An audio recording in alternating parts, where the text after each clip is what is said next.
Hey guys, and welcome back to another day of CCT South America, the pinnacle of CCT Counter-Strike. My name is Freddy or Grimmy Runner. I am joined by Zerfa for another scintillating day of Counter-Strike. We've got the qualification games to the playoffs. Would you want anything more? But before we get going, Jack, how you doing today? Very warm. It in is Ireland, Freddy. boiling. Yeah, man, this is kind of crazy. You're probably gonna have to see me take a couple of breaks and pause just to make sure I can get my fan on so I don't actually overheat in this room. It's not nice right now. These houses were built to keep the heat in, and by God, they are. they did their job. And what's crazy as well, guys, you're probably at home thinking like, Jesus, it's probably like 30 degrees, right? No, it's 18 degrees right now. And we're both sat here sweating buckets. Like I've been burnt most days by just existing, like just out, walk into the shops, boom, sunburn. But enough of our sad little lives. Should we go take a look at the schedule for today and see what's on offer? Because as I mentioned, specifically the game that we're covering, the qualification game, they all actually are 2-1 games. Sorry, so first game, Shinden versus Bounty Hunters. You got us beautiful boys for that, and then you got Players versus Game Hunters, and then Flamengo versus Yawara. Jack, I think I'm throwing you under the bus real quick, but what are you thinking about these games for today? Oh, there's some tough matches in here, to be honest. I think maybe Players, versus Game Hunters is probably going to be the one I'm really kind of looking forward to see kind of who comes out on top in that one. This one is exciting as well, the one that we're going to be covering, for different reasons. I haven't watched a couple of these guys in a very long time, some very familiar names. And that Flamengo Yawara game later, I mean, that's also a tough draw. Like I don't know if I can really kind of point out a lot of favorites and say, oh, 100% they're going to take it. I think there might even be a lot of upset potential in a couple of these games. I think this is going to be a long day of CCT South America, some tree mappers all around. But I suppose we'll kick things off with this one, Freddie, and have a look at it. It's majority Argentinian lineups in this one, and it should be exciting. You don't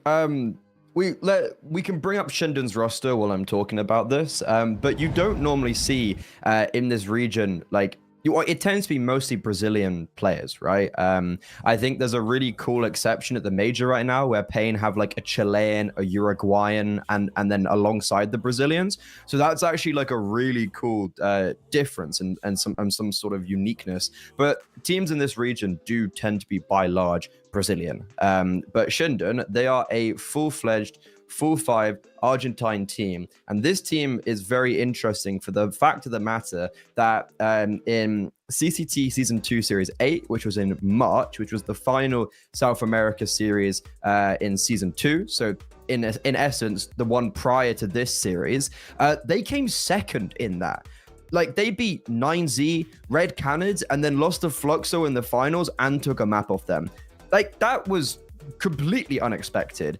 They have made a roster change since. Roy is out, and they've replaced him with Naz since that period. Do we think this Shinden roster has the capabilities to make a run for the finals again, Jack? Kind of ties into the point of the player that I did want to kind of solely focus on, and that is Naz. He kind of first came onto my eye, and when we were watching La Ruganeta back in last year. Yeah, he was That's on. A word. He was on La Ruganeta there playing in a couple of, I believe there were the Res tournaments, the Res South America, when I was looking at it. Maybe it was a couple of CCTs as well. Then he went on to Bestia for the best part of a year, maybe even a little bit more. And I still think Naz is a very capable player, and I think he's kind of proved it already. He's sitting at a 1.11 rating in this tournament, and I think bringing him in is just going to bring the Shinden roster from strength to strength. I'll be honest, Freddie, I don't know too much about the others. It's very difficult to kind of keep track of absolutely every scene. You don't? You're saying that you don't know every player from every region? No, absolutely not. Disgraceful. Absolutely not. Get him off the broadcast. Yeah, absolutely not. But look, I'm always excited. It's always fun to watch, a team that I haven't watched in quite a while, when I recognize a couple of the players, especially, Naz, Ivers, BK1 as well, so I think this Shinden Shinden roster does have, you know, a lot of things in the right places, but can they get the results in the right places? For sure. I think by large, though, it was a team that when they came second, that was like, that's not a team that should be able to come second. And I think what Naz does, and he brings in a lot more firepower, because Roy, let's take a look at that time when they came second. Roy, bottom of the scoreboard. Nacho and Abbiz at the top. You replace Roy with Naz. Naz is at the top of the scoreboard for this event for Shinden. So you're adding a lot more firepower. That's something to keep in mind. Now we take a look at their adversaries, Bounty Hunters. They also have a core of non-Brazilian players, but it's Uruguay and Argentine that kind of makes the core. But there's some very familiar faces on this team, right? You've got Turtle, who's played for the majority of the big names in South America. He's played international lands. He's played Tier 1, and he's come back to a Bounty Hunters at the start of the year. Join that with Mayan as well, who was someone that came on my radar quite a long time ago in like the Isurus roster. This is a team who has had good results in tournaments like ESL Challenger in South America, showing that they are kind of like competing for tier 1 in the region. But I think those results in South America Challenger need to come with a pinch of consideration that the best teams in the region do not partake in ESL Challenger because of the whole like VRS and forfeiting games thing. So actually, like the top 5 teams don't compete in Challenger. So that is something to keep in mind when you look at their 4th place there. I think as well, you know, this is it's kind of an amalgamation of a lot of the players that I kind of used to watch and used to see maybe like last year, because it's been, as I was saying, over a year since I pretty much cast South American Counter-Strike. And, you know, to see Kaiser, I think he was actually on La Rugoneta at the time as well. I think, you know, Zoc might have even been there too. You know, and then Mayern as well. Mayern was always somebody that I used to look at when he was on Bestia and think that, all right, this team can really do something. So it's nice to see that he's kind of moved into this side with Kaiser, you know, who I believe is at the helm, up IGLing, still, you know, an ever-present role, even though it's one of the hardest ones to play in Counter-Strike. It's ever-present in the South American scene, and I don't want that to change whatsoever. But I think this Bounty Hunters team, you know, they've gotten a pretty easy run, I would say, already to get to this stage. You know, they had a forfeit against Quen Saoelas, if I'm pronouncing it correctly. If I butchered it, Saoelas. That's it. I can't even read my own notes, to be fair, so that's probably on me. You can barely speak English, let alone like Portuguese, so I'll give you that one. And then a 2-0 versus Jerza, which is a majority Peruvian team. So, you know, Bounty Hunters in this event so far, they haven't really had to do much to get to this stage. They played against 2 games, they lost that. That really is the only real tough matchup that they've had so far. So coming up against Shinden, it's going to be definitely a big test for them if they can kind of step up, because pretty much ready, they've been handed this spot. Yeah, they've been handed this spot. And I think on paper, if I'm not mistaken, Bounty Hunters are the favorites coming into this.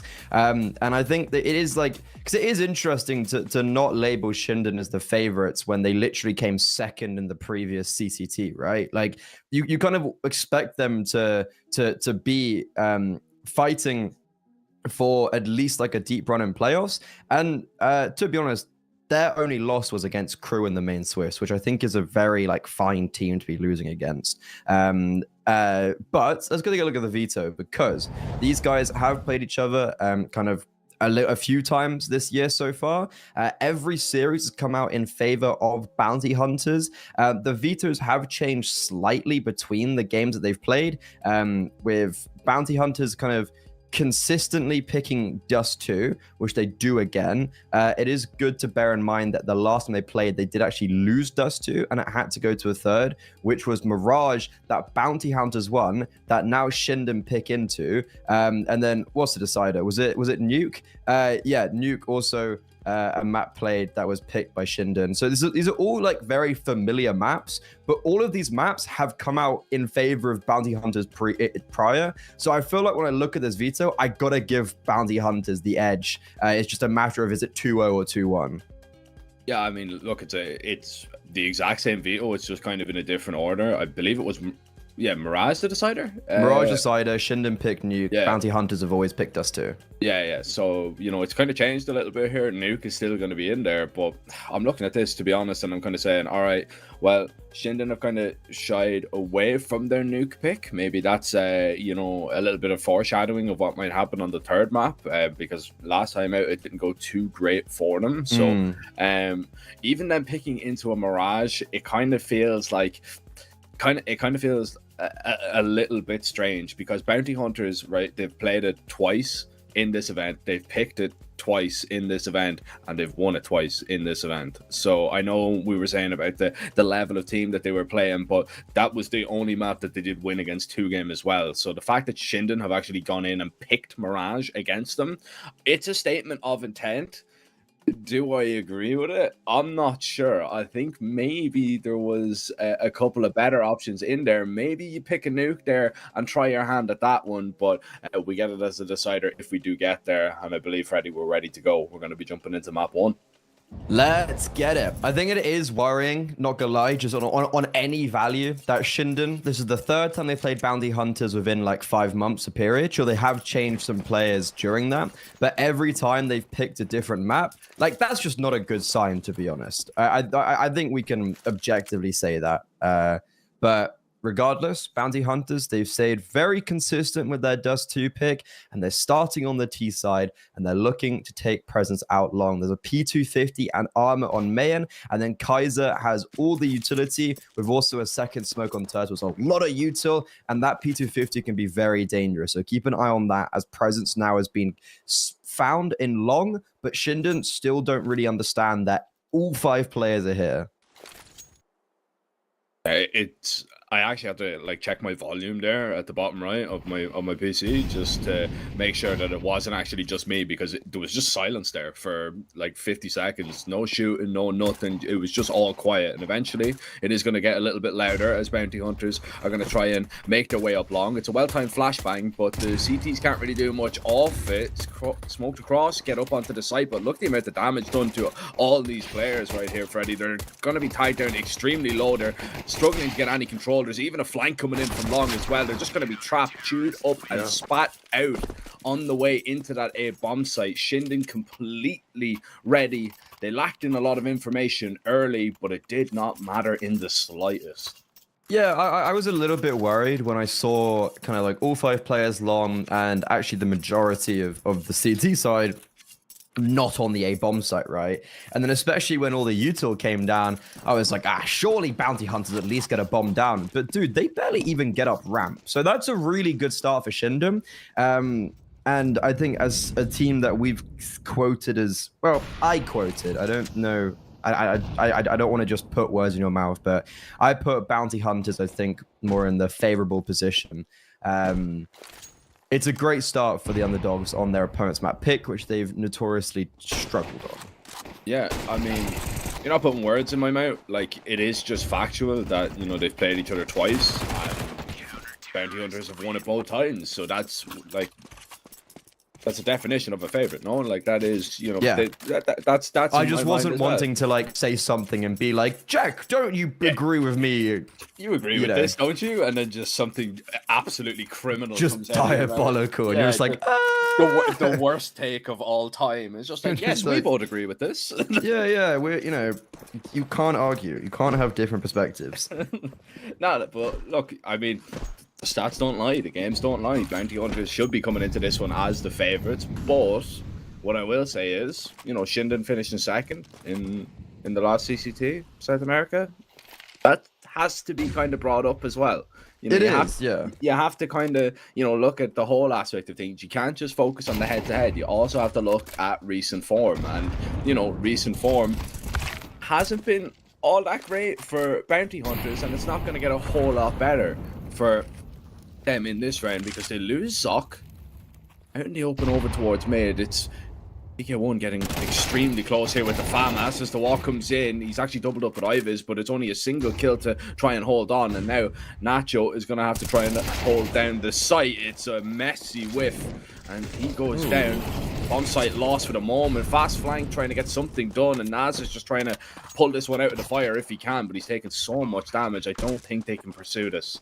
Yeah, Naz was about a second away from getting 3 kills because they all. So as soon as they got that kill on Nacho, you can see that 2 of the 3 players instantly pull out util, and that's not a negative thing. That's honestly something that you kind of anticipate. You get the kill and then you place util down, and Naz was just delayed to then peek out when they had the util in their hands. Interestingly enough, Shinden actually went for that retake. You wouldn't have expected it because they don't make much traction, but that's the CT side who kept 3 alive in the anti-eco, and then now everyone falls in the gun round, just being decimated economically, with bounty hunters on their map pick having a pretty easy go at it on their first gun round.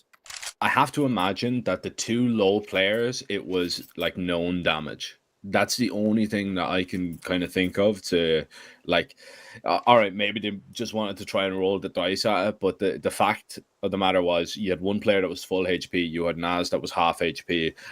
The only reason I'd say you go for that kind of 2 versus 3 after you lose the bomb site like that kind of cleanly is the fact that you've confirmed damage on at least a couple of players. So I would imagine that was why Shinden tried that.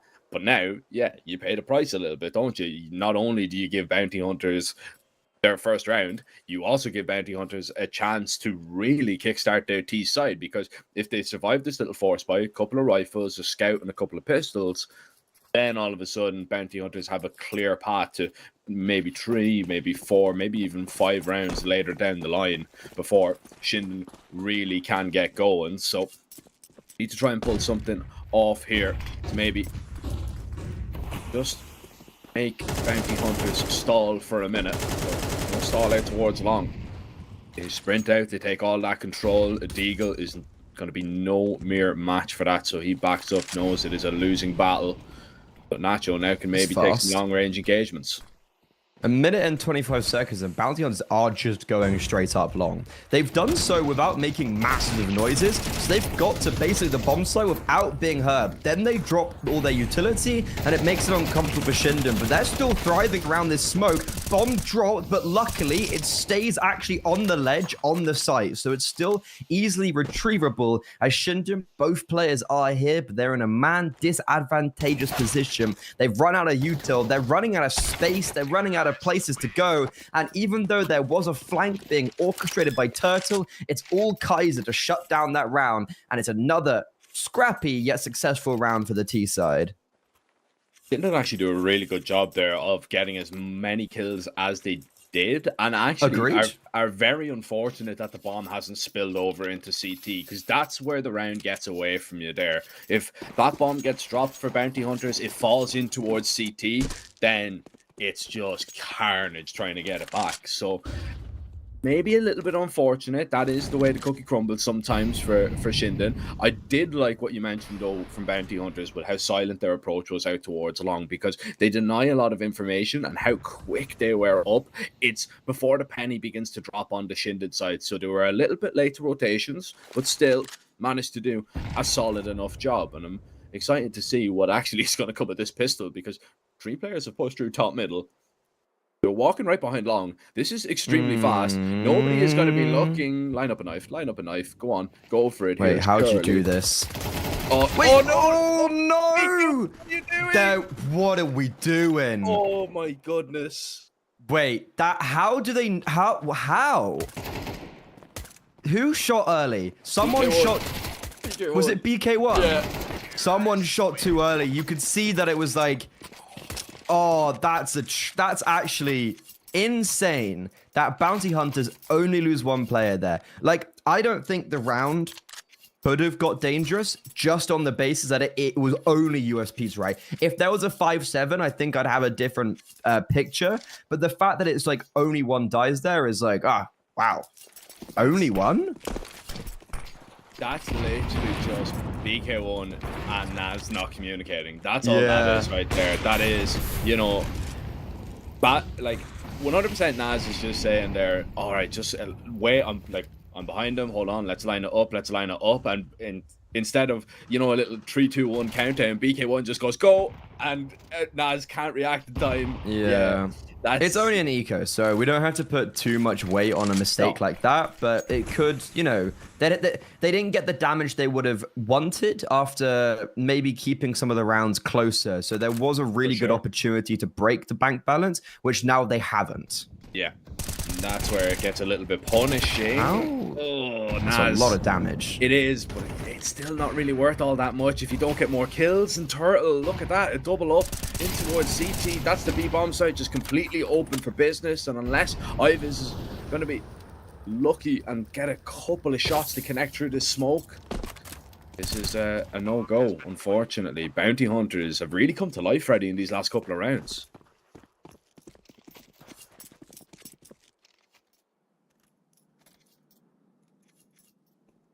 Yeah, I mean, like, when I look back at the previous gun round where they went slow up long and then kind of just erupted, I think we both came away being like, okay, Shinden only got 2 kills, but it was actually around that. I was like, they didn't just completely capitulate. Like, they had 5.7s and MP9s. No wonder they were going to lose, right? But it actually looked like you could see the signs of it wasn't awful.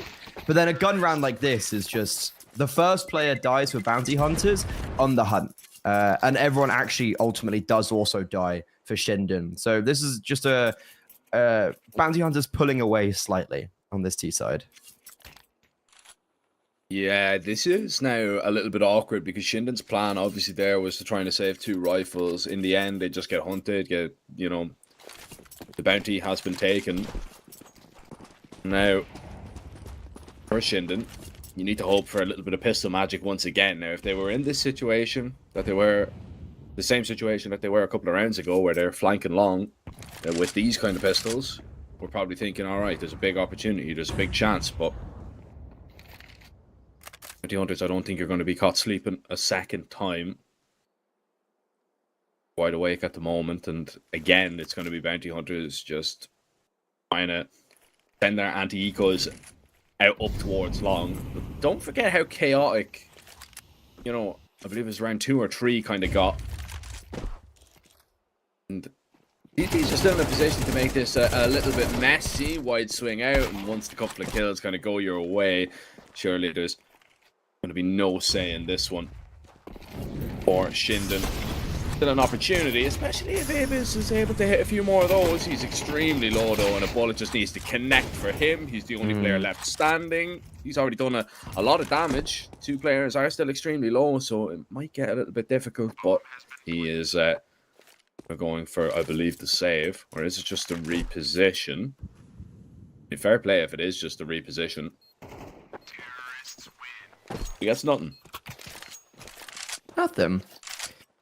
This is somewhat what I expected on Dust 2 so far. A good 5-2 lead. They haven't properly pulled away yet, Bounty Hunters. So this is the moment where for Shinden, like, we haven't seen much competitiveness. I don't think we've actually seen them get an opening kill yet, like in a round that matters outside of the pistol round, for instance. So I'm wanting to like see what contestability they have. And if they lose this round, and if it's the same way that it has been, I'm going to start to get worried. This is a ridiculous opening kill from Turtle. I simply do not understand how he's got that instant headshot. And just look at the acceleration. They're focused on short on Turtle. Bounty Hunters are already up long. Yeah, I like the way the Bounty Hunters up against the buy rounds have actually been quite pacey. They have just tried to kind of switch up the tempo a couple of times, and you can see that Shinden just actually can't handle the level that is being put up to them in this game so far. Oh, that's so lucky for Ives to actually get away with his life. Naz tries to run down the bomb planter, but is going to get close to it. Turtle comes in, snaps at the heels of Ives. Test your hand up against a snapping turtle. Bad news. It'll take your fingers off. And Bounty Hunters continue just to roll through this T-side. 6 in a row, Freddy. Gun rounds. No contest. Is that a fair way to put it? Like, yeah, like, what's actually... I'm actually super surprised at how this is going.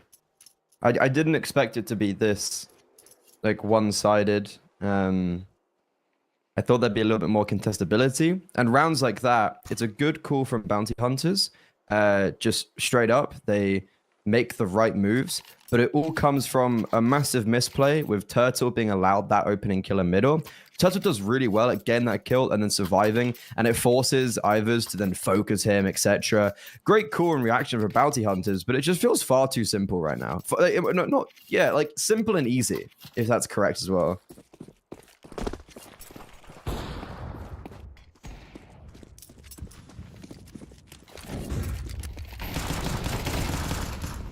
Yeah, this is really what kind of needs to happen, though, right? You need to go and get that long control, because bounty hunters, I mean, they're just running out and just taking it for free over and over again. Okay, this is better. This is a lot better.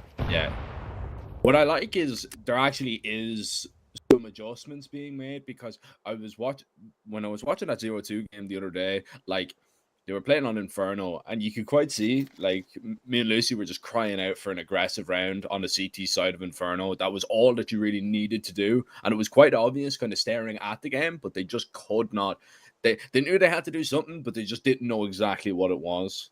And Shinden at least have identified the problem. They've identified the situation, and now they're going to try and handle it right now.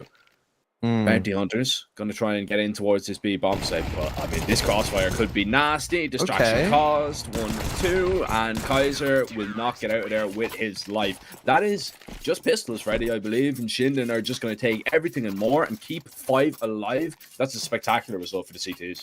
Yeah, that is shocking how then easy it is to Shinden. It completely has just flipped the script on what we were talking about. Which makes me feel rather dumb when about 20 seconds ago I was like, oh, this is so easy and simple for bounty hunters, and then they don't get a single kill against pistols. Like, I don't think Nacho should have been allowed to double his kills on long. Like, he shouldn't be able to get 2 there. And then also, how are you not trading out a pistol crossfire when they're like literal P250s? So very poor round from bounty hunters, and you can see that they're actually not even contesting long right now. Instead, they're getting bombed over towards tunnels. Don't worry, Freddy, you're not dumb. Oh, my mum calls me special. I just don't know what needs mean.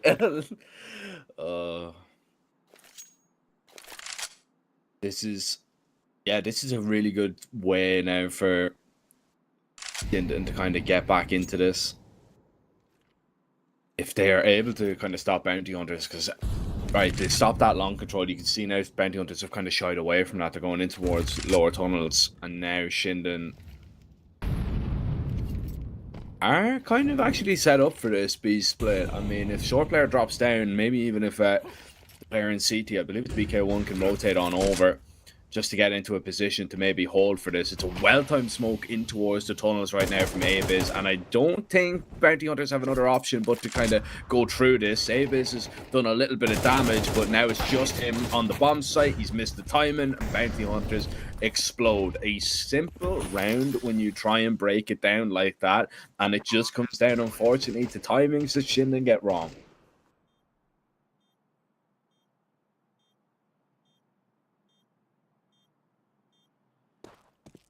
Yeah, it's back to winning ways with bounty hunters after literally just losing against pistols, which is very surprising. They're able to have that resilience to pick yourself up after winning. So after losing a round like that is very impressive. Also for Shinden though, you got to sit there and think of, like, you guys just won on 5 like P250s. How also is the start of the round, when you look at the template at the start of Kaiser got naded for 51 HP, Shinden had all the information long, while also a lot of information that they were just in tunnels. How does that kind of blueprint then make it so that you don't get a single kill and bounty hunters get the bomb down for 5 alive and it's a save? This is Shinden taking their 3rd tactical pause going into round 11. Yeah. And what's also maybe good to note, Jack, they actually haven't won a gun round yet. Yeah, this is this is Shinden that are just really struggling to adapt up against the rifles. I agree with you completely. I have no idea what Abiz is doing over towards that B bomb site. You know, timings that he gets wrong was the way that I described it, but as I've had a little bit more time to kind of dwell on it, there's absolutely no reason he should be taking his eyes off tunnels there. There's no reason that he should be helping over towards mid in that situation. You know, as you were saying, they did have a lot of information around the map. Tunnels was a massive possibility, but he felt so safe in the fact that he didn't get a spam kill that there was nobody going to be walking on through. Gets caught off horribly and gets punished. Naz gets tagged through the door, which is not how you want to start things. And Bounty Hunters, you know, they're going to go with a faster paced round here. Abiz has an AWP. It's the second one here, and he needs to be able to connect on a couple of shots. It's a nice one. Flashes are still really good there. Mern with a double opening, though. And that B-bomb site folds like a deck chair once again. This is Shinden, surely with no way into this retake. It's a 3v4. You've got all the util in the world, but I don't know if there's just going to be any way through this door.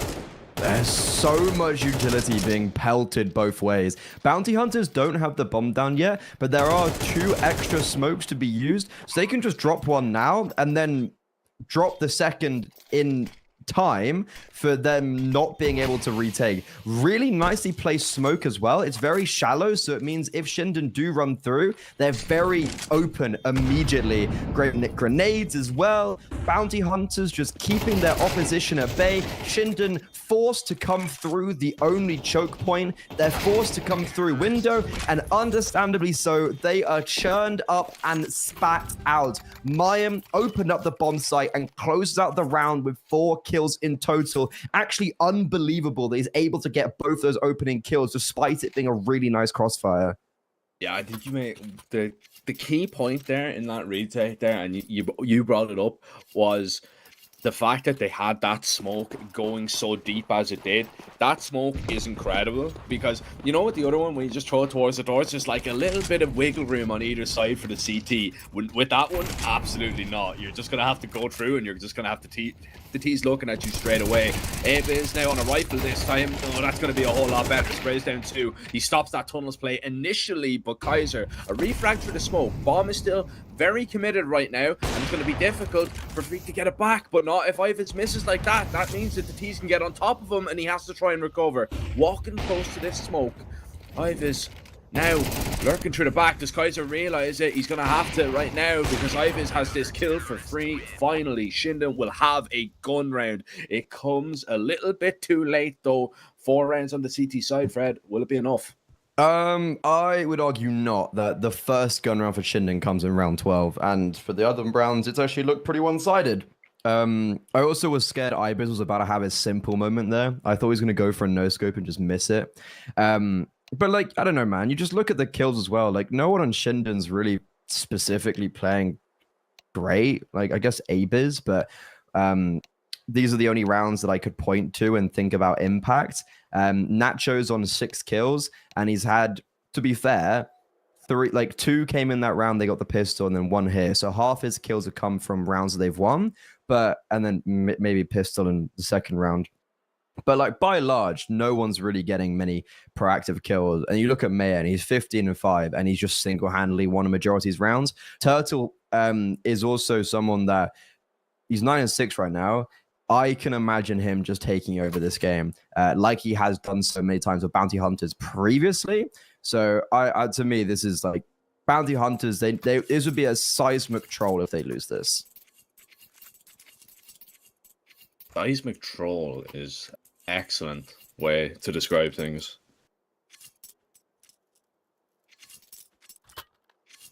I've been seismic trolling my whole life. So, I mean, let's hope it doesn't happen to Bounty Hunters. It doesn't feel great. But Shinden out towards long. This is where all the success really came for Bounty Hunters in the early rounds. If Shinden can maybe learn a thing or two from what Bounty Hunters were doing in that first half, maybe they'll have the success that can really get them back into this game. but it is a single kill over towards Long for now. They will double up and put a lot of pressure on Zoc, who has been tied down extremely low, but he is not going out of this position without a fight. There's two, making it look easy on the low HP as the silencers just keep slicing off heads everywhere they pop up. Nacho, he's got it all to do here.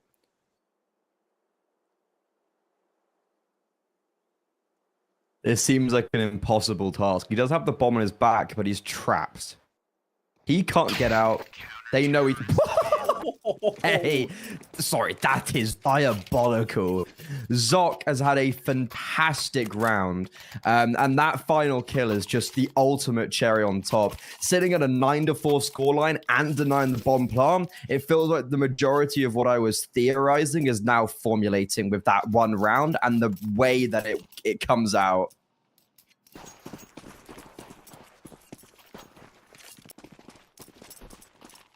I had to turn the fan on there for a second just to cool off, man, because that pistol was damn hot. My goodness.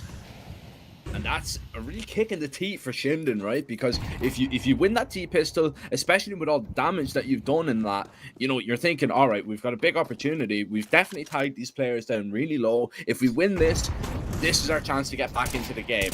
Now you're putting all your eggs into a half-buy basket or a force-buy, and this is where things really need to kind of take off. But already, MK1 that's been taken down. Oh, Nacho, that's a really good kill in retaliation to Turtle pushing over towards Long, but you don't really want to get caught out here. It's a fantastic find, but you still need to get more. And Marin goes searching, doesn't like what he sees, and Marin is going to have to go back to try and help out Zoc on the site, who scroll wheels at the most unfortunate of timings, and all of a sudden, rifles collected, Shinden up on the site, and everybody dropping like flies. Kaiser, they're all low.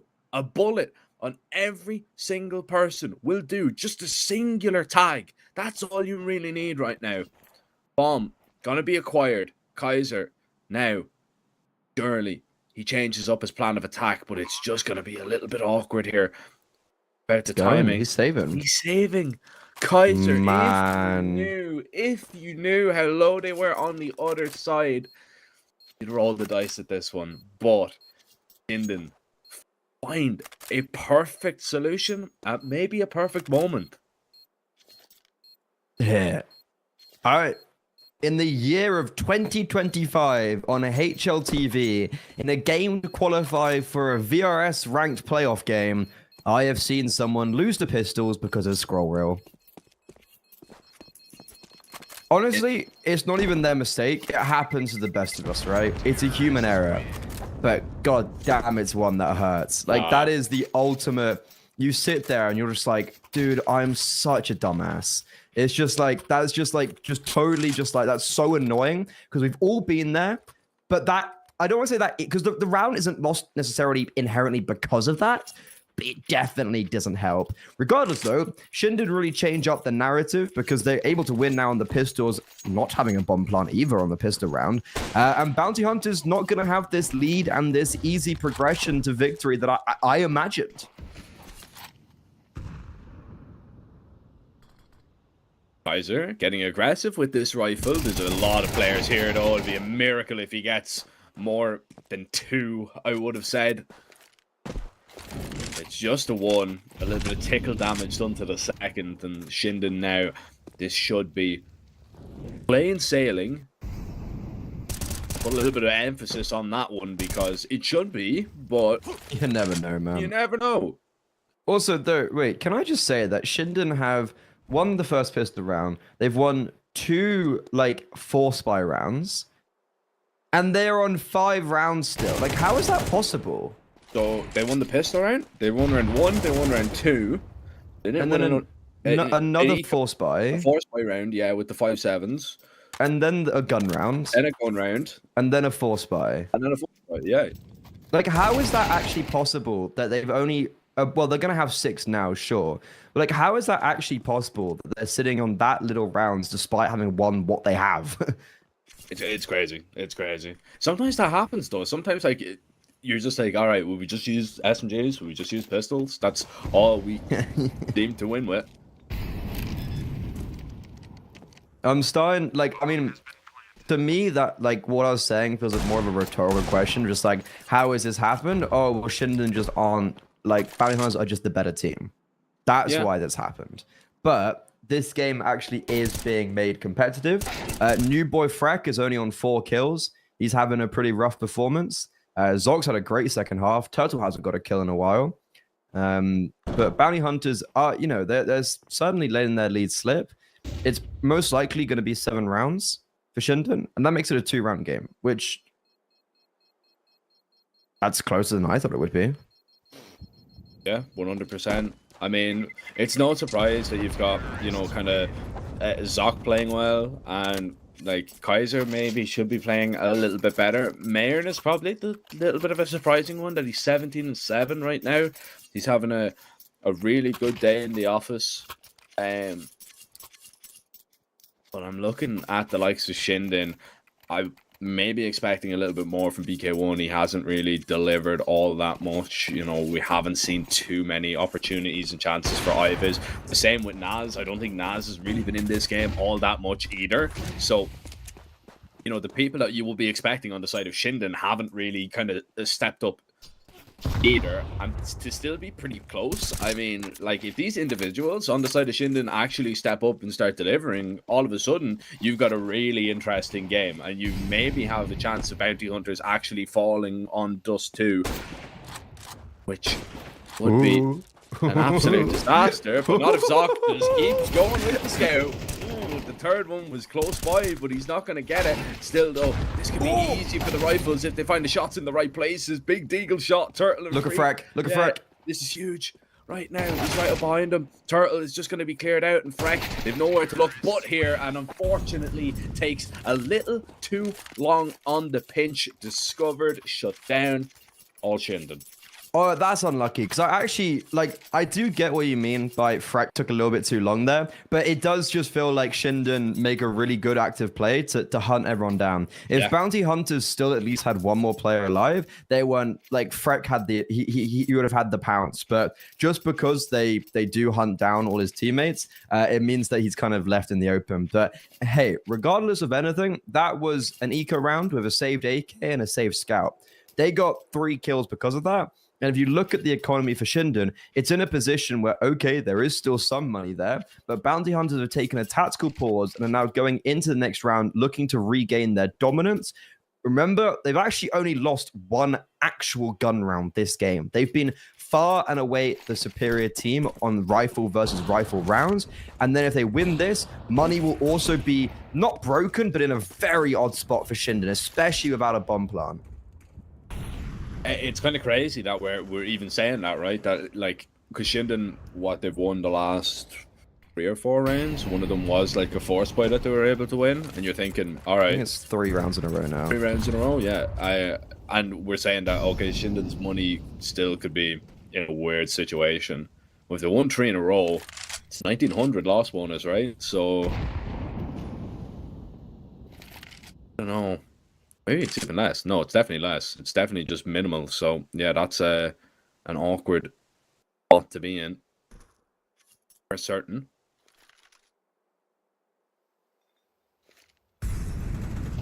It's a little bit of a slower one, right? You can see that they're maybe trying to take a little bit of short control. Turtle is over towards long. He's trying to dodge these flashes. He's not even going to be blinded by the first one, let alone the second. Now sprinting up on short. Yeah, this is the time to drop, but it's a perfect bait into the offer. That is beautiful from Bounty Hunters. Great who are shot. just pulling them in all the right places. Bit of puppeteering going on here. 40 seconds now to try and get up on this bomb site and try and salvage something from this round. And Ives might be able to rack up a couple of kills. Oh, needed that shot, didn't he? 30 seconds.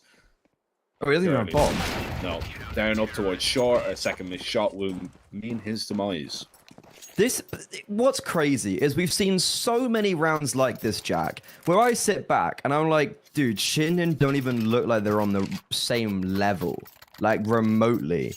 Bounty Hunters look so just objectively better, and it's still a 3-round game. Yeah. I know I've kind of banged on about this point a little bit, maybe a little bit too much, but it kind of does frazzle me a little bit that this is the state we're in. But regardless, I was mentioning the economy last round, the damage that bounty hunters were able to put on, and the pressure that was applied to Shinden. You look at their purchase now, 3 pistols and open an AK.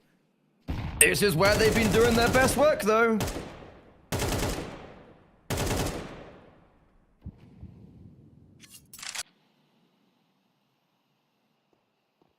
Surely, like, it has to stop, you know, at some stage, though.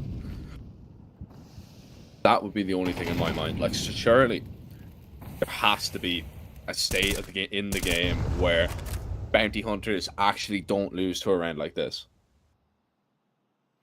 That's what you'd hope.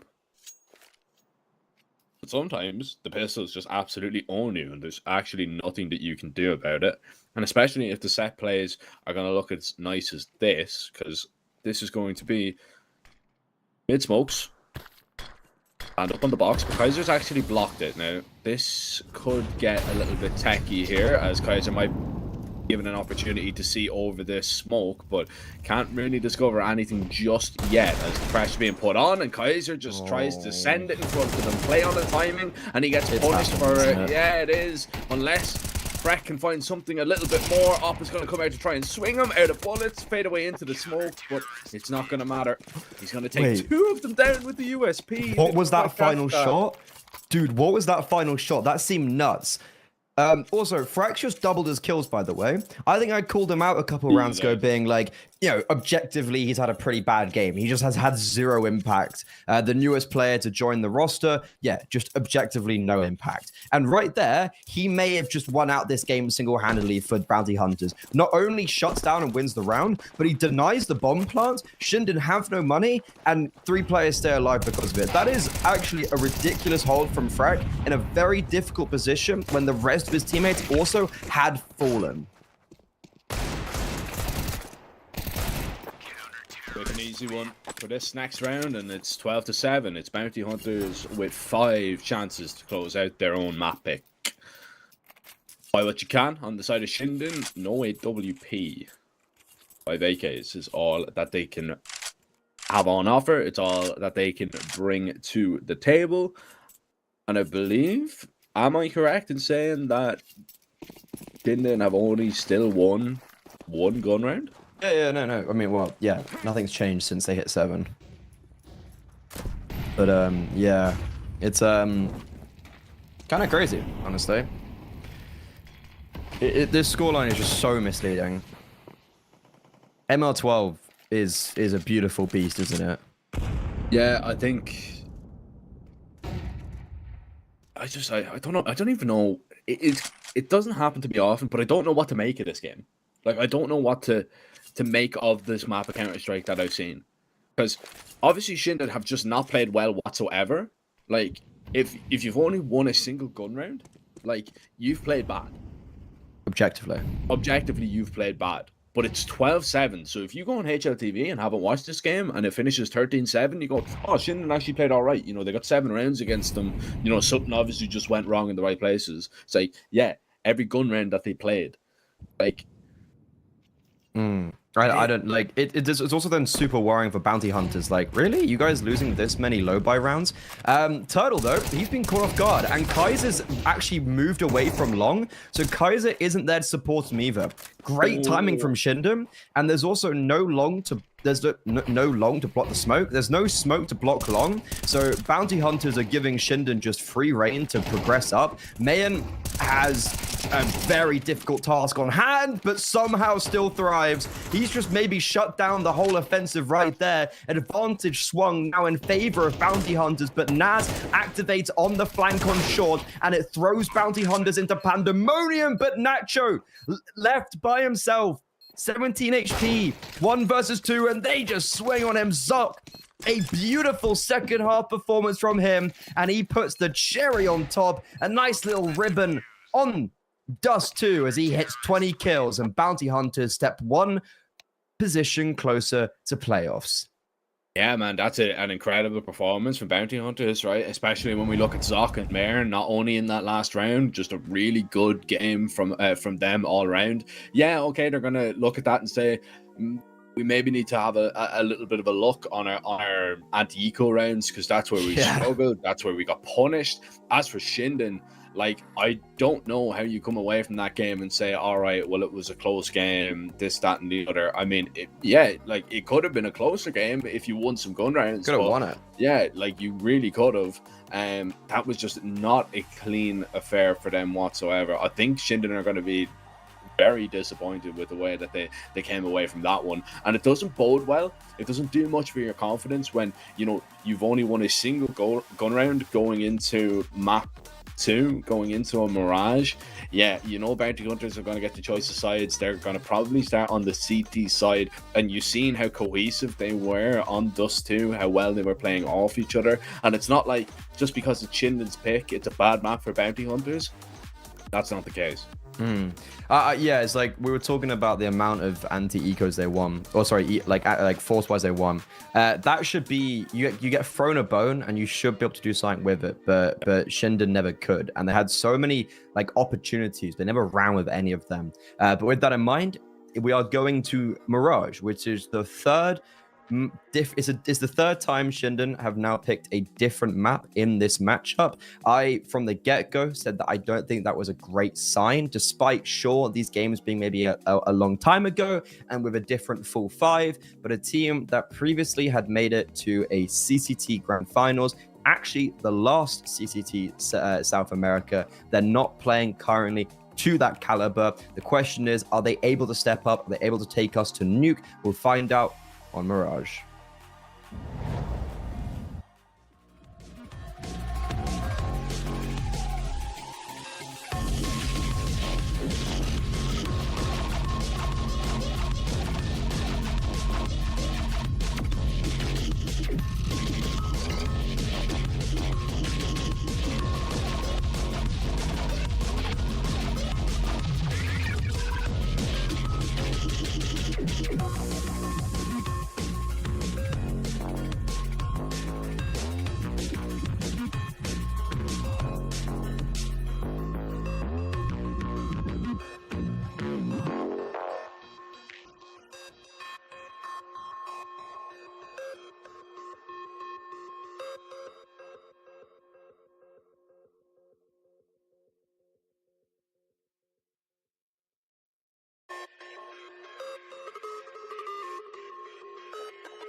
Welcome back, ladies and gentlemen. We are just about ready to kickstart map number 2 here in this best of 3, our first one of the day here at the South America Series 1. Of course, we are now in Season 3 of the CCT, and we are going to see now if Bounty Hunters can close this one out in 2, book their spot already in the playoffs, or can Shinden bounce back on their own map pick?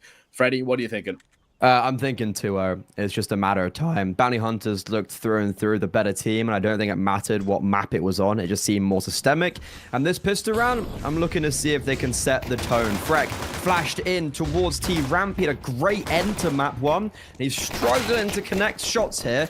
Somehow gets one onto Naz. You know what? That was a fantastic effort. Especially how Shinden were playing it. And now it's all coming down to Turtle and Zoc to see if they can clutch up the 2 versus 4. Remember, Zoc got a 4K in the second pistol round. So having him alive, I have the faith. 2 versus 3, and Zoc just annihilated. BK1 and Ivers put down any efforts of an uprise on the pistol round. And Shinden start how they mean to hopefully continue.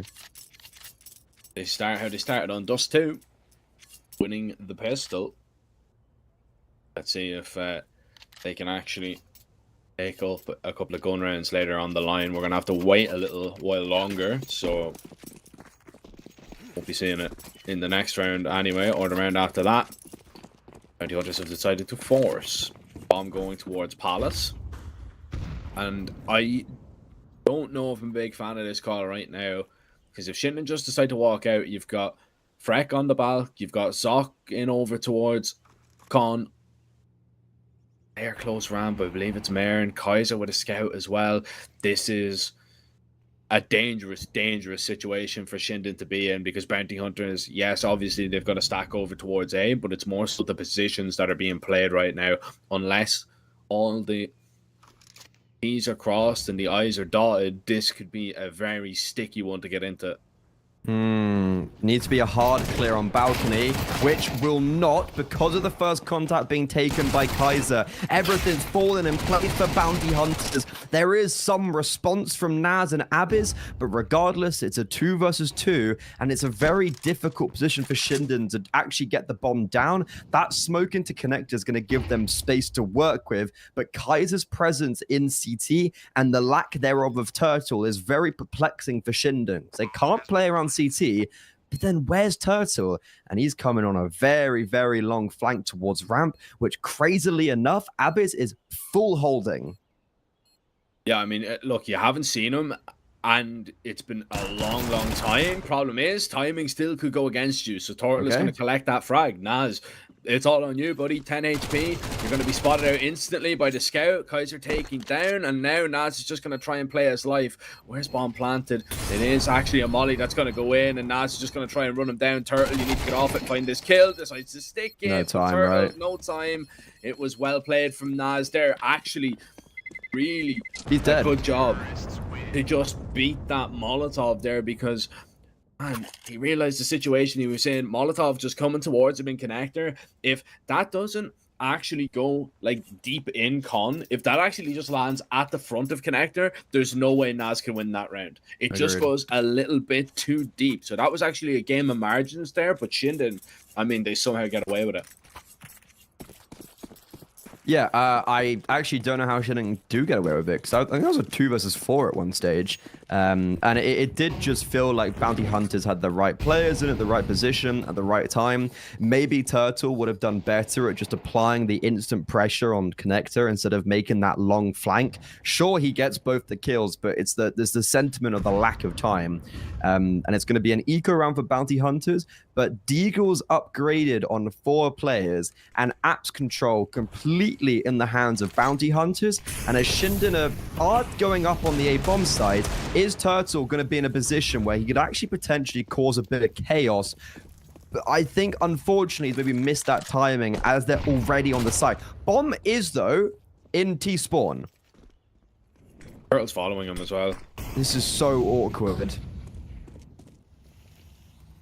Like, these smokes are going to fade. Like, there's not enough util in the T utility belts. That was a tongue twister and a half to actually just hold on to the site right now. So Pistols are just going to get a clear line of sight. Turtle already with 2 Deagle kills, but the Mac-10 finds a double, and yeah, they sprint in and clear CT, but you still have to get this bomb all the way across. Now, Ivis is actually looking at that smoke and thinking, thank goodness, because now we can just get across safely. BK1 is just taking all the jewels here, and he's taking a lot of names. The 4 HP kills in the round for him, but eventually he's just going to be put down. Turtle is extremely low.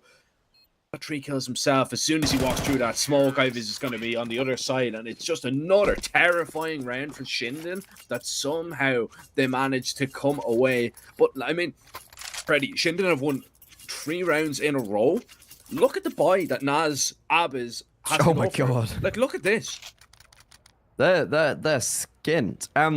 To be honest, that round, there's so many moments you point at and junctions that you're like, how did Shinden win that round? It's the smoke bounty hunters drop that tried to give them more space, but it ultimately gives Shinden more space to work with. It's 2 players being on 2 HP. Imagine if they had just died and it was like a 1 versus 3, or if Turtle had actually followed the bomb up middle and had taken it down instead of allowing for it to be collected. There's so many different junctions where bounty hunters could be in a position where they're just outright winning, and I think it's going to actually formulate now anyways, because yep, the purchase is awful. Naz has already been dropped. Turtle, who had a pretty quiet Dust 2, all things considered, for someone of his caliber, is starting this game very, very well off, and Shinden, they've got control in middle, but not really much of it, and they're not able to get much space at all. Bombs now dropped, and I don't think Shinden are going to be able to get back into this whatsoever. Nah, I don't think so. Especially why is Kaiser there with an off? Yeah, like, why is he there? That's that's a head scratcher that you die to. It's just like, wait, pause. It's actually ridiculous. Now, Nacho, I mean, do as much damage as you can, if at all possible. Turtle's going to be holding. Nacho will take down 1, and I mean, that was probably the best case scenario. Maybe he gets a double kill. It would have had to be a ridiculous transfer, but doesn't get away with it. And Bounty Hunters, when the guns come up, it is the same old story. They will take names with those rifles.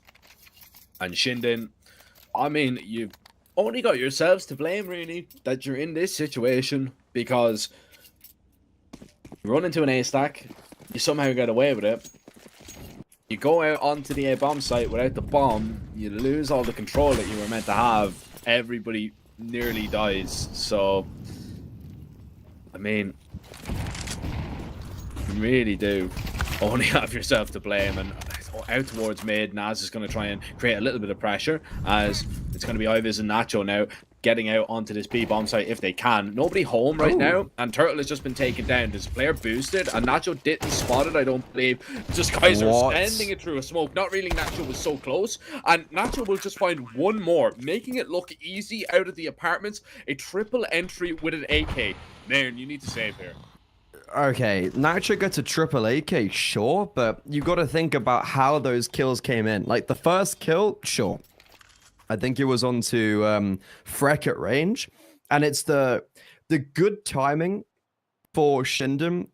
They do a somewhat similar play to the previous round, but with the slight change that they put the majority in apartments, and that's where the pace is. It catches bounty hunters off guard, as the defense on the B bomb site was more focused on an aggressive short setup, but those rotations are very silly and haphazard. They throw caution too much to the wind. Like, why is Kaiser jumping out of a market window smoke 10 seconds after his anchors died? That to me is very just silly.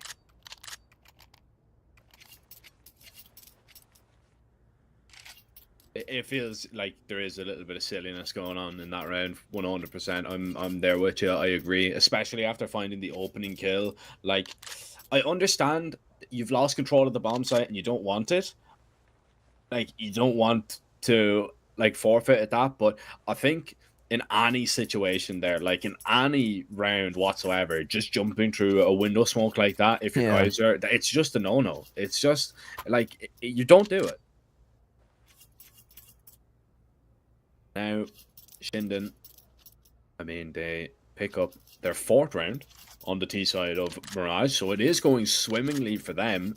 But like it does have the same feel as like the rounds on Dust 2 that they were winning. Like, you know, there's been a couple of gun rounds that they've been able to pick up, but like a lot of these rounds and the majority of these rounds that they're winning, I'm still kind of like, how are these guys winning? Because it very easily could be 4-1 Bounty Hunters. Yeah, completely agree. I'm still very much of a mind that Bounty Hunters are the better team. It's the scoreline just doesn't show it right now. Freck, he's had a 4K sight hold this series already, and they might not clear him. Oh, nope. Naz drives by, but still, Freck stands tall. And these what? How does he catch a third there? That is ridiculous. These smokes that Shinden threw to get them out of Palace ultimately favored Freck because they just couldn't see him. And okay, sure, Mayan does die to a Molotov at like 50 HP, but apart from that, that is a fantastic sight hold from Bounty Hunters. It's crazy that Freck was able to get 3 there. That is ridiculous, man. My goodness. Yeah, that's a really good hold for Bounty Hunters. And like, I mean, still, Freddie, we have to talk about like Shinden's money again. Like, look at the buy that they're coming to the table with. Like, this is my point exactly. Like, these rounds that Shinden have been winning have been incredibly close, but like in a moment they could be completely reset and Bounty Hunters could just literally get into the lead. It's a well-timed nade. He gets a kill? How did Nacho get that kill? How? I have no idea. Oh my god. Speaking of how's he got that kill, Mayan, that was a beautiful display of individualism. He does just swing for the fences, maybe a little bit without any care. But okay. That was a fantastic round from Kaiser and Mayan. And honestly, you got to tip your hat at Nacho a little bit because that was a pretty cool first bullet headshot. But a very simple round for Shinden where they just don't seem joined whatsoever, get picked apart at the seams. And now Abiz, annoyingly enough... Wait, dude. Are they timed out? Nah, they're just holding. They're just holding for the goal back. Sorry, no one moved for a long time. And I heard typing in chat. And I legit was like, have they timed out? But no one's on the A bomb site. So Abiz could realistically get a bomb down. The question is it still is it then a winnable round? Which I mean, depends if people are actually on the server. I mean, Zoc is just going to get this timing horribly wrong, unfortunately. Yeah, they think he's in apartment still. Yeah, that's a free kill. And that's the bomb down. This is winnable, Freddy. 100% this is winnable if he can get away towards CT, and he has done. But Kaiser knows the only position that he can be right now is right side. He hasn't missed the timing. They know that he's either triple or in towards CT. So you've got all the information. A decent nade behind, but Abiz wants to take that fight and wins it straight away. It's all on Freck here. Had a big hold on that A bomb site when he was in towards Sandwich last round. Abiz now, he's here in the steps. He wants to take that fight, and somehow, some way, Abiz pulls off a monster of a 1v3 clutch, and Shinden, they just continue to make miracles happen on Mirage. That it's just, you actually, it's insane how Shinden are 5-2 up right now, and it's crazy that Abiz is able to pull off that clutch. Massive miscommunication from Bounty Hunters. They thought that he was still in apartments. I don't know, honestly, what happened there for them to think that with the 30 seconds that no one was covering TV, that he was still 100% in apps. But Abiz, like, okay, the first kill, a little bit unlucky, but then that 1 versus 2 was played perfectly, and simply put, he also does just hit the shot. So Shinden, they're keeping their head above the water, but man, barely. Barely. You can say that again, mate. Like, if Shinden win this map, I'll actually, like, I'll have no idea how to pull it off, to be honest, because, like, these rounds go against like everything I believe in. There's been so many chances for Bounty Hunters to actually just win this, and I'm still standing by the fact that Bounty Hunters could be like, I'd give Shinden the pistol.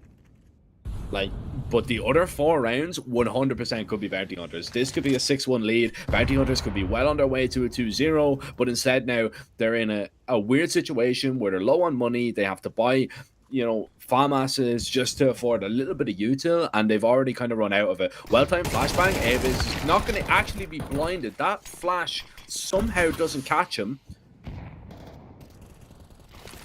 Didn't try and sprint up short. Zoc needs a little bit of assistance right now as Ivis looks to try and hunt him down, but Zoc is just holding on now for dear life. Turtle has been spotted out. Doesn't want to give away too much, but he's getting spammed on down. And Mayern in a 1 versus 2 as Shinden get close to another round, but are also close to losing it. No kit for Mayern. He's been spotted now. He knows where 1 is. Okay, so he's confirmed both presence. That was a really well-placed flashbang from Ivers. I don't know if he exactly meant to put it there, but BK1 then just swings on it perfectly. Dude, Shinden, by the skin of their teeth, once again, closing out a round where Bounty Hunters didn't have the best of investment going into it, but now there actually is a moment of grace where Shinden should be able to get to a 7th without coming in harm's way. Oh man, like it's one of those ones that like even when you're playing and even when you're like winning the rounds, if you're in Shinden right now, you're like, oh, thank goodness. All right, and every single round is like that. There's no like, all right, guys, really nice job. That was a really good round. Like, there's none of that. It's kind of like, oh my goodness, how are we winning these? And yeah, there is that grace period. There is that little bit of, all right, we've reset the money. It is just the pistols, but call me crazy, I somehow still think that Shinden are going to make this one difficult. You just have the anticipation that Shinden is somehow going to make life hard for themselves. Even though they're going to the A bomb site when Bounty Hunters are all on B. By the way, this is a wicked setup.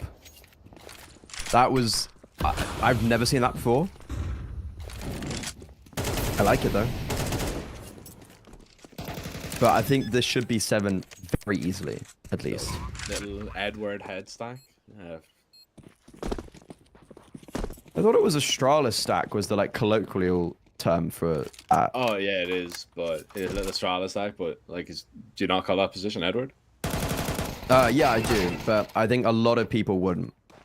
Yeah, that makes sense. Is Get Right also? Get Right is like more tucked in the corner. Yeah. Like... I couldn't actually, to be honest, I'm normally pretty good with why things are called something. I actually couldn't tell you why it's called Edward or Get Right. Like, I assume it's because of the clip, of a clip, but I couldn't tell you what clip it is. Oh no, I'm horrible for that as well. It's like I'm really bad for like knowing. Oh, that was a really nice shot actually. You know, and like actually remembering the clips. I've got a bit of a knack for it. That's fair. Like I don't know. My brain doesn't. It's not wired that way for some reason. But so fair. I mean, we've kind of got sidetracked a little bit there when we were talking. Like it's 7-2. Round. It's an eco round. But my point being, Shinden did lose like what 3 players, 3 players in that towards the end. Like the pistols actually managed to collect 3 kills.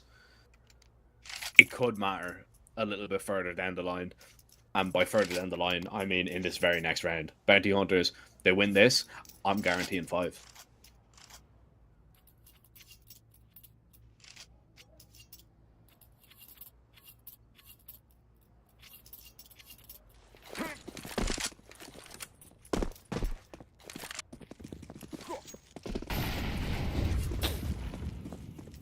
I'm very surprised at how this game is unraveled, but Bounty Hunters, they've only got themselves to blame. Very close, but no cigar for them so far in this game. Another simple round coming out from Shinden. You've seen when they try maybe do some sort of like fancy stuff towards mid or just a default, doesn't really work. But these pop players, this is the second time now Bounty Hunters have been caught trying to contest mid heavily with only 1 player actually mid, and then the eruption comes out on the extremity. This has happened multiple times before, and Shinden just get this bomb site now completely for free. It's a 4 versus 4, but they have full control of A, and you could just see how also far away Bounty Hunters are. Also a situation that if bounty hunters aren't given an opportunity to get into this round, I think they have to call a save. And once that molly kind of comes in, do you not just go and say, all right, we need to save for this next round because money is not going to be there. Flash is going to be well timed. Turtle needs to find more than just a one though. You still need to go quick. He's got the kit, and still there's 3 players to find on the site. 1 towards triple, 1 towards firebox, and 1 in towards the ramp, and you will get nothing. Kaiser gets 1 on the exit. Zoc will find 1 too, but it is just only exit frags in this round as once again Shinden will come out on top, but this round was the most convincing of them all. Yeah, this was just another good call, and it was kind of what I was mentioning. Of like, this is not the first time that Shinden have done a play like this, and bounty hunters seem to very overcorrect themselves towards middle. Like when they see presence, they very much hone in on that, and Shinden have capitalized upon that mistake. And yeah, a very convincing call and a very convincing round where, dude, like 8-2 up, this feels smooth sailing. But I've seen many times before. 8-4 scoreline in, well, like 8-2. A team wins 2 in a row here. 8-4, second pistol round. Boom, it's like 8-8 in a blink of an eye.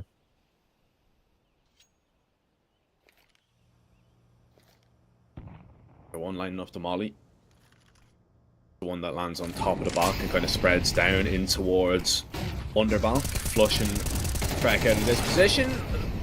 Miracle, absolute miracle in front of my very eyes that he's got that kill, and the trades are still good for Shinden. They're going to get out and they're going to take that bomb site. Bomb can go down actually quite safely because bounty hunters are still going to take a moment to kind of rotate on in. This is going to be a 3 versus 3 retake, and this is going to be for really all the marbles in this first half. Plenty of kits. That's not a worry right now for bounty hunters. Turtle and Mayam, both of a kit.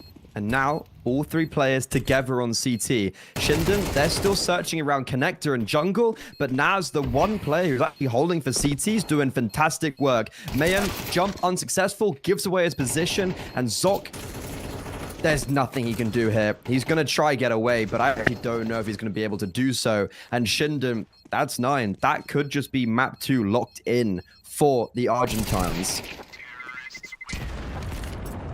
It could be, and it probably should be. I mean, like, as much as we can say that Shinden, you know, were kind of fortunate in the first couple of rounds, bounty hunters had done nothing to kind of help their case whatsoever. Like, they've been going for this kind of mid-pressure, this mid-control in a couple of rounds. They haven't been able to do it. There's a couple of players over towards A that are going 1 for 1, very committed on the site. The retakes have been just extremely labored, and you know, like, eventually you're going to have to go guns blazing into it. A couple of mistakes in the retakes as well, you know, even that jump up on the box from Marin, that's going to be enough to just gather up a kill. But it just seems like bounty hunters who were, like, everybody was on the same page on Dust 2. It just does not have that feel on Mirage. It just feels like that kind of mojo was gone. And Shinden are doing a really good job of actually just punishing it, as critical as we have been for some of the closer rounds that they've, you know, managed to pull out of the hat. This has been just an all-around good performance from Shinden and a massive step up from Dust 2.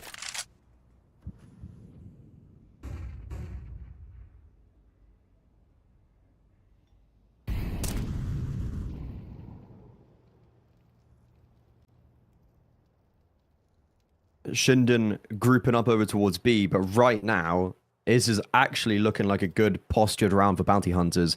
There's 3 players on the B bomb site, and the reason why they're able to do so is because there's a player right behind Shinden. Now, confirmation that it is going to be an Apps play. Mayan, in that Molotov, they must have heard that. He's still able to dance and prance around the bomb site, but his 2 other defenders have fallen. How have bounty hunters had the right read and had the flank, but get 1 kill? That is really disappointing.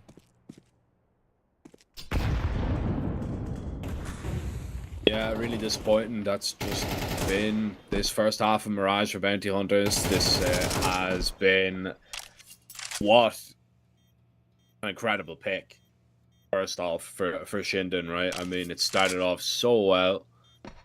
10-2, you know, on a map that has been played, you know, a couple of times between these sides.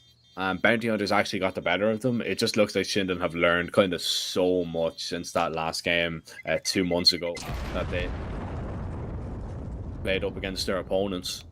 And I mean, Bounty Hunters, it just looks so discombobulated, Freddie. It's crazy to kind of put, like, it's crazy to see how it differs, because it's night and day between map 1 and map 2. All right, so it actually feels like two completely different teams. I agree. Like, it does have a feel that, like, these guys just, they don't have a clue, or it's either they don't have a clue or they're just not respecting Shinden on this map, like in certain situations. Like, obviously there's been some good calls from Shinden, there's been a couple of close rounds. Bounty Hunters, as I said, the first maybe like 7 or 8 rounds, they definitely could have won the majority of them, if they get some of the clutches right. But I think that has kind of affected their mental and definitely affected their decision making in a lot of these different things. Yeah. They realize that they're probably down and out of this game. So I would be very surprised if they're putting in, a maximum amount of effort here on their T side to try and pull themselves by the bootstraps back into this one.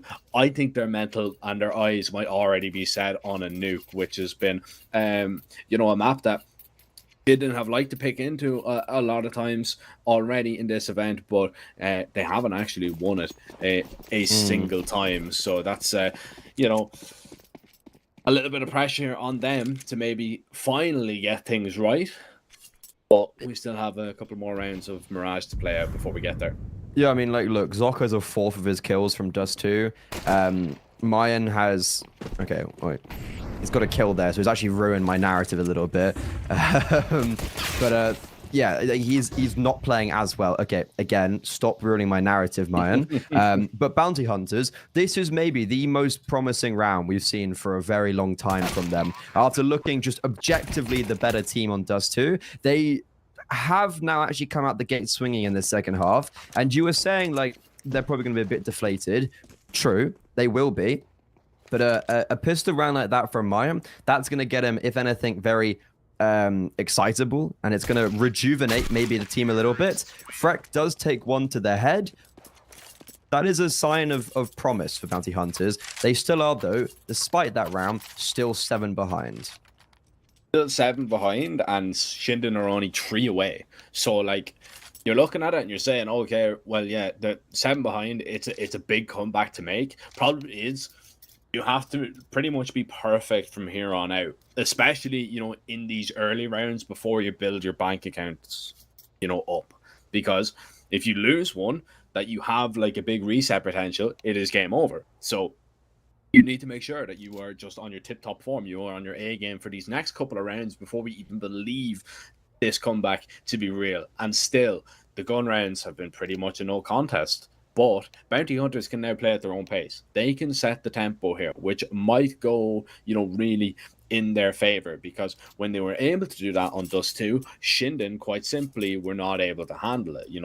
Bounty Hunters picked up 8 rounds in that first half, on the T side as well, and Shinden only won a single gun round on their CT side too. So they literally just could not handle the amount of openings and the amount of plays that Bounty Hunters were going. And it's not like they were going for some crazy strats. It's not like they were, reinventing the wheel on Dust 2, because that wheel has been around for 20 odd years. So, it was literally just, simple long takes, simple B splits, simple executes up short. It was, plain as day, and Shinden couldn't handle it.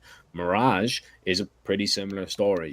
There's probably a little bit more depth into it. There's probably, a couple of more tricks that you can have up your sleeve. But the basics of this map is that it is very, very simple, and a lot of it is going to revolve around the mid control that Bounty Hunters are going to try and take, and if Shinden can maybe stop it, if they can deny it, and if they can worry them.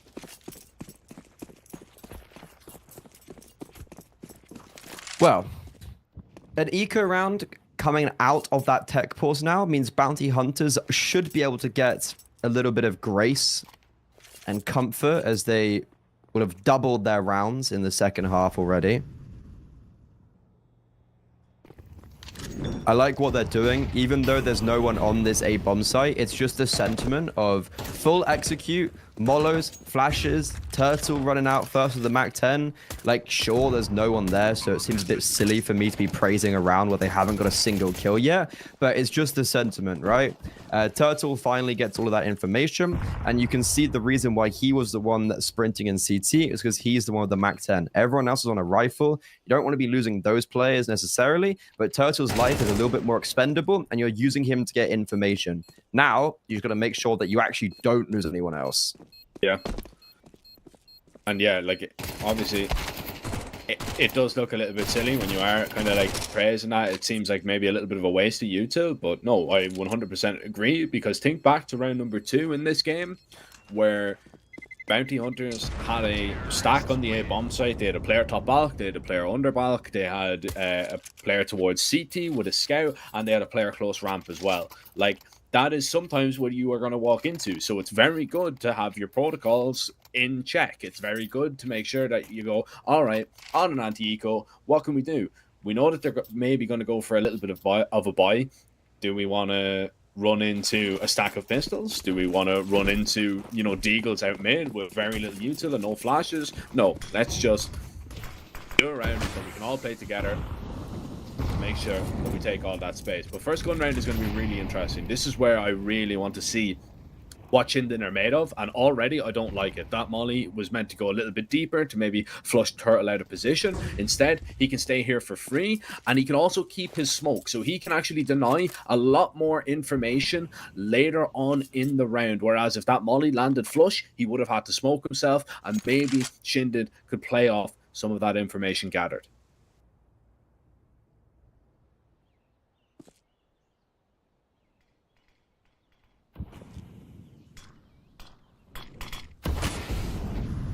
Heavy setup towards middle with a player in Palace. You'd assume then this round is going to end on the A bomb side. Turtle, I was going to say a big altercation in ladder room. If the T side win that, they open up so much space. But now, because Bounty Hunters have lost their player on short, they have to and are forced to accelerate onto this A bomb site where Zoc and Frak do get positive entry frags. Ivers needs to be careful. He has no support. He's out in the open, and a great heads up play. Zoc supports his IGL for the kill that allows for the bomb to be planted. And now Nacho and BK1 in a difficult position, very separated, time ticking down. And I don't see a world where Shinden can get their way into this, especially as Kaiser doubles down and Nacho most likely now forced to go for a save. They're going to play late into this one. He's not. He was thinking about it. He was thinking if he could maybe find something. He's hearing the steps of Zoc, so he can maybe collect that kill, and that would kind of guarantee his safety. But this is going to be around for Bounty Hunters. It's going to be a 5th. Nacho will be able to hold on to that AK. Kaiser actually falls too, so Freck is going to have to collect that AWP and bring it forward. And yeah, there was a couple of nice moments in that round, Freddie. As I was saying, that molly missing had a massive ramifications, because later on the round they had pretty much just an extra smoke to play around with, and they were able to split up Hector off it. A really important fight was from Kaiser, realizing that he had to take a fight in towards CT. He was the guy with the bomb. That flash needed to be perfect to blind the opper in towards CT, because if Kaiser goes down there, that's the bomb drop. That's the round in Shinden's hand, 100%. So that is just a really vital piece of the puzzle that Bounty Hunters needed to play around with it. And it is one of those situations where it's high risk, high reward. If that flash doesn't land, if it doesn't blind the opper, if it's somebody playing anti-flash, all of a sudden that bomb goes down. It's a completely different story. That doesn't happen though. And now Bounty Hunters had spotted maybe a little bit of pressure and presence in towards the window. That molly is going to discover that nobody is in there, and Shinden have actually rotated around towards this B bomb site where they are getting a little bit more aggressive. Marin is going to have to be on his A game here to find this kill, and he's actually spotted one, I believe, on that jiggle, just maybe forcing him away a little bit. But Naz solo towards this A bomb site, he is not liking all this pressure in towards mid. I think they're going B though. Because look, it's rotated the away. same setup as the last round where they have a player on the extremity and they go to that player. Abiz, that is an insane value from his position. A kill and 80 HP. That means Turtle's softened up for Iviz. And BK1, they at least have confirmation that he's in apartment. And I think they've also just noted that Nacho's over towards window. So they can put all this pressure on that MP9 apps. But Zoc, wait, Zoc? What is he doing? He apparently doesn't know that. Well, he did, but just is so nonchalant about his play. Kaiser, 18 seconds left. He finally recoups the bomb, and he's lost track of Nacho, who's actually repositioned towards short and just hits the instant headshot. That is such a weird round where Shinden, it breaks the camel's back, I think. Yeah, that's a really, really troublesome round there, to be honest. Like, Mayern going down in towards the apartments, like, it was just really good trades. And actually, the stack was kind of moving and positioning away from that B-bomb site. If that short play came in like a second or two later, Bounty Hunters would have got that site pretty much for free. But the aggressive position from BK1 in the apartments with that SMG just does so much because he kills Mayern. Zoc, I don't know what he's doing. He's maybe forgetting about the player, maybe not expecting him to play that Trying close. to rush it, honestly. Right? Yeah, maybe not realizing that there was a player in towards window that had the information on him when he dropped on down. Like, I don't know. I think maybe it was just a little bit of panic setting in, to be honest, for Bounty Hunters. And I'm getting to him, to be honest. That's what I would have thought. yeah, I would agree. So Bounty Hunters, right, that one doesn't go right, but that's the only mistake you've made so far in the second half, right? Okay. You've won everything else. You've won 3 rounds. You lose 1. You still have more opportunities. Problem is, the last couple of rounds haven't been clean. So this is just Galil's and an AK with a Tech 9 in the mix that you're going to need to try and work some magic. And Bounty Hunters, no point faking. This is a straight up A hit. This is within seconds, just the A hit. Iviz, though, standing tall for 2. Abiz just gets 1, and that's all he needs. Sorry, the AWP was pushed onto triple. It's a little bit overzealous. It does mean he falls, but that's when the rotations are there. Also, look at the rotations for Shinden. Every single player was in close proximity when needed, and Bounty Hunters, it's going to be Tech 9s to see if they can try keep themselves alive, and I think it's only a matter of time, and it's in about a minute and 55 seconds that map 3 is going to be dawning on us. Yeah, agreed. This is going to be map, I would say, unless we see something heroic from these Tech 9s. And now Bounty Hunters, they have actually had some alright, you know, kind of set pieces and set plays. That one doesn't go, you know, too good. But, and if they get this one right, all of a sudden there is, you know, 6 rounds between them. You've got maybe a big chance. It's a long way back. It is a stretch, and it is a long way down the road. This is going to be a fast split up connector here. Flash into Con. Turtle just gets absolutely destroyed. And once that first player gets denied, surely there won't be a way in for Zoc as he gets traded on out. Still a load of pressure from these CT rifles in towards the connector. And it's all eyes on Mayern now. They spotted him out. You know he's on the site. He's got 4 players to deal with, and he won't be able to deal with anyone. Naz with a triple kill to finish it off as Shinden 13-5. Bounty Hunters on their own map pick. That means the stage is set, Freddy. Nuke is needed. Yeah, I think it's good to remember this is also a qualification game to playoffs, right? Like, neither of these teams are being eliminated if they lose this best of 3, but it does put them in a very fickle position where their backs are against the wall and they really have to, like, do or die situation. A very disappointing performance from both teams on their opposition's map pick. Like, Shinden, we were kind of, we were slapping them around on Dust 2. Bounty Hunters, again, a lot more contestable on Mirage at the beginning, but the scoreline isn't even remotely contendable. And therefore, we go now to a nuke, which, if I'm not mistaken, has been played previously. It was Shinden's map pick, but they lost 13-5. That was, though, a similar occurrence on Mirage, where they lost in the last best of 3. So it's evident that things have changed. Third map, that's going to be decider. Do or die for both these teams if they want to go into the 3-1 bracket. Do not go too far, so we'll have that on your screens shortly.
Do love a good little tech pause on CCT, but we were just keeping the anticipation high. Shinden versus Bounty Hunters. We're in the 2-1 bracket of the inaugural CCT South America series in Season 3. Bit of a tongue twister, bit of a mouthful there. But who will be going to playoffs and who will have to retry their efforts later on? Nuke, the deciding map has been very one-sided for both teams on their respective map picks. Looking for a bit more competitive affair now as Bounty Hunters. This is a very sporadic and wild pistol round. Yeah, wrap outside, go towards hell, little fight, go towards ramp and see if you can pick up a couple of kills. Problem is, you only get towards ramp and you stop, but you've done a lot of damage.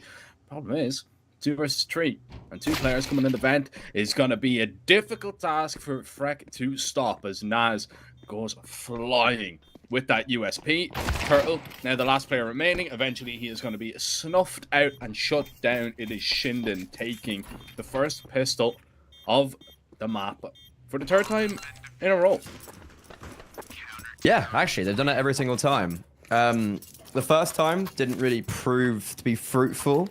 But the second on Mirage, you could argue was one of the main reasons why they were able to get that such oppressive beginning was because they just somehow kept on winning the rounds that were ticking over.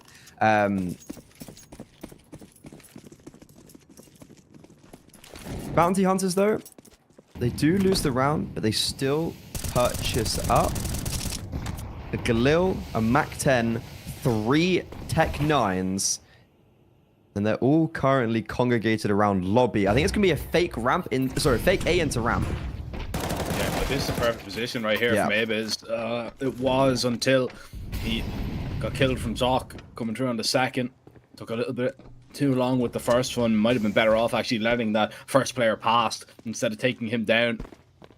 But now Bounty Hunters, they will get down towards that B bomb site. It's still lacking, you know, a decent bit of control to actually get that bomb down. But eventually the smoke will come in. And this is where Shinden are going to have a little bit of a problem, especially with Turtle already flanking through the back. But it's been accounted for. It's a big read from Nacho, but it still might not matter because he's left all alone now in a 1 versus 2. But picks off Zoc. Kaiser, where has he gotten off to? Waiting for his perfect opportunity to strike. And it is Bounty Hunters that answer back instantly.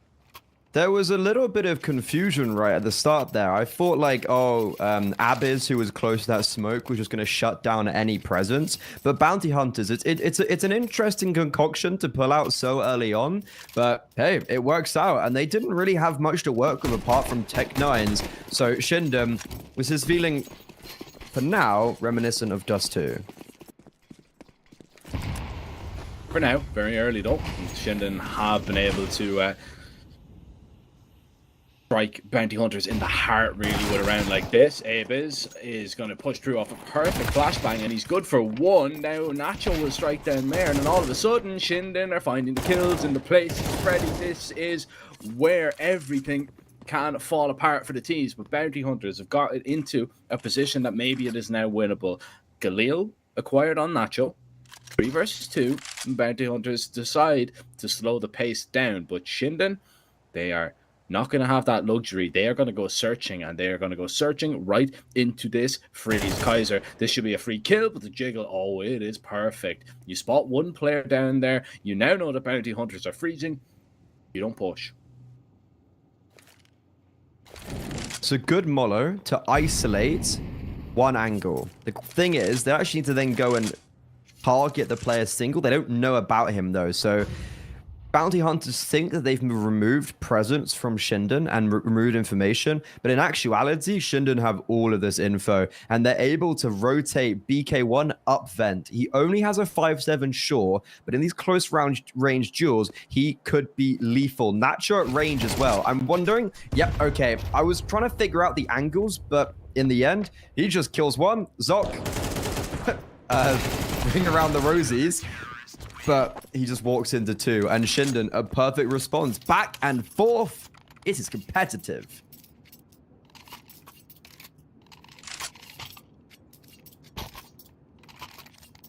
Competitive it is. Bounty Hunters, you've no other option, unfortunately. You lose that round, you're going to have to force back, and the force by wars are going to continue. Work of the game yesterday in EU, Freddy, that there wasn't a buy round till... Can you guess what round? Round 10. Ooh, close. Round 8. Ooh, I was going to say 8. Well, you snooze, you lose, unfortunately. And that is basically what was happening. There was a lot of snoozing, and everybody just kept getting caught off guard by force buys. So you don't want to get caught here. Problem in this round is Zoc, the man with the AK, is already taking a ridiculous amount of damage. So that is going to be understandably so. A little jersey swap to Kaiser. It's fine though, because it's not like nobody else had armor, so you know, you just trade hands with it. You still are in control of the rifle. Issue though, as that flash is perfect, Turtle had his teammate covered. A little bit of damage. Now you know they're heavy in towards lobby. Reinforce the bomb side here, surely on A. Left ramp a little bit open, actually. Never mind, because I think it's Ives that is actually playing, or maybe it's Abiz that is playing over on the right-hand side. He is good for 1. The rotation comes in, though, and Bounty Hunters, oh, they're finding the kills that they need to. It's still going to be a tricky round, though, just because of the HP of a couple of players. Naz sees nothing down towards B, and BK1 has no other option but to push in towards the lobby here. They're wrapping towards the heaven. He should know this. He's acquired the kit, but he is on a timer from the push in towards lobby as well. Yeah, this is really awkward. Oh, never mind. I assumed that BK1 was guaranteed at least a single kill there, but in actuality, he just gets annihilated. Naz sure does pick up 1 for himself, but he's very far out of the way removed, and he's also been reduced to 11 HP. I don't think it would have really entirely mattered if he had taken damage or not, but Bounty Hunters, I thought they were going to go to ramp into their grave. I don't know about you, but that setup seemed pretty sound, and it's just individual heroics that mean Bounty Hunters, they're fighting for this. They don't want to roll over and allow Shinden consecutive rounds.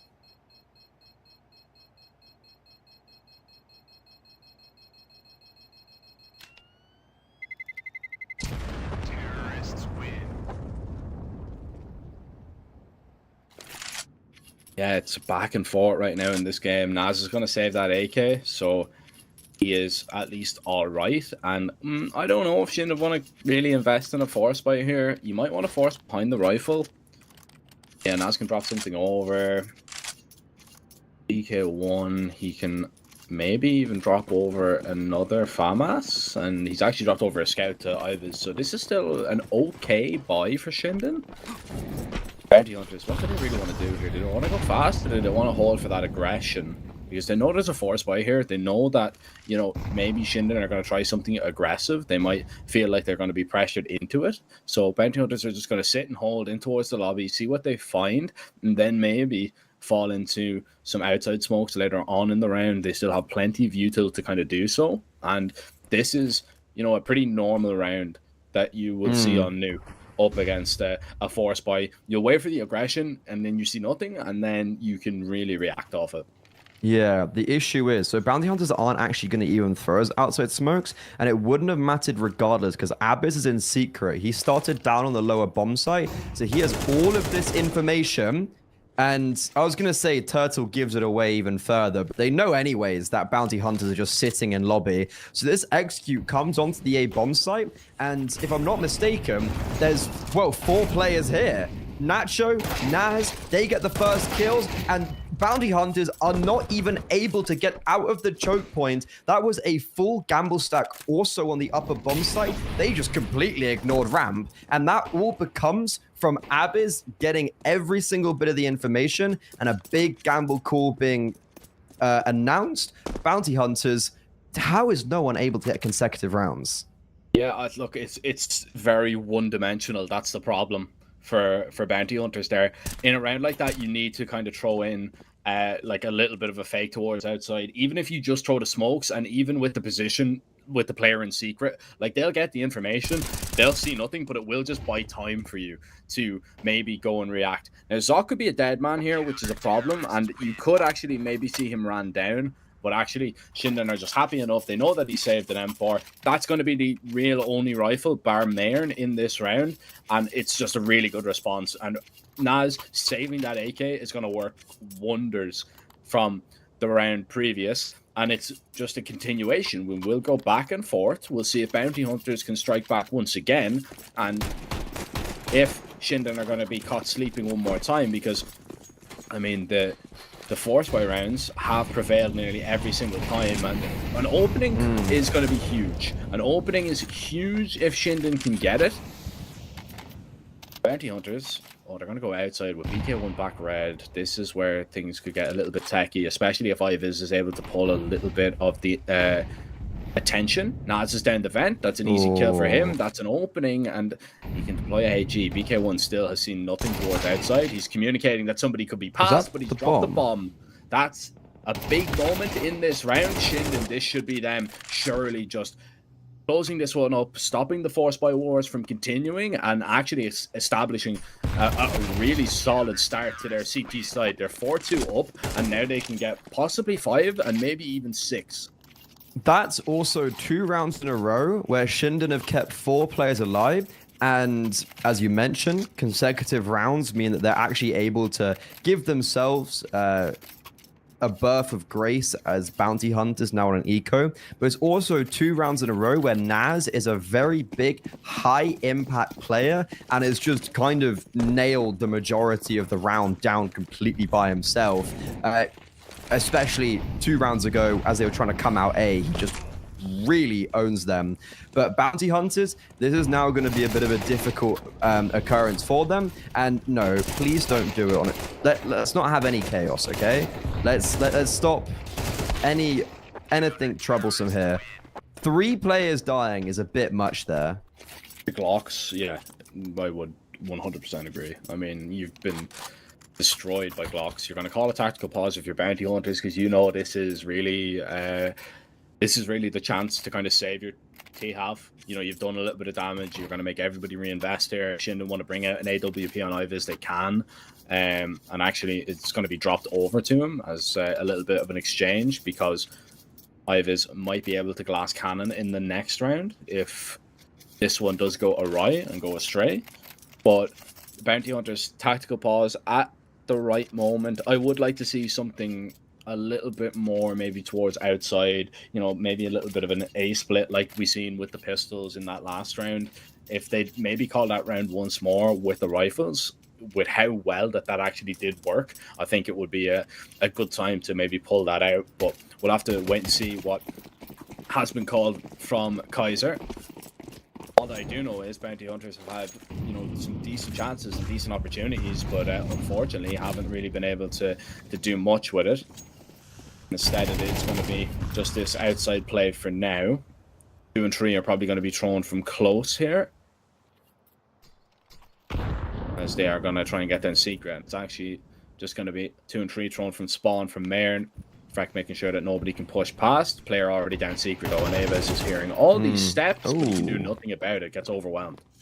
But here, like, look, Naz is right next to him, and again, though, maybe not in the position he would have wanted. Nacho caught getting aggressive. It's a very calculated push that bounty hunters knew. They, you know, if there's always going to be a reaction, and it's most likely going to be towards lobby. So bounty hunters, they've not only got the kill down towards B, but they've got the kill in lobby and have so much space to work with. But they've left a lot of gaps and a lot of holes that that Shinden could actually penalize BK1 in a 1 versus 3. He has the majority of them in his crosshairs. He's put 1 down. Zoc's on low HP, but nades trade. Martyrdom favors bounty hunters. That nade was perfect. If that doesn't find that kill in towards heaven, all of a sudden bounty hunters, you know, they're in a weird position. They're in a 1v1.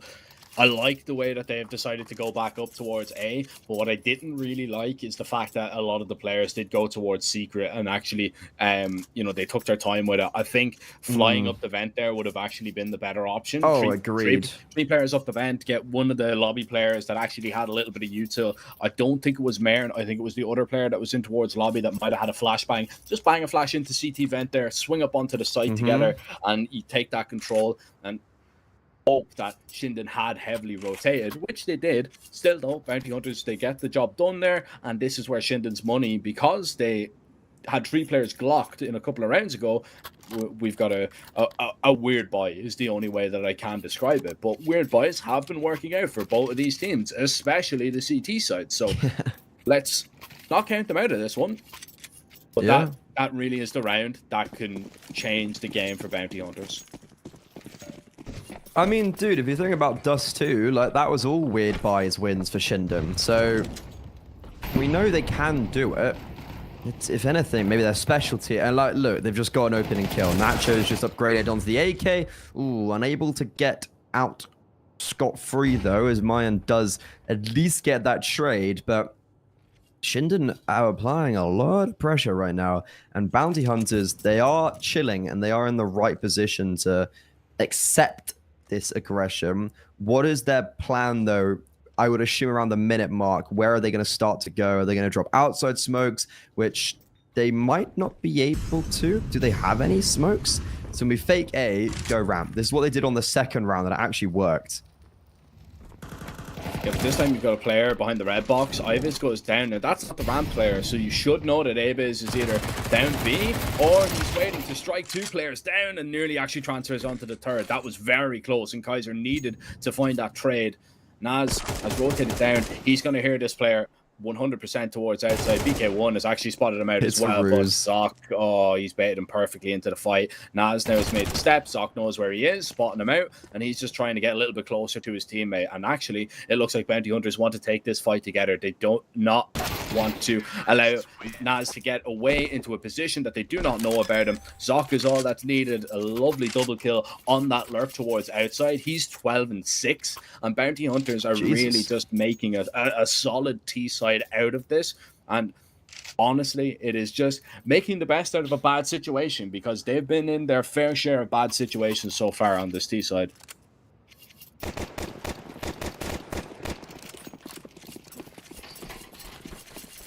Yeah, Bounty Hunters, I could have certainly seen this half just kind of fade away from them, and Shinden not maybe replicate what happened.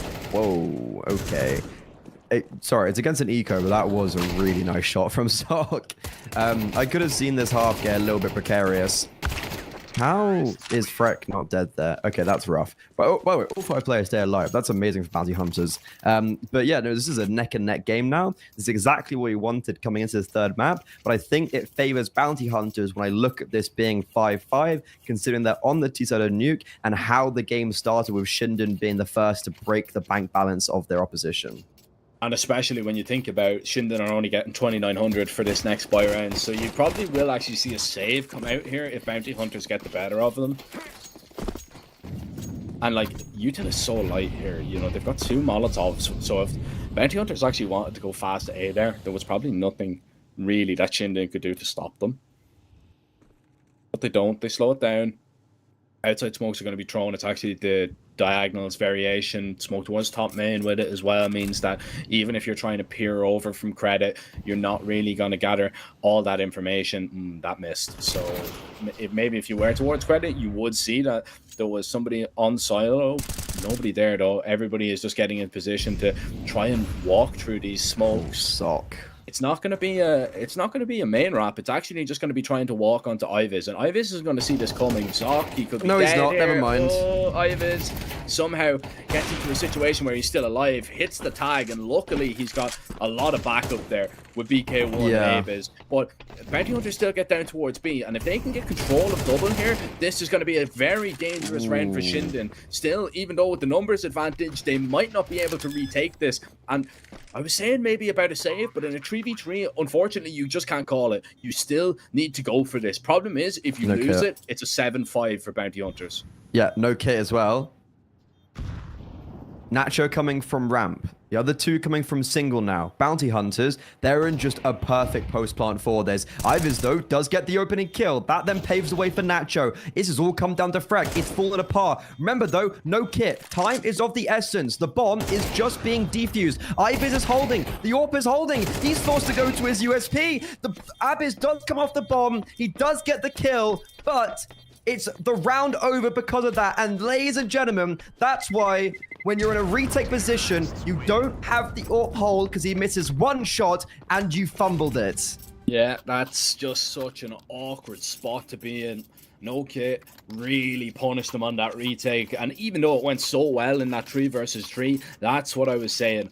That bomb site is just so difficult to retake. But I mean, fair play to Freck. I mean, he's had a tough game so far, 4 and 10, but all of his kills have had some big repercussions for the CT side. And the biggest repercussion of them all is that you've got 2 SMGs, you've got 2 rifles, and you've got a scout here to try and defend. And this is going to be a fast A play. Perfect time to call this one. It's a double entry onto the site. Okay. The CTs will get one back, but this is 7-5 for Bounty Hunters, and they've made a 5-2 start for Shinden. Now look like child's play on the T side. They've fought their way tooth and nail to get back into this one, and unless we see some heroics from Iviz and Abiz lacking a kit once more again, this should be Bounty Hunters round every day of the week. I mean, Zoc does die on outside. Post plants, bit scary all of a sudden. Abiz, unfortunately though, can't connect the spray onto Mayim, who has got very aggressive there to put Kaiser in the 1 versus 1. Molly. Ivers has dropped a molly on door, and it's not planted for them either. Kaiser running around the corner, and unfortunately, Ivers, I think, had to sick it. I don't think there was the ability to tap it and play for the kill. So Kaiser just runs him down, and because of that, Shinden only able to get 5. And yeah, as you mentioned, it was a dream start for Shinden. Everything went their way at the beginning. They were the first to break the economy. They had that lengthy run, but only to 5. And ever since then, it's been 5 rounds in a row for Bounty Hunters on the T side of Nuke. They have the utmost momentum now going on to the second half, and I feel like they're firmly the favorites to close this one out. Yeah, I would agree. I think this is Bounty Hunters putting themselves in a really good position to close out this series and book a spot in the playoffs. But this game has, you know, lacked a lot of logic to it a lot of times, so I don't really want to write Shinden off. But you know, you can't really ask for more than that. Deciding map on Nuke, 70 rounds. I think Bounty Hunters are going to be pretty happy. As for Shinden, things kind of need to perk up here. Pistol is going to be necessary, but we have traded pistols in every single map so far. So Shinden won the first one. I'm expecting Bounty Hunters to win this on the CT side, but this is where things get really weird because you've got 2 sets of armor on the T side and 3 full belts of util. This is going to be an A-execute. And it might even be a re-execute. On the pistol round? Yeah. Well, yeah, it's looking like it right now. Have they just dropped both their smokes in main? It would seem so. I think they've just dropped both their smokes in main. So there's not going to be any execution, but it is just going to be this instant pop out. All 3 players now remaining for Bounty Hunters, streaming, attempting to flock out ahead of them. Mayan's got onto the bomb site, but he's now into a 1 versus 2. 7 bullets in the magazine, no armor, 50 HP. They're playing together. Shinden, the battle buddy system. Mayan connects on the headshot. I don't think he reloaded. I think he's only got 1 bullet left, so then forced to go for the reload, and BK1 is able to clutch up and give Shinden now the ability to close the gap and give themselves the advantage. Yeah, that's a big round coming out there. And yeah, that's a really small detail that nearly went horribly wrong. Because once you see the execute, or once you see the flashes kind of come into the A-bomb site, obviously the reaction there is going to be, right, let's reinforce the site as the CTs. But the plan was actually to wait just that little bit longer and then re-smoke. But the miscommunication, double smoke, means that you have to go. If you've got no main smoke on an execute like that, it just isn't going to work. Shinden go flying down the vent. Ivis taking a lot of damage, as this is a really strong call here that Bounty Hunters are not going to be able to really deal with, and they're not even going to even consider going for this retake, right? They're going to go and try and search for maybe an upgrade or two on the rifles, but the save here is a necessity for Bounty Hunters because you're not going to have a buy in the next. This is just a really strong call that Shinden have gone for. It's kind of like, I don't know, I always just kind of associate that round with Furia, that like on an anti-eco, they just drop down the vent. Used to do it way back in the day. Yeah. Well, I mean, no wonder you associate a play with Furia, because you were Furia Academy, basically. I was going to say, no wonder of all teams you've plucked out of like, oh yeah, Furia. No wonder, no wonder. Yeah. I mean, that was a strat that we did use to run over. That you called Furia. Well, I was going to say, you probably couldn't call a strat Furia, because you probably mix it up with the 17 other strats called Furia. Yeah, there was a couple. There was a few. A few, but yeah, I don't know. That was a long time ago. That was a long time ago. 5 years ago, man.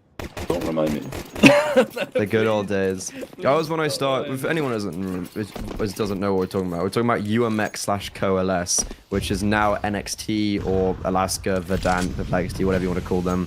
And Jack used to coach them back in the day. And that was also the first time when I got into UKCS, was when I was watching them as they qualify for their first HLTV event for Open Qualifiers. Yeah, it all circles back. The circle of life. But regardless, Bounty Hunters, they lost their force spike. They do save a few bits and bobs here and there. And they are able to actually go blow for blow for a moment. Yeah, they are, and this is really They don't know he's crossed, by the way. Yeah, they don't clear him either. And oh my god. It's just an easy double, and this is enough distraction that Freck will get all three. Perfectly played off each other. It's a 4K from Freck in that round, and this is where Bounty Hunters now can really kind of strut their stuff on the CT side. Took them a little bit to get going. 2 rounds for Shinden. Now answered back from Bounty Hunters means that they hold on to their lead, and Shinden have to go for a heavy investment, but it is only a partial one when we look at the buy and the weaponry that they're able to bring out.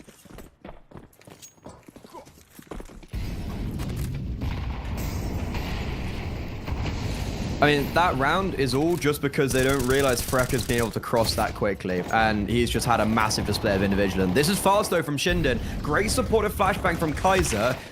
Actually, I think they're all dead by the time he throws it, to be honest. Yeah, I actually don't think that did anything, because they're already all dead. In theory, that was a really nice flashbang. But in actuality, Bounty Hunters, that was actually a really impressive hold, considering that one player was literally reloading as the execute came out. Yeah, and that was the investment. This is going to be the eco. So we're talking 10-7. We're talking, at the height of it, probably 3 gun rounds. One of them having Galil's in the mix if there's no bomb plant on the gun rounds, if everything is unsuccessful. So Shinden, I mean, all your eggs are pretty much going into the first gun round basket. So I hope that the call is going to be a good one. Of course, I'm actually not too sure who is IGLing on the side of Shinden. I would imagine maybe it's BK1. That would just be me hazarding a guess, but I honestly don't know. It's tough, man. It's tough to kind of keep track. Yeah. If it's not listed, it's one of those things where it's like you're kind of shooting for you're just throwing a hazardous guess. Like, I don't know. We're not in the South American scene, so it also takes away, like, if we knew them personally. If it's not listed on Liquipedia, then it's kind of just like, I mean, I guess you could try and figure out roles, but then IGL roles can just be different in different teams. Oh, absolutely, yeah. Oh, Abe is all right. He's hit 2, you know. Different on the Deagle. Okay, can he find one different more? gravy? I mean, like, he's going to be given another chance to take down Mare, maybe. Never mind, that chance has been and gone. 7-10. And now, this is the buy round that I'm talking about. This is where I want to see something just a little bit better here from Shinden. If they want to maybe try outside, or do they want to try something pacier? I mean, they tried to test out the protocols of Bounty Hunters on, like, a little bit of a half bite towards A. Didn't work in the slightest. So I would say an outside play is going to be on the cards.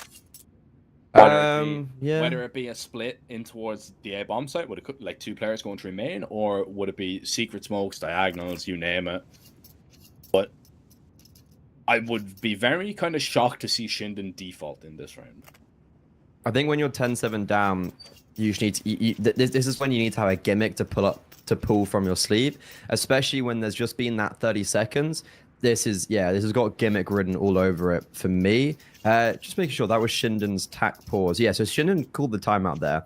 I would be shocked if it was a slow default or whatever as well. Like, that's not how you get yourself back into the game, especially when Zoc is returning back to his form from Dust 2, and there's a lot of consistency alongside him. So Shinden, fast outside smokes, and it looks like they are going down with them, but Zoc is... whoa, that is a big gap. My MM games have better smokes than that. My MM games have better smokes than that. That might be an all-timer, but I completely agree. That is not the situation you want to be in. Turtle was spotted. Were you also confused when Zoc got a first kill and it wasn't like the smoke logo? Yeah. I was like, how's that happen then? So the problem is, if you're going to call around like that, your util needs to hit. So that is right. That shouldn't be a hard thing. Yeah, no, it shouldn't. That's a rightful thing, and it's actually kind of on the other player. Like, it's actually on the player that smoked. Like, not even like, if you know you miss it, you need to call cancel. Like, I just think he doesn't know that he's missed that, or somebody on the side of Shinden just hasn't listened and decided to continue to swing, and they just said, nah, let's just try and take the fight stand. That's just simply a round that you cannot lose in that fashion. You can lose it, but you need to actually, hit the smokes. If they do, they maybe get down. Of course, if somebody nades it open, that's a different story. But you can't lose an opening pick like that, because then it's just scrambling to try and get a hold on something. Flash in towards the ramp there, panic maybe a few players. It's actually blinded a couple, but they're going to wait till they've got vision, and they're going to try and pop out towards the ramp. Kaiser now just trying to play his life as a rotation is going to get in here, and Kaiser is going to have to try and do it all because his rotator has been smoked off. He's missing a couple of shots, going to go forward with the pistol, and he's going to get clotheslined by Attack 9. Still though, his teammates pick up the slack. And it's actually Freck to get a refrag through the smoke, which is ridiculous, leaving Nacho in a 1 versus 4. He's got an AWP. That maybe gives him a slight chance at life. But if we're being realistic and we're being honest here, Freddie, there is surely no way that Nacho should get anything more than just a kill or 2 in this round. To me, when I see a play like that where Kaiser, it's super awkward, he's being run down, he's kind of missing shots, etc.,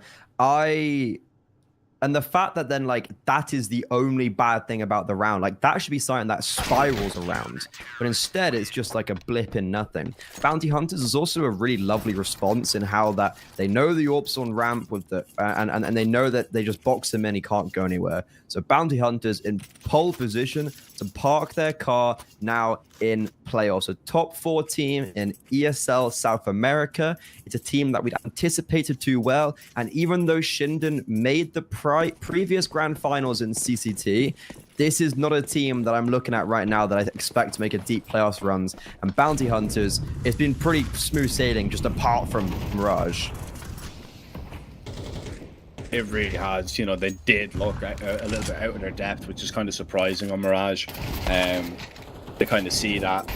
But Shinden are going to give a go at this. Abe is spamming Turtle down. Zoc, though, very important refrag. Even though it's cost him a lot of his health, it just keeps Bounty Hunters in it. But 4v4 for the tees is always going to favour them. Nice tag from Kaiser. He would have liked the kill there. Nacho on a little bit of a lurk, and Freck is actually going to be caught out. Now you go up towards A. Now you do not commit towards the ramp, or maybe you do, especially when the bomb is kind of committed down. You're going to need to get your hands back on that. Nacho is on A. He's ran around. He spotted the main player too. Marin has not seen this whatsoever, and he's going to go down. He cannot quite believe the timings that have been caught in this one, and Shinden are just making a meal out of this when it should have been a simple round for Bounty Hunters when Kaiser really drops the bomb. But it's Nacho with a heroic double kill on an outside lurk that gives Shinden surely an 8. But 2 versus 3, let's not rule them out. deep door position. Nacho could really be the man to throw the spanner into the works once again if this is even being attempted, but Zoc is being very silent on a retreat out of here, so it is going to be a bounty hunter save. They do kind of want to take a couple of weapons with them, and I don't blame them.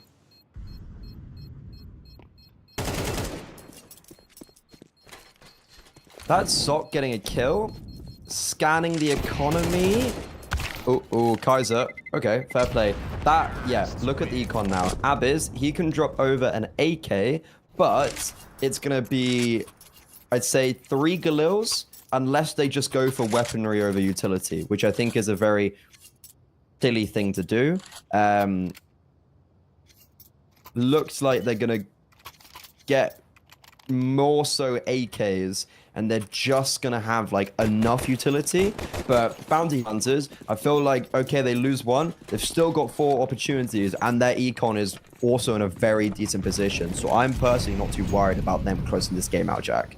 Yeah, I mean, it's only really on Kaiser that they've got big econ, but a pick like that is exactly how you want to start things. Naz taken down, BK1 is going to try and maybe find a gap on the timing in through main, but the problem is Shinden are just losing too many players right now. BK1 might be able to strike down one, but a trade should be imminent. Mayern, he's going to fall. They're out onto the site. But look at the CTs. There's 3 players in lobby. Ibis now knows it because he's getting spammed in the back. Abiz, though, doesn't quite realize the turtle is towards the door. Bomb plant might even be got down here. BK1 is putting down just enough covering fire to make sure that Shinden will get the plant and get a chance at this. But it's all on Ibis. 14 HP. It's looking like this one is done and dusted. Bounty hunters just need a singular kill in this 1 versus 3 that Ibis is going to be attempting. Bomb is going to be tapped here. He does find the headshot, and Freak now needs to try and get it done. Molly thrown in. Ibis cannot run through that. Bomb is being defused, and Freck has won this one by default. Bounty hunters book their spot in the playoffs. It is not the cleanest of rounds to finish off, but they will not care. And Shinden stopped. They'll have to play a 2-2 matchup to see if playoffs is still on the cards. Yeah, I mean, we came into this listing Bounty Hunters as the favorite to the series. It did look a little bit troublesome on Mirage, how they just completely fell flat. And even on Nuke as well, like that poor start where they went down 5-2. They lost the opening engagements. And then from that point, you could just see it was a very clear, like, difference in quantity of the team. And I think that's what surprised me most in this series, that it actually is like a 3-mapper with somewhat close score lines and a very dominant map win from Shinden. And then I take a step back and I'm like, to me, Bounty Hunters just objectively seem so much better. So it's surprising to see how it's actually been kind of how it's all unraveled, right? Yeah, it definitely just unraveled into the favor of Bounty Hunters there. We did see that they were the better team. Like, there was an argument maybe on Mirage that it could have been a lot closer. A couple of cleaner rounds for Bounty Hunters. It could have been a different story. But I think Shinden played well. But I think ultimately they were just outclassed by a better team. And I think Shinden could still make playoffs. I think they do have like some good pieces in there, but it really just depends who they're going to get in their matchup in that 2-2. Because we know, Freddie, we've been doing this, we've been around the game long enough to know that those 2-2 matches can be absolutely desperate when you're involved in them. They're tough games, especially when you see them shape up. But yeah, Bounty Hunters, they booked their spot into the playoffs, and that means our first game of the day is done. We have a couple more still to go, but we've got a little bit of a break between now and then. You've got 10 minutes to get a drink and come back to us, because we've got players and game hunters that is going to be taking place next. We're going to be handing over the reins to a couple of our co-casters in a couple of minutes time. So we're going to get the guys in and ready to set up. We're sending off to a short little break. Don't go anywhere though. 10 minutes time, we're back with some more South American action.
Blindsided, I trusted, fell for you. What a stupid thing to do.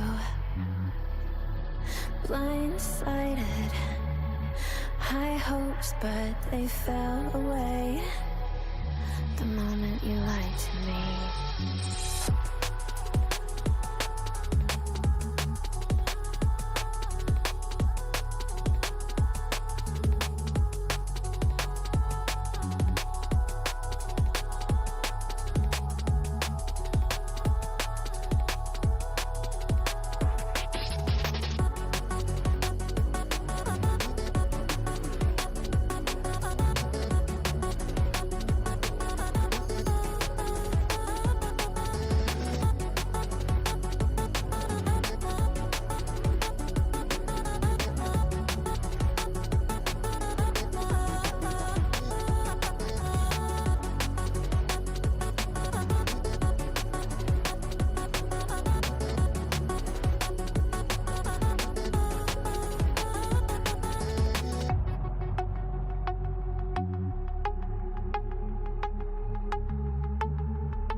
Blindsided, misguided, led astray, trusted too easy. Blindsided, strung out on the smallest string, had me questioning everything. I don't know where I am now. Pedestal I had you on is crumbling down on the ground. It was all illusion. Where do I go now?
Hello, hello, hello, everybody. Welcome back on in out here to the CCT. South America is yet here again to bring us a couple of bangers, and you might have seen me on the EU stream just today. Well, I'm back at it, baby, this time with Aventude Media to be helping me out here on the casting desk. How are we doing, boss, today? Well, thank you very much for that introduction, my friend, and I'm doing just fine. Pretty excited, actually, to see what happens right now, because both the teams that we are going to have today are just about to get ready into the battlefield. So we are going to jump into the fray with players against Game Hunters, and honestly, this is one of the important matches for both of them. I mean, they need to rack up those points as soon as they can.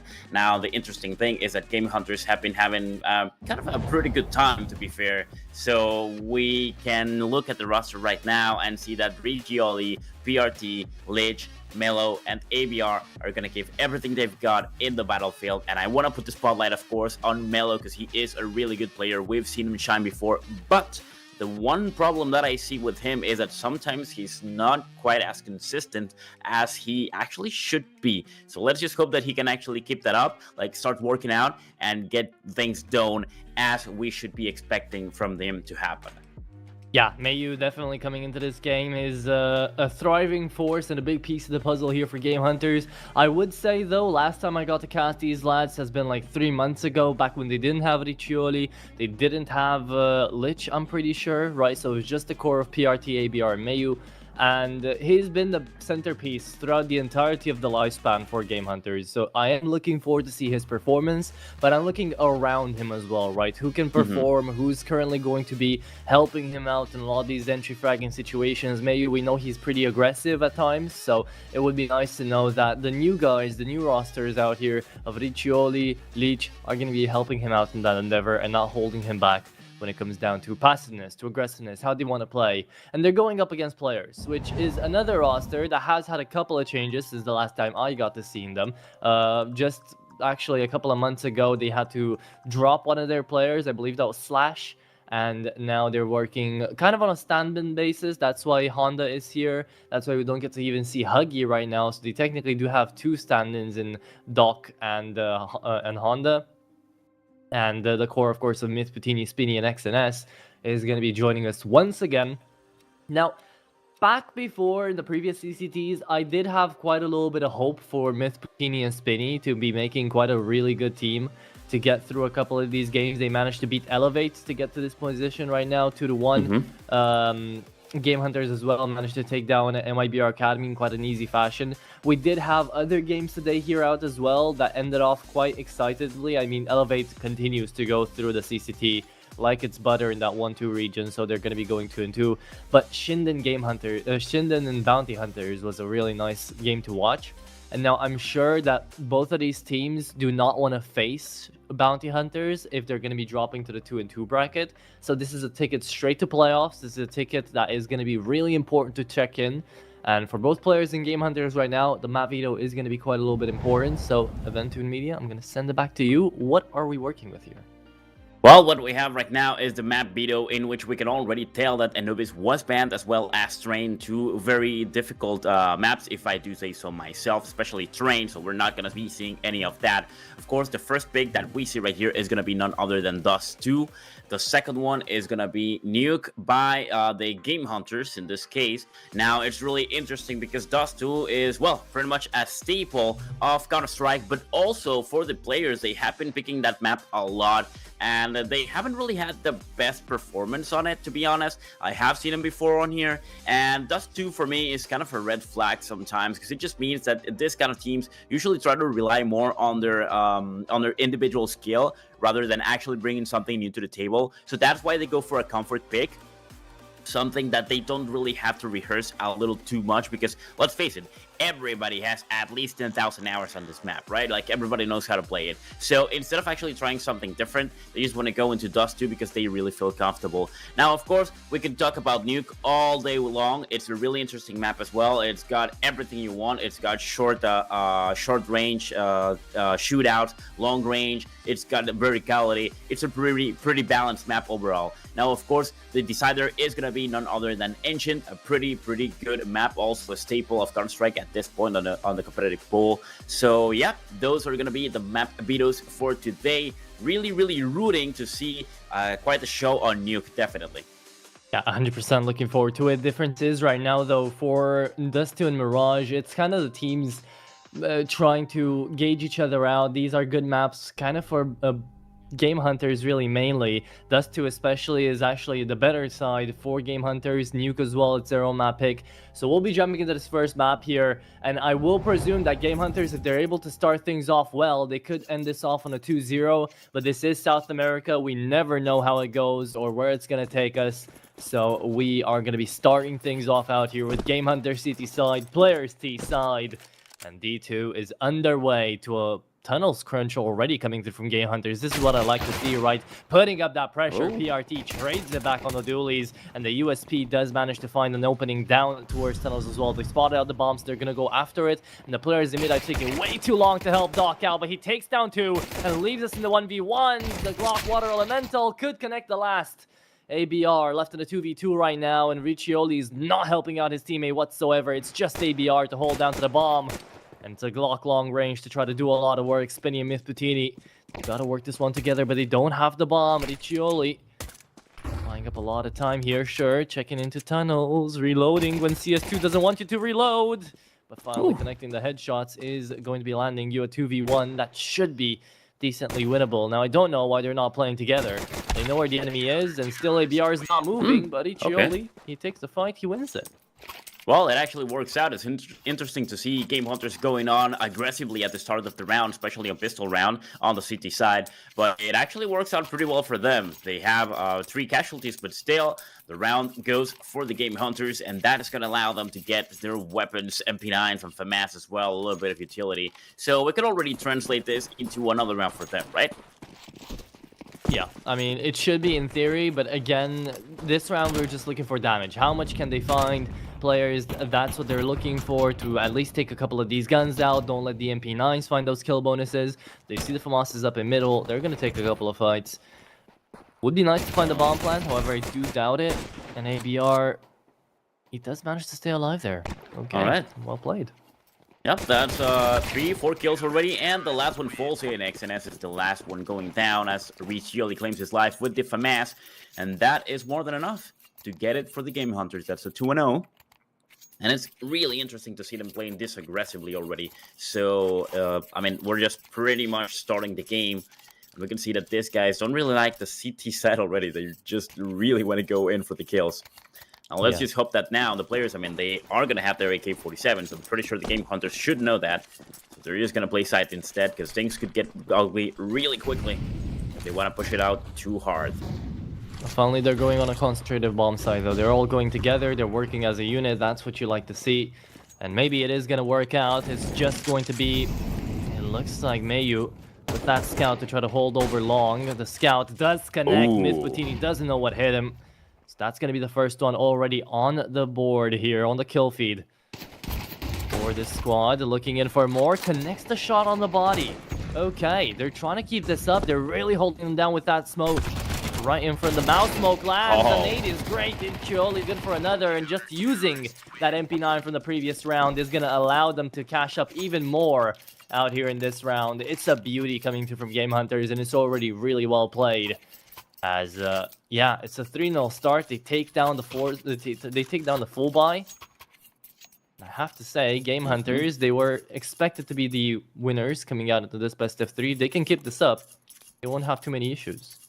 Yep, that was a pretty good round for them. They actually decimated the players, and yeah, they take their AK-47s as well, and now Melo is going to get his stapled weapon, the AWP, so he's going to be dealing a lot of damage with that.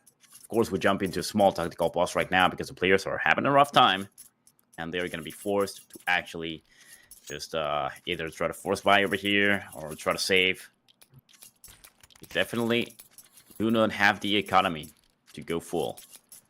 So Hona actually decides to go for the scout. And now look at that. Riccioli already with 4 kills, ABR with 3, Melo with 2. Let's just got 4 for himself as well. So here we go. Round number 4. Let's see what happens.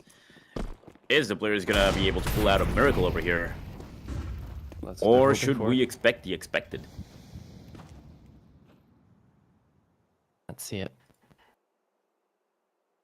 Down to It's just a goblet for the Storm right now. I feel like both teams don't really want to push it out too far. Right now, they don't have any reason to, especially if you're game hunters. You've got this advantage. You know you're rocking the better buy in theory. You're not really expecting a force buy to come through here either way. So they're running a nice setup. Players, they're really focusing down on this mid angle. And hey, I mean, if it works, it works. But so far, we haven't necessarily seen it play out. So back up the shore we go. And this is what a lot of teams tend to struggle with. Right, back on dust, they either go for a B split or back into short when they're trying to default, and it's really easily read into. So let's see if game hunters are going to be able to read into that. Wow, this is a nice hold over the smoke. Here comes a flash. And here comes the push. Long player sees it. Let's see how they deal with it. Here comes the shot. Melo actually takes the first one down. Duck goes out of the equation as well as XNS and Speedy. Look at that defense. Oh my god, that's 4 players down. Honda retaliates with a little shot against Melo with the scout. But now, in such a tough spot, they're definitely going down. There you go. 4-0. I would say that there aren't that many better starts than this right now. Going through, Game Hunter's been decimating players so far when it comes down to an early level. It looks like we have a bit of a technical issue as well coming through from Doc. Hopefully it's just a restart of the PC and nothing else. Should be coming right on back. Keeping in mind, I mean, this is actually players' pick, so we could expect them to be doing a little bit better. Of course, the previous round, there was no economy or firepower as well, so it was a really tough one. And I think Doc was actually the one killed by Melo with the AWP, so maybe he just got killed a little too hard. Maybe. Got forced back a little bit. Now, what do you think, right? Game Hunter is kind of expected to be the victors, quote unquote, of this best of 3 just out of stats alone. But yeah, when we go into the game and we see a little bit of how these guys are playing and how they're trying to work together, what's going on in the server, do you think there's, for now, enough chances for players to bring this one back and to try to win it out, or? Well, I think that the players should be able to do something once they actually have everything set up for themselves, like maybe using Myth using the AWP, which he has in hand. The AK-47 is the correct utility. Like, the thing about the T's on this map is that they can definitely play numbers, right? The CTs are always going to be split around. There's got to be 1 player watching mid. There's going to be 2 players watching B at least.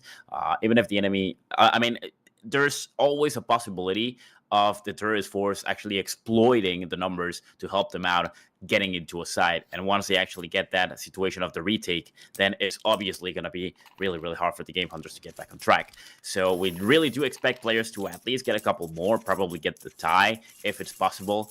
But it's not going to be easy. Game Hunters definitely has the upper hand regarding everything. I mean, statistics are helping them out. Right now, we can already see that they have the superiority in economy and also a little bit in scale as well. So it's not going to be an easy task, but there's always room for improvement and there's always room for a miracle, especially in Counter-Strike. So I do want to see players pulling something like that out. Yeah, we don't want to see them pulling their punches right now. We want to see them give it all they've got. Because that's why we're here, ladies and gents. So let's see it in action. Back down to another buy around here. Myth Patini finally on his scope. We get to see that out of the woodworks. Left our rotation player is starting to play a bit more passively, a bit more in the back, knowing that, yeah, that's going to happen, right? Waiting for that initial frag to be found out. It's going to be down on mid first, and the AWPs are going to have a little bit of fun. Away from that, it's still 4v4 where PRT is still forced on that SMG. Yeah, there you go. Forced to play in front, gets taken down by the grenade. And now a man advantage here for players. Let's see how they use it. Has to be smart. Well, that is exactly what I meant. A good use of a nade. And of course, Myth Patini with the AWP. Pulling some damage that actually allows the players to make a move right here.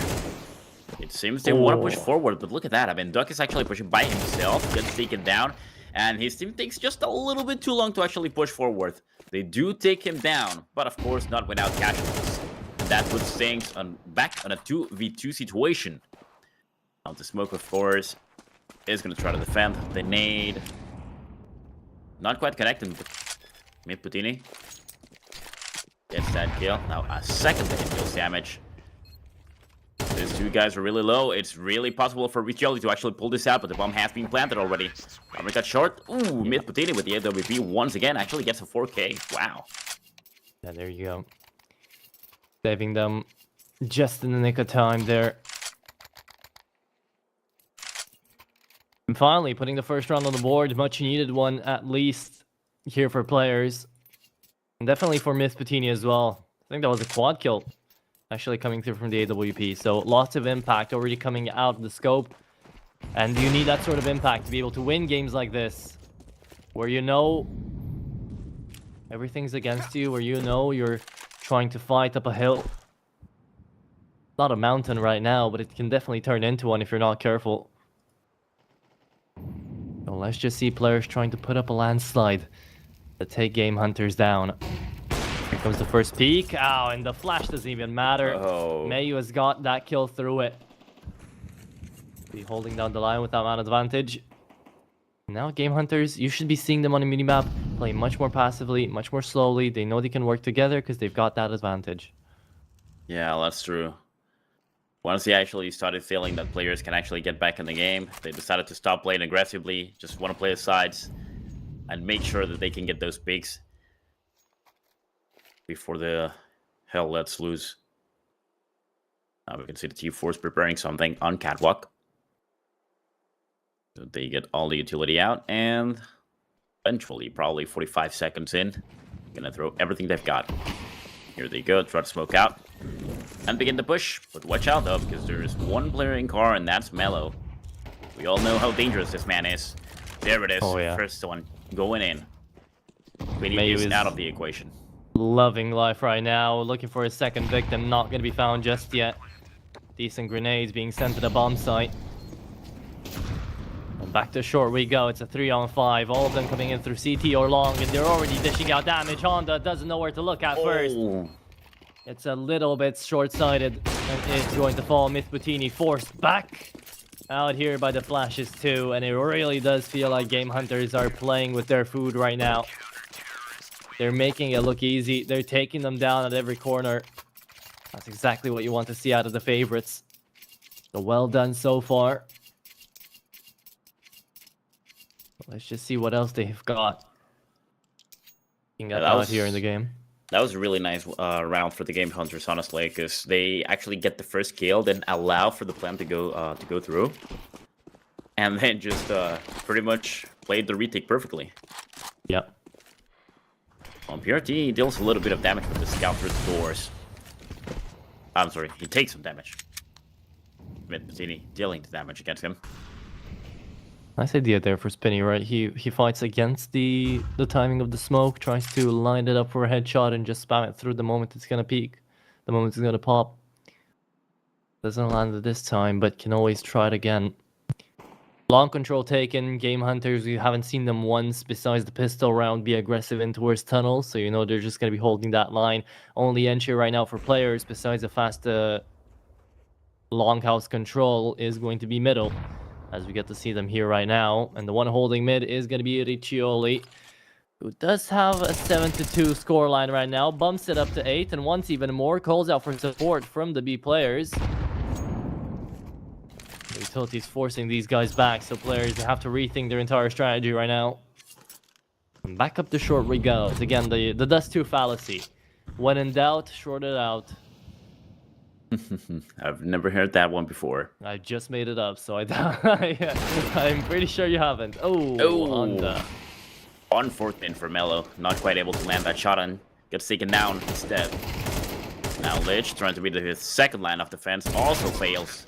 Ah, nice try. I respect it. Yeah, that was a really good one. Well, the bomb is now planted, and with only 2 players alive, I think the smartest thing to do right now is just to get out of there.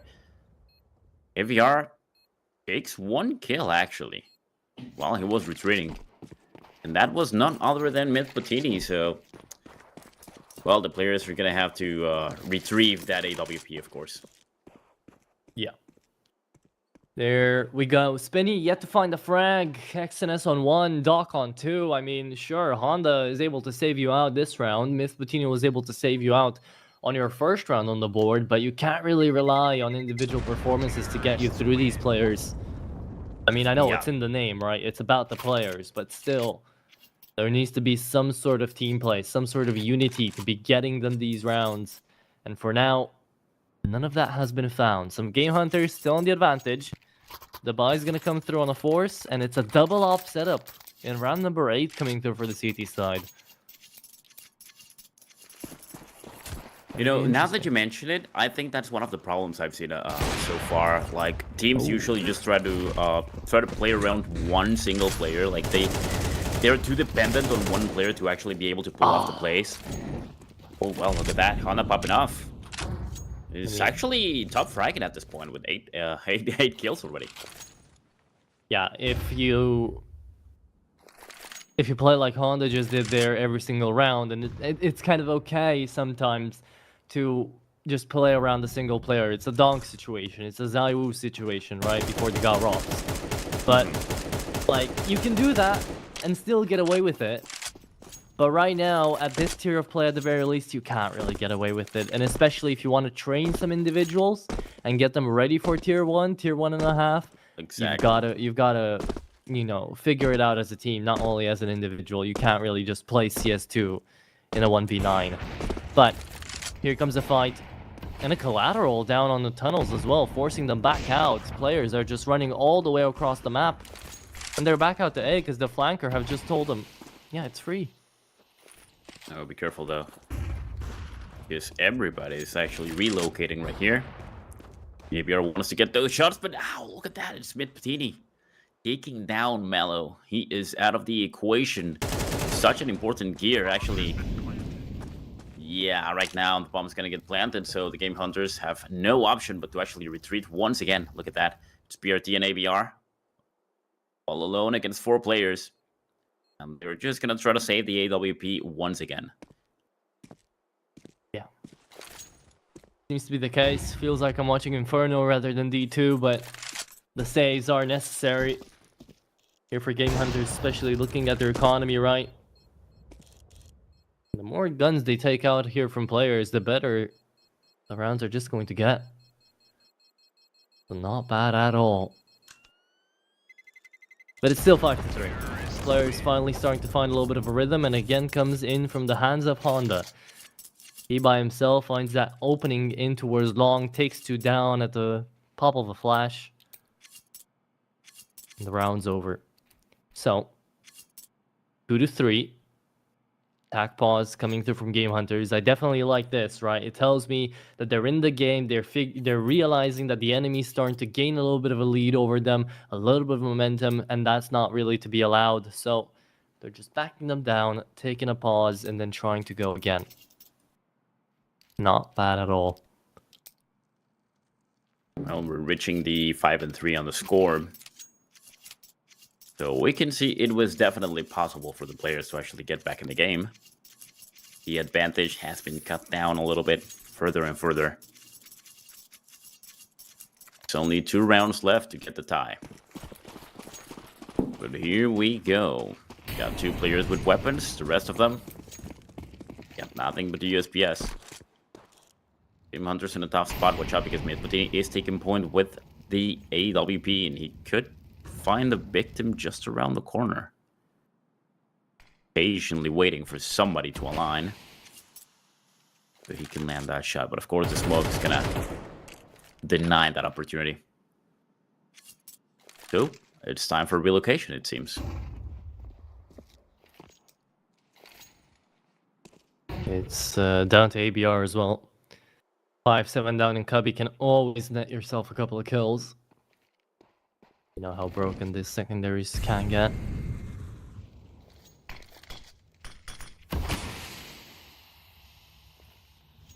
On the Myth Patini, trying to line up. I've actually seen a nice little Stewie flash coming through out here these days on Faceit. He took down Nico by faking out the flash in the smoke and then peeking out when Nico was looking away. course, we're not going to get to see that at this caliber of gameplay, but that's just something nice to keep in mind to try to fake out someone that might be holding out on CT. However, holding down middle, Riccioli is going to find his demise. Not a pop flash to the head. The walk in towards short again, 23 seconds. We're running down the timer. And Mayu's just waiting for him. Scary angle to hold with the off, especially when that's about to happen. There you go. He knew about the flash that was going to pop. Tries to go for another flick, can't connect. 10 seconds. Turns to 40. Well, down. there we go. Gotta get in there somewhere. Honda has got a nice angle still on ABR. He hasn't moved even after the bomb plant for this entire round. He stayed there for over a minute. I think he's just fallen asleep in the cubby. The round's over anyways. ABR is just going to pick up a weapon and run away. There is a defuse kit onto PRT. Could try a ninja, but they don't have a smoke. Is Putini about to get taken out here with the AWP? Lich gets traded. And there you go. Trying to line each other up. That is going to be Honda not checking the angle. But still taken down too. PRT, I think he had the option on where your crosshair like jiggles with recoil and it goes up. Because there's no other way he didn't connect those shots. Wow, that is a really unfortunate round for Game Hunters because they actually try to play around the 2 weapons they brought from the previous round. And they were doing fine. I mean, they were not going to get the round, but they were getting the weapons from the enemies they were killing along the path. And just right at the end, after recovering the AK-47s, well, they just all go down. They don't get the round, they don't get the weapons, they don't get anything done at all. Oh man, well, at least they are able to buy theirs now. And as the push from the T's comes in, ABR and PRT are starting to take them down. Man, Honda is a monster. Look at him go. He keeps getting these frags. Yeah, he does have the recoil on the crosshair. What are you doing? What is going on with that? Why would you ever get that? Just use a static crosshair. God. Okay. 3v2 on the retake. No defuse kit in play here for the CTs. However, it turns to a 3v1 as Honda gets a little bit too comfy for a zone good. I know he's been hitting shots, but calm yourself down. Their teammates have got 1-6, 0-8, and 3-8. I don't think he can have that much to work with. XNS, though, doubles his KD. Let's see if he triples it. Tries. Gets close. Not enough. There you have it. 6-4. Finally, Game Hunters putting a stop to Honda's rampages. As he's 13-8, by the way. Absolute carry force. Game Hunters still on the advantage. On the advantage and at least securing the tie for the first half of the round. The first half of the game, sorry. But, well, apparently it seems that we might just need to go into small break, my guys. So what about we go get some popcorn, probably something to eat, and we'll be right back once again. Good.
And there we are. Finally, break is figured out. We are back to it. No worries, no problems. We are here on D2.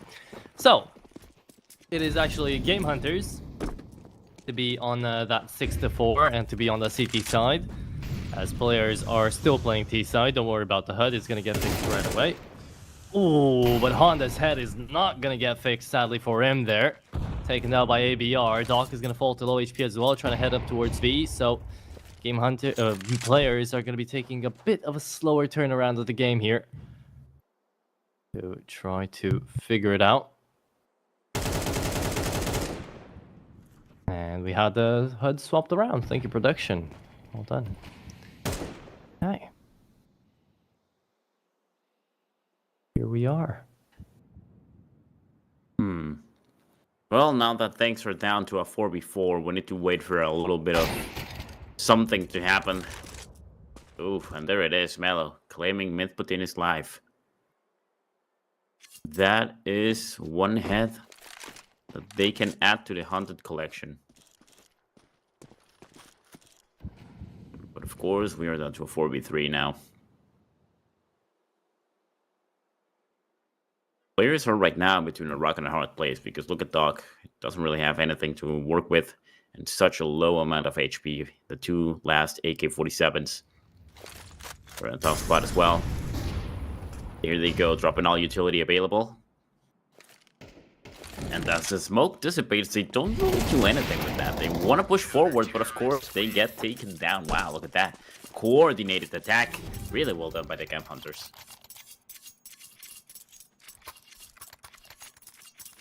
Okay. That's 7-4. The half could end off on a double up here for Game Hunters over the players' round count. Don't know what it's going to turn into, but for now, it is an advantage here for Game Hunters. And remember, this is players' map pick, right? So Dust 2 should have been very puggy, should have been very fought for. But to be able to do that, you need to have your individuals pull through in a big way. And right now, besides Honda, no one has been doing that here for the players. Quite contrary to the fact, though, ABR has been matching up to Honda, and everybody else out from Game Hunters has been playing just a better game. There needs to be something changed. CT side might be able to help out with that a little bit here for players, but if you have an 8-4, no matter how much it's going to help out, you're going to need something huge to be able to bring it back around.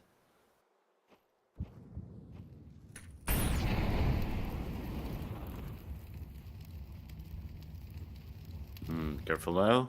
It seems that Honda is looking for the danger.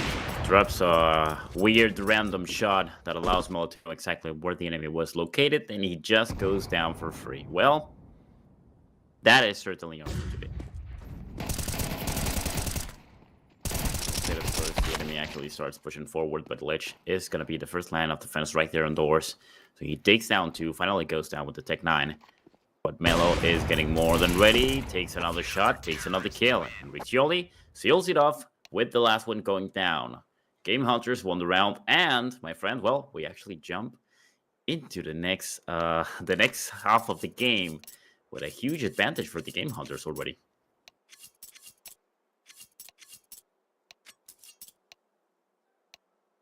Not just any advantage, to be honest, because, well, that's pretty much double the score right now for the players. It's going to be really tough for them to get back. Now, let's not forget, this is their pick. Yeah. Once they hit the city side, maybe things could go different. Maybe it could. Maybe it won't. We don't know, because for now, Game Hunters are banking on a pistol round win to keep this momentum up. Players, on the other hand, if they can get the pistol here, maybe they're able to hold it down. At this point, though, CS2 has always been around about how much can you do in the pistol round and what can you do after that. Can you consolidate it? What I've seen out of EU today was a lot of pistol rounds won, but then the conversions coming through for the force buy. So it didn't even matter at the end of the day who took the pistol. Now, though, I don't know what's going to happen here. Game Hunters look pretty dead set on this B-bomb side, and players are doing exactly what Game Hunter did in the previous round, and it is perfect here for this pistol. Crunching down, from stairs in towards tunnels, but they're getting their heads chopped off because they knew that this was gonna happen. Game Hunters played their exact positions against them, and they just played like they were playing against themselves, and it worked out. 4v2. Game Hunters just needs to storm this B-bomb site, take care of XNS, and it's game over. Well, Oh, look at that. They actually decide to... Like, make the full rotation.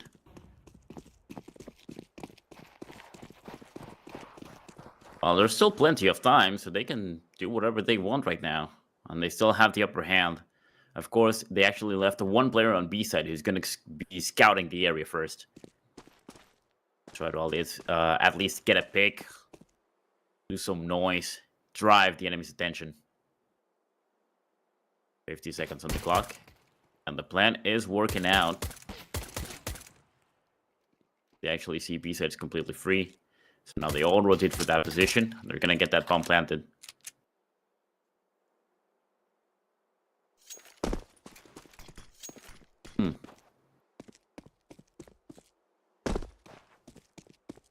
Well, now you can tell Duck is actually smelling something, so he finally starts moving around. yeah, there's not that much to smell, though. He's left in 1v4. He's just trying to stay alive. Hold on to the half armor, play into the next round.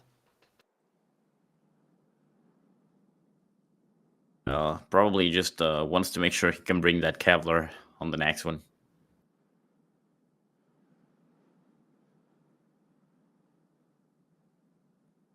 Yeah.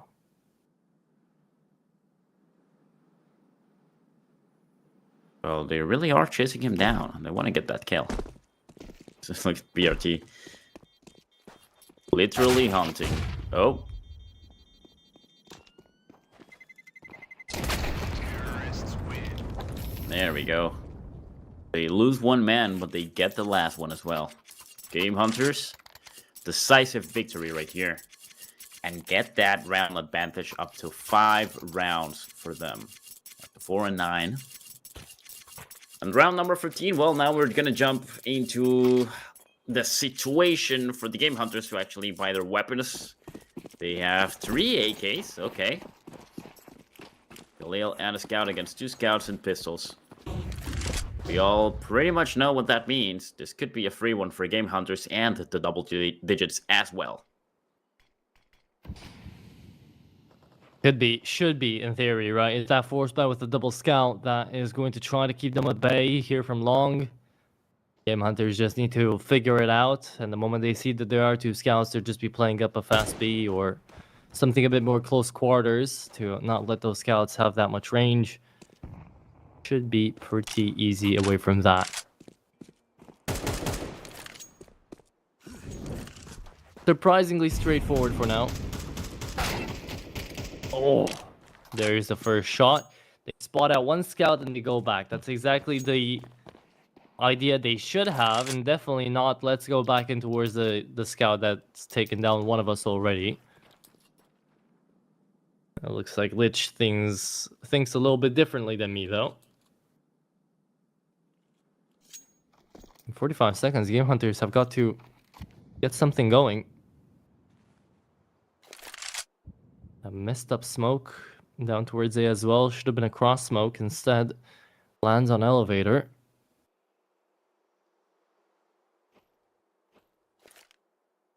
And mid smoke. He's gonna force them out to try to fake this one in. No one's coming in through short, so it's gonna be a B pop. 20 seconds though. You gotta look at the timer too, Game Hunters. You don't have the time to be dilly-dallying around, just shifting in your way through tunnels. There it is. 2-man hold in towards B, and it's just going to be a single guy from mid trying to deny all of these players. Ooh. Good 5-7 does take down 1. The second scout stuck in the bomb site, and it's under 1v3 with 2 seconds. There it is. Lich, not enough time to take all of these players down. And the CT side will indeed connect on the round on the force buy. Oh, what a way to give it away, huh? A little bit. Yeah, having so much firepower and the upper hand. That shouldn't have happened. But, well, I mean, sometimes things just don't work out as you expect them. A couple well-placed shots, especially with the Deagle, is more than enough to bring down anyone down. Oh, Nice idea there from mollies. Lich. Alright, he tries to cross back to blue container. He knows that he's fully flashed, gets the incendiary right at his feet. So instead of just dying in the flames, uses up the solo rifle that Game Hunters have got to connect that headshot 1-for-1. And we all know how destructive Tech 9s can be, just like those 5.7s. So if you rush it in at the right time, even this MP9 might not be enough. And here they go. Incendiary to try to force them in. MP9, good for 1, and that's only that. Bomb is going to get planted. SMG is going to get retrieved. It's a 2v3 into the B-bomb site, and we all know how tough this site is to retake. We'll be careful though, because Riccioli right here with the MP9 could deal a lot of damage. Purity on the long with the Tech 9. Watching into tunnels. Oh, no one's watching behind him, though. Ooh. He just barely scratching. Oh, missed shot from the Timing. Tech 9. Well, there it goes. That was short-lived. But hey, I mean, at least the plant one is right there. Yeah, it was nice. It was a nice attempt. Yeah, not enough to hold it down. 6-9. Players are going to start trying to get back in this game. CT side, as I was mentioning before, should be the better part of the map here for players, the one that they actually chose to play this map for. But it's still a substantial advantage that Game Hunters are holding over and presiding over them with. This is going to be half investment coming through with upgraded pistols, and Game Hunters are just vying up for that double-digit spot. They come through into this D2. Love the aggression as well, but no one checking in the cubby. The MP9 still left alive. Honda looking around, wondering where the enemies all are at.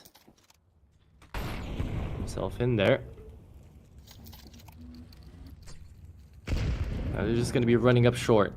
Utility's already running dry here for the CT side. It's just Myth Putini that's going to be able to throw down a nade or two. But look, T-side, no flash, nothing to work with. Missed shots though coming in from Myth Putini. And this 10-4 should be able to take them all down. Spinning from long also helps out. And the techs have been stopped. Why did they stop moving? They could have gone to the bomb site even further. There's the damage though. Deagle takes down 2. And Lich is there with the third. ABR cleans up. And suddenly a 3v5. Pistols only, no armor, no flash, no nothing. Gets to the bomb sites.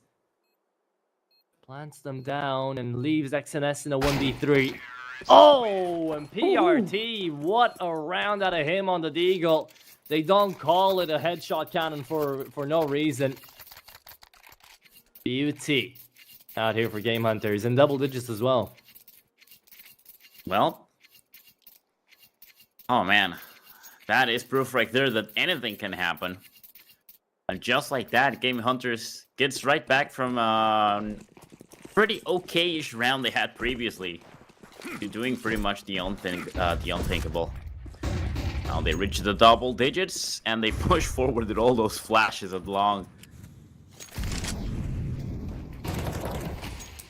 Surely taking point, watch out. The enemy already spotted them. Shots coming in, they land. Gets a kill, Spinny's out. Now the Flames, of course, is making sure there's nobody hiding behind the car.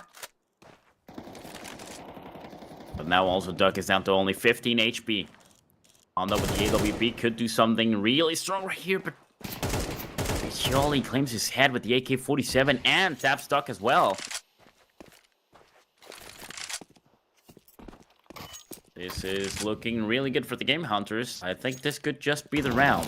XNS and Mitplatini from so far away with only MP9 from FAMAS. They're definitely not gonna give it a try on a 2v5.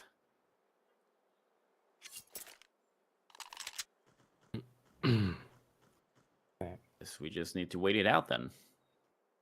Yes, we do.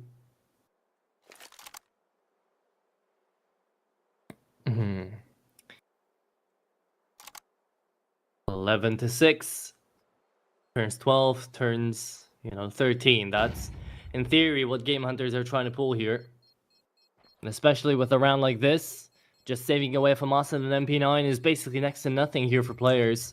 There won't be a buy coming up into the next either. There is enough cash out here for the T side to just go hunting into the B bomb site. Won't happen just yet, though.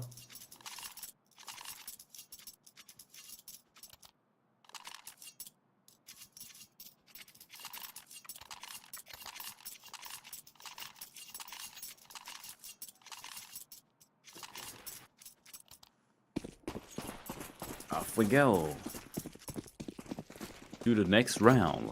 Where the Game Hunters. Oh. Some damages. Okay, what is going on the other side? Like, AVR gets taken down to 53 HP, inducted 24 on the 70. Was that only nades? I guess so. That's a lot of damage. A lot of damage indeed. But yet no casualties for now.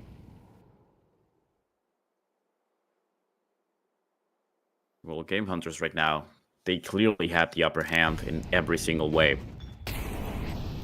So they just need to take the right decisions, and that would be more than enough to actually pretty much seal the deal on this game, because one more and they reach the match point. Yeah, man, but Mm-hmm. like, what's going on here? Besides Honda, players are just not alive into this game. No one's connecting their shots. No one's moving around. No one's keeping their positions. And don't get me wrong, even Honda, like, he has hit some nasty shots. I'll give him that. He's been the only one connecting kills. But positioning-wise, it feels like players are just running a bit of a pug. They're just going wherever, and where they see more players on one side of the map, that's where I guess all of them are going to go, and just hope and pray for the best. That's not really how you're able to take teams down like Game Hunters. Myth Patini trying to play up ramp. It's a nice position with the MP9, but Lich had the right idea. Jumps up just for info. 18 seconds though, turns into 15. As it should turn into 40 as well. Riccioli finds a trade, and looks like the USP is just going to be enough for the damage. Just Mayu left out there to short, as PRT is really far away from the bomb. Can't really do too much about it. Mayu running out of bullets, running out of life force. It's just the AK. Left to stand. Huge tap. But not enough angles to take down the diffuser as well. Nice try, PRT, but it is going to be around here. 4 players. A round in which Myth Patini really saves the day.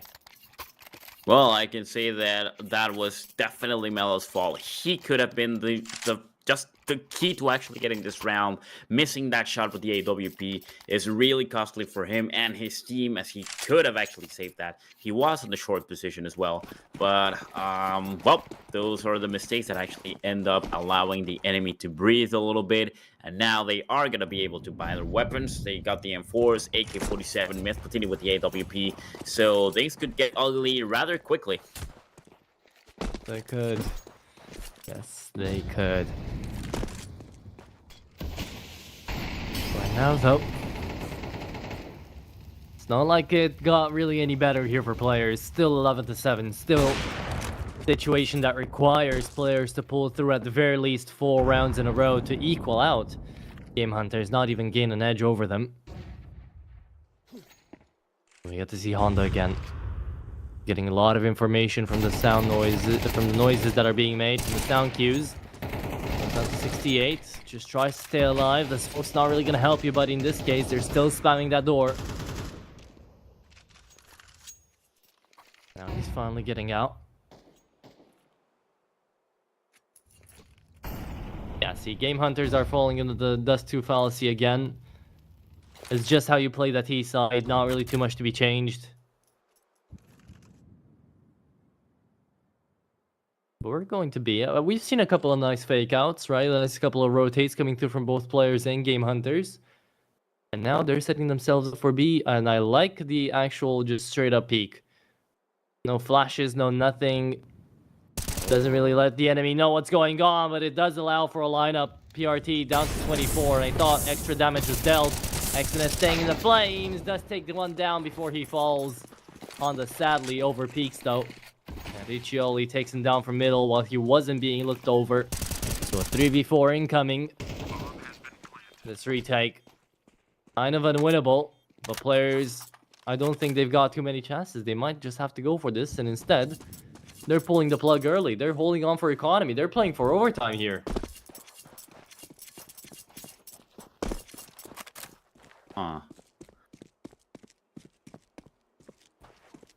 Well, that pretty much just sets the base for what could happen on the next map also. Let's not forget, we are going to be jumping into enemy territory. Game hunters are the ones who pick the next. So... Yeah.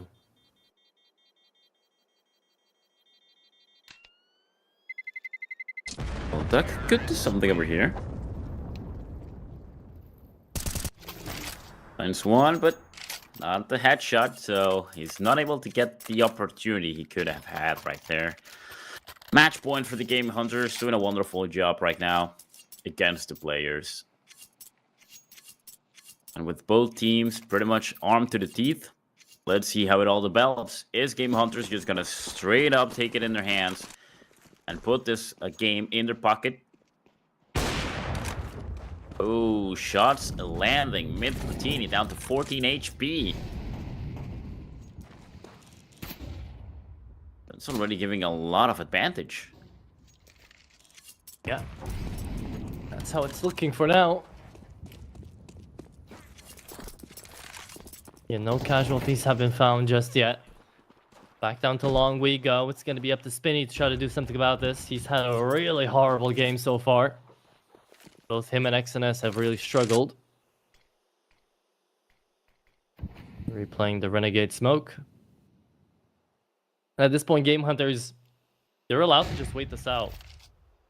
They can boost over the smoke if they want to, but right now, this is fine. I love this angle too. Mayu knows what he's looking for. To connect the shot. Let's see if there's going to be a pre-fire made as well here by Riccioli. On top to the bomb side, Myth Patini, not spotted out just yet. There's the spam down. A little bit of damage fallen. In. Oh, it's such a good flash. XNS, he does manage to take care of one. Knows there's another one back on ramp. Doesn't check into the bomb side though. Knows that Doc is actually looking over him. Riccioli right now, he's in a tough spot to play. But he's got the bomb. He needs support. And where's that support? Out from long. Incendiary to the bomb site. Riccioli's not there. He's down to 39. He's just waiting for someone to pop by, for a flash to get called out. Lich finally sends it out. The peak is there. He needs to plant it, and that's exactly what he'll do. XNS. Oh, takes him down on the jump shot. There it is. Well played. 7 seconds, though. We're not looking at the timer. 5 seconds trying to play it down. 1v1, and Lich wins it out to finish it. 13-7. Lich comes down to the last second to be that carry force out here for Game Hunters. He brings it back into the T side. 20-9 is going to be his KD as he rivals even the likes of Honda, who are trying to keep players alive. Really well played. Really well done. Game Hunters on enemy turf managed to end it off on a 1-0 scoreline already. Well, there we have it, the winner of the first map, and of course, just like I mentioned previously, this was on the player's pick, which was Dust 2, but also, I think it's one of the things I talked about. Picking Dust 2 usually is kind of a red flag for me. Whenever a team actually goes for it, there's a reason behind it, which usually is just trying to depend on individual skill rather than actual team play, and I think that's exactly what happened. We definitely saw that happen with the players. They were really depending on one of themselves, honestly. Like, there wasn't really, you know, like synchronicity on many situations. But, well, I mean, that was just one of the maps this guy's actually played. We still have a little bit of Counter-Strike to be played from them. So let's just hope that they can actually step up and do something on the next one. But how about, my friend, that we go into a small break and then we can be right back to see how everything develops in the battlefield.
And we are back to the game out here. Second map of the best of 3. Game Hunters took it in a very convincing fashion on the first.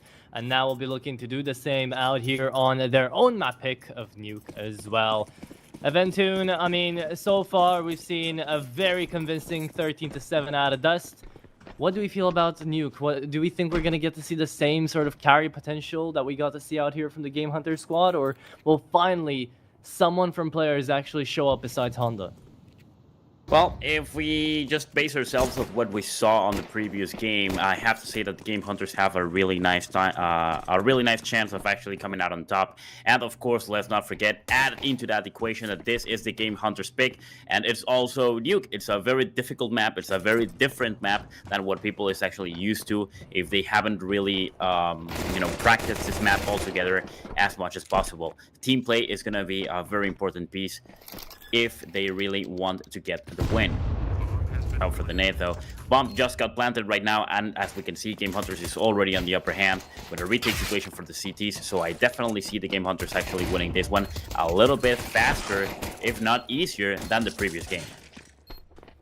Yeah, could be the case. I mean, we shall see how it does pan out, but for now, it is a really quick pistol round to gain the advantage here for Game Hunters. And it could just keep on going like this, right? It could just be as easy as they just running by bit by bit by bit and taking this away. Now, 1-0, it's a force buy coming through from the CT side. And players, of course, starting off CT side, right, should in theory be the ones that are able to get out with everything on top of this. At least of the first half. We'll see if that's truly going to be the case, because we know it's definitely not going to be easy. But we shall see how it pans off.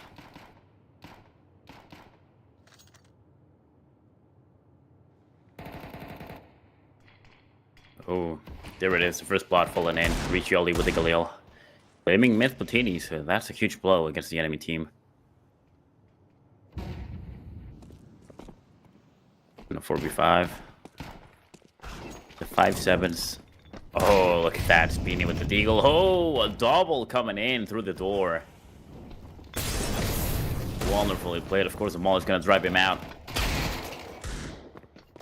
Good stuff coming in from Lich. Getting the kills with the Mac 10. Entering back, one of the players has been spotted. Takes some damage. XNS is out of the equation as well.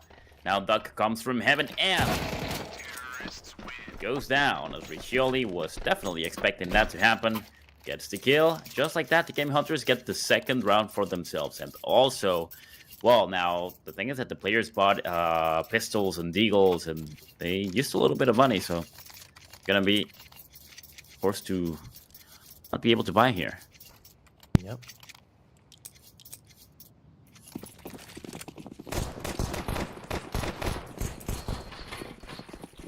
Gonna be the case with a 2-0 start as well. We'll see how it pans out here for the side. Back to pistols here for the CTs, and Lich is just running them down because he knows, right? He knows that this is where Game Hunters play the best, where they're just aggressive, they're having a good time. They're not really thinking about the game in too much detail, because they don't need to.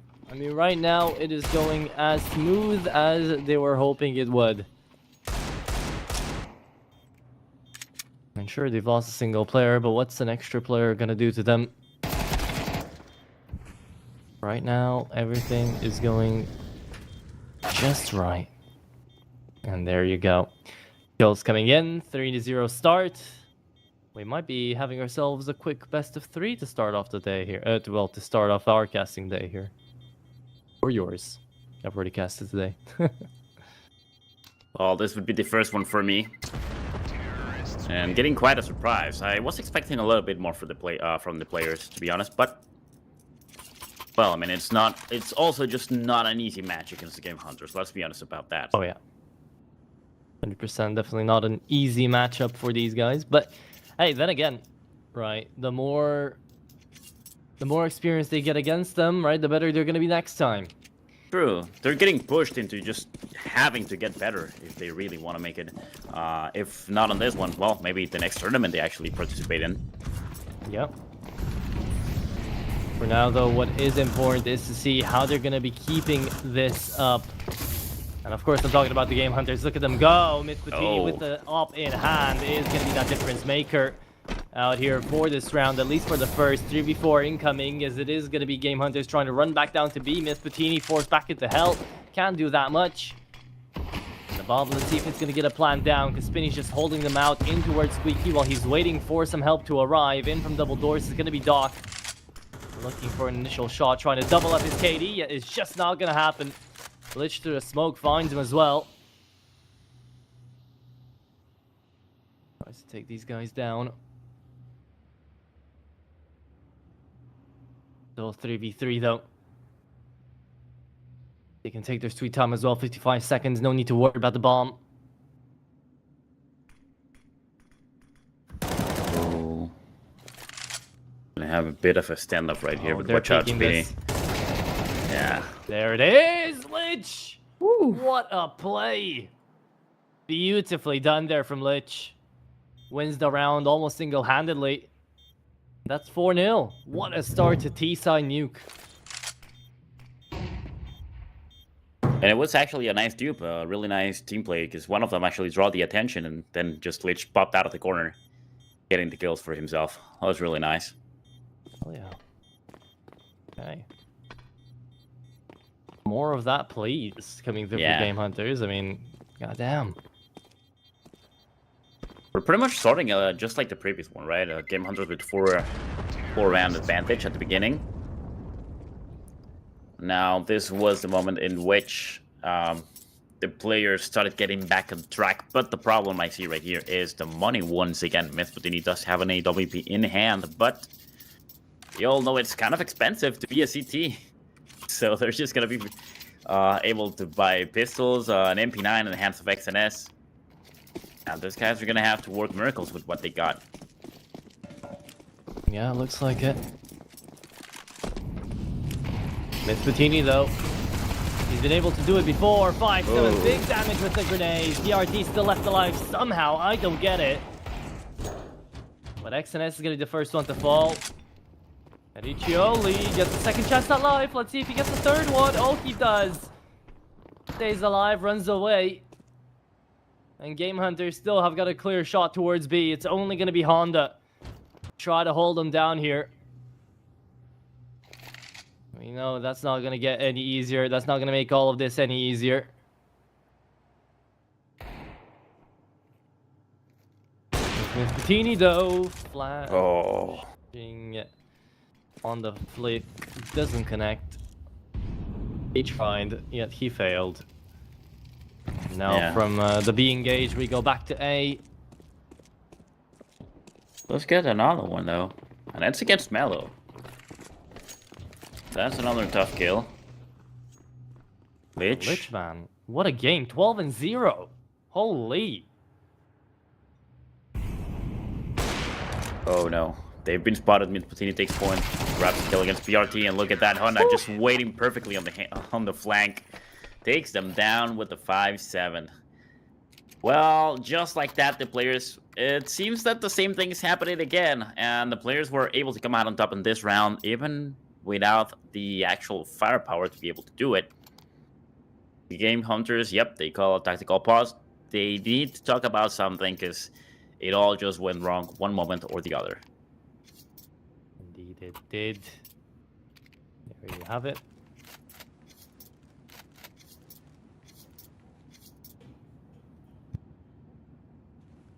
Okay. With this being the case,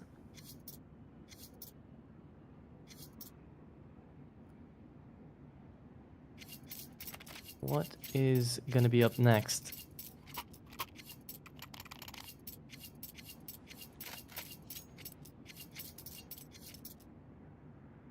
For the one, AWP onto Mayu might prove to be a bit of a challenge here for the players' side.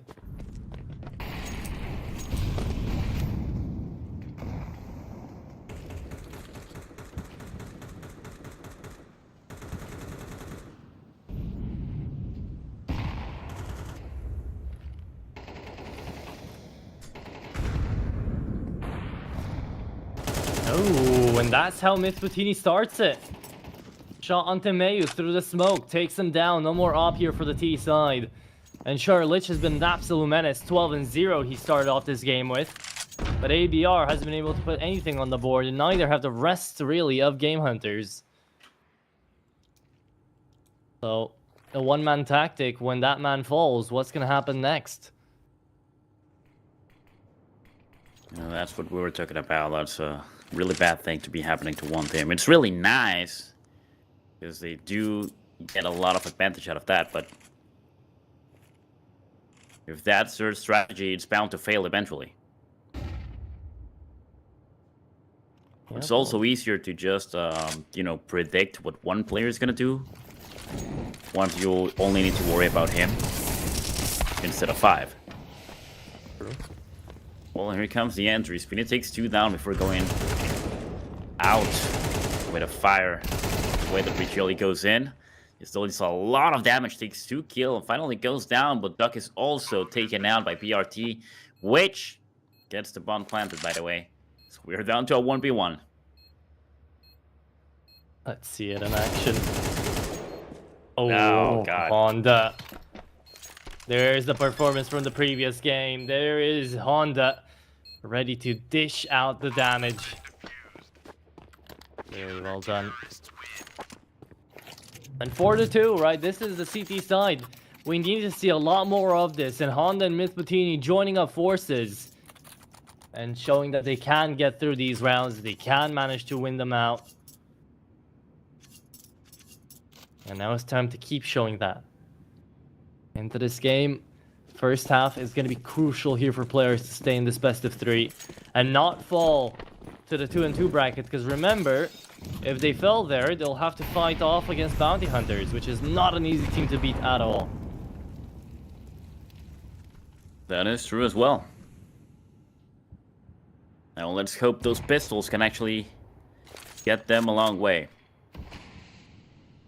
Playing the util, buying as much time as possible.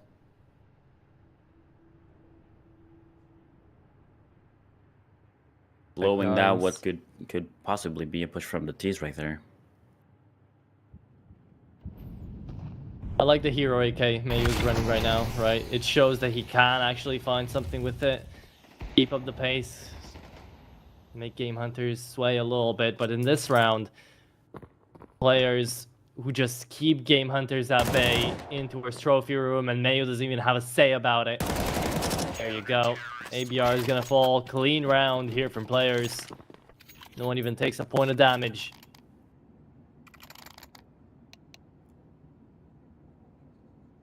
That's the sort of performance you need to see if you want to come out on top. 4-3. 3 rounds in a row here for the players. We managed to claw it back in. Ever since Mythbutini actually put his hands on the AWP, by the way. Mm-hmm. So that's the deciding factor here. Bit of a quick tech pause as well. Shouldn't be too many issues. Hopefully.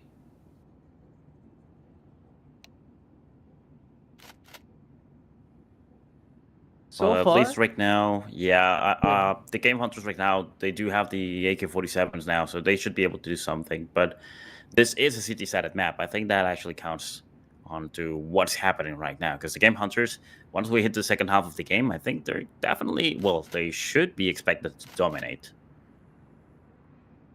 in theory they should. But we'll see when we actually get there.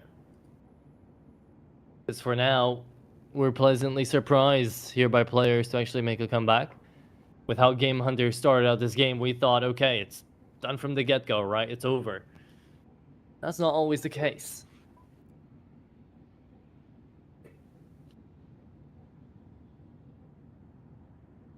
Now, though, I want to see more out of ABR and Mayu. I mean, we've been talking so much about Mayu, especially at the beginning of the pre-show, right? And for now, hasn't really shown up that much.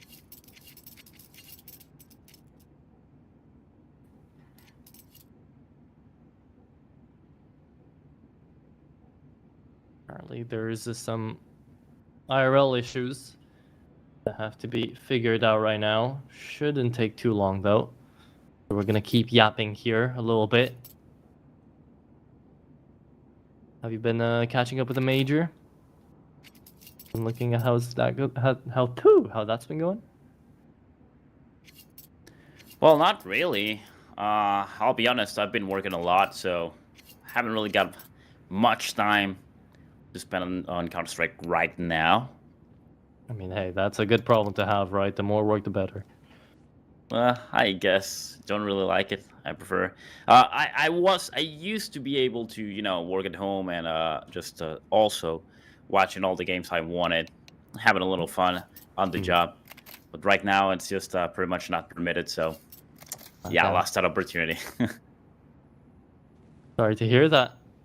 Well, you know what? You're still here. You're still casting, right? So that's a win in of itself. Oh yeah, it's really fun. Sometimes I do get some really funny moments as well. Sometimes I do get really excited about some moments also. And sometimes it's just really surprising. So there's a little bit of everything. Oh yeah. But always fun nonetheless. What we like to hear. But hey, we're back in our game, so let's hope that we find even more surprising moments out here to keep you on your toes. It's Game Hunters.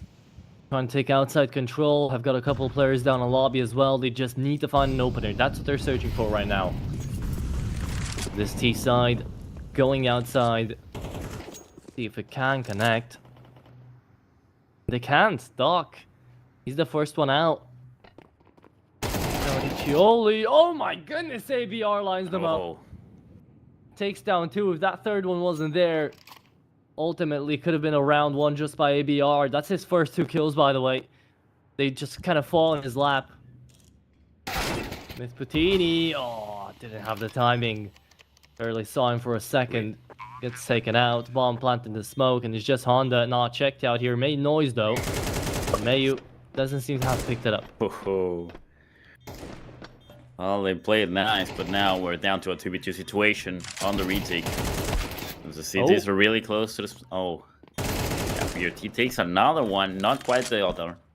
XNS gets that kill, but watch out. Fakes it. Down to Lidge and XNS.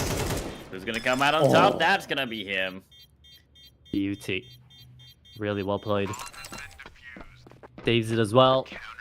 Turns that essential 2v4 into a 2v2 and then wins it out by himself as well. Very nice to see out of XNS. Triple kill out of him.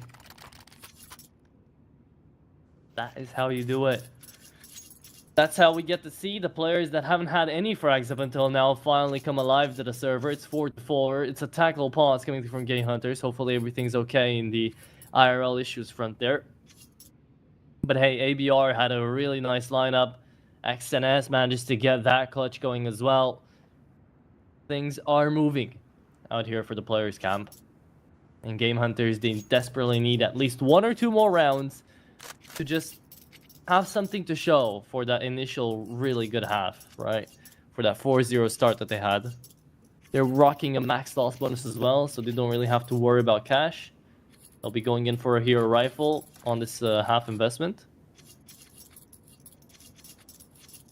We'll see if that's going to be enough or not.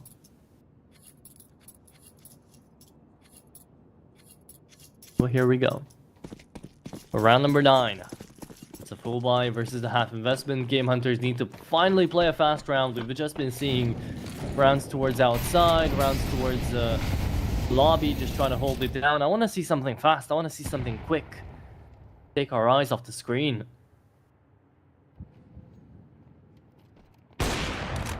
Oh, Miss Patini. Oh, Miss Patini. Oh, wow. Double whiff. Yeah, not allowed to do that. It's a take nice to find frags. Oh no. We're turning back around. The alarm bell will start ringing. Mayu with the AWP spots the player out behind the silo. But he needs some help. Benny. Well, he does receive that help. Player in squeaky, player in double door. But now they can just back around into A. There you go. Game Hunters. Really well played. They deal a lot of damage to players down, and now Spinia, it's only at 38 HP. Of course, now AVR is going to catch the enemy on the rotation. Takes 1, 2 down. Yep, that was really, really well known, and now Game Hunters has a clear advantage on a 1v5. That bomb already planted as well. They actually spot Doc, so they might just start the chase off. Yes, they are. They certainly won his weapon.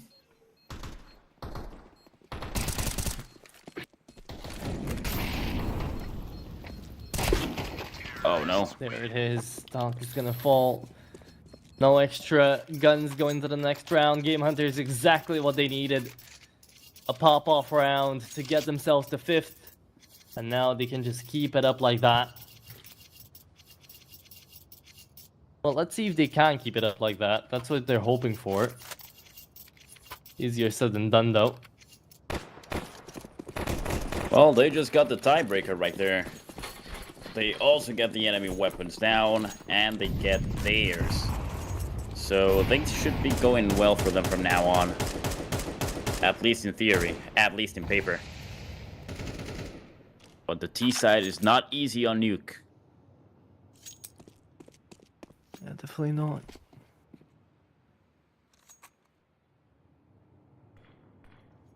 Now the designated upper, in this case Mellow, waiting patiently on Silo. For the perfect moment until he actually sees somebody, lands the shot, gets the kill, gets advantage. But on the other side, it's actually PRT getting a beautiful double kill right there. So now the T's can begin to move forward. And they should get that bomb planted as soon as they can. Myth Butini put in a stop to Riccioli as he dissipates the smoke with an 8th. Catches him off guard. Really well played.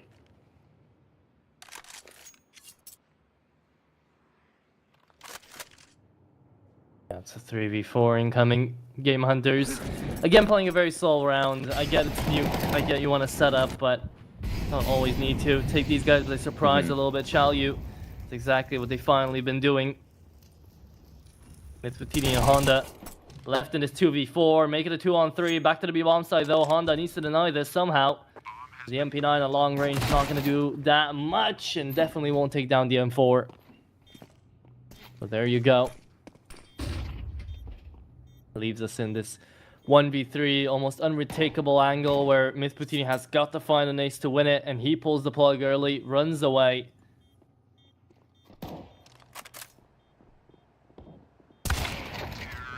There you go. Nice. Mayu ends it. Completely annihilated. Really well played.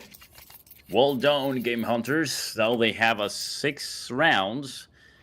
That's 2-round advantage against the players. And I really want to emphasize what you mentioned about the Game Hunters playing it really slow.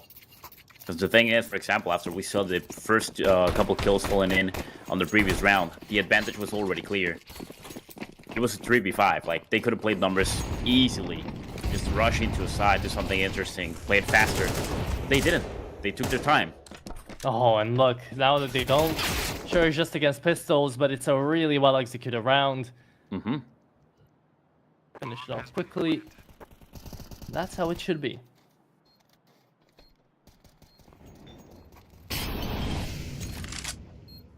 There you have it. 7-4. Could turn into another A4 split. Well, Duck is once again in the same one. Just trying to survive alone, but Mellow gonna be right there waiting for him with the AWP.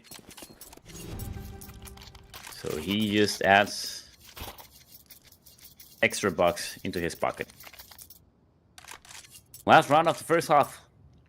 And Game Hunters goes in with advantage.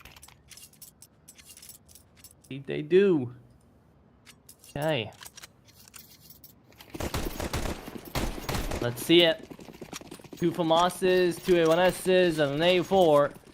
With very limited utility. No defuse gets out here for the CT side. Just trying to get by. Do you believe in them? Because right now, I don't really. Not fully at the very least. It's definitely going to be tough. But hey, maybe, just maybe. Could pull through something here.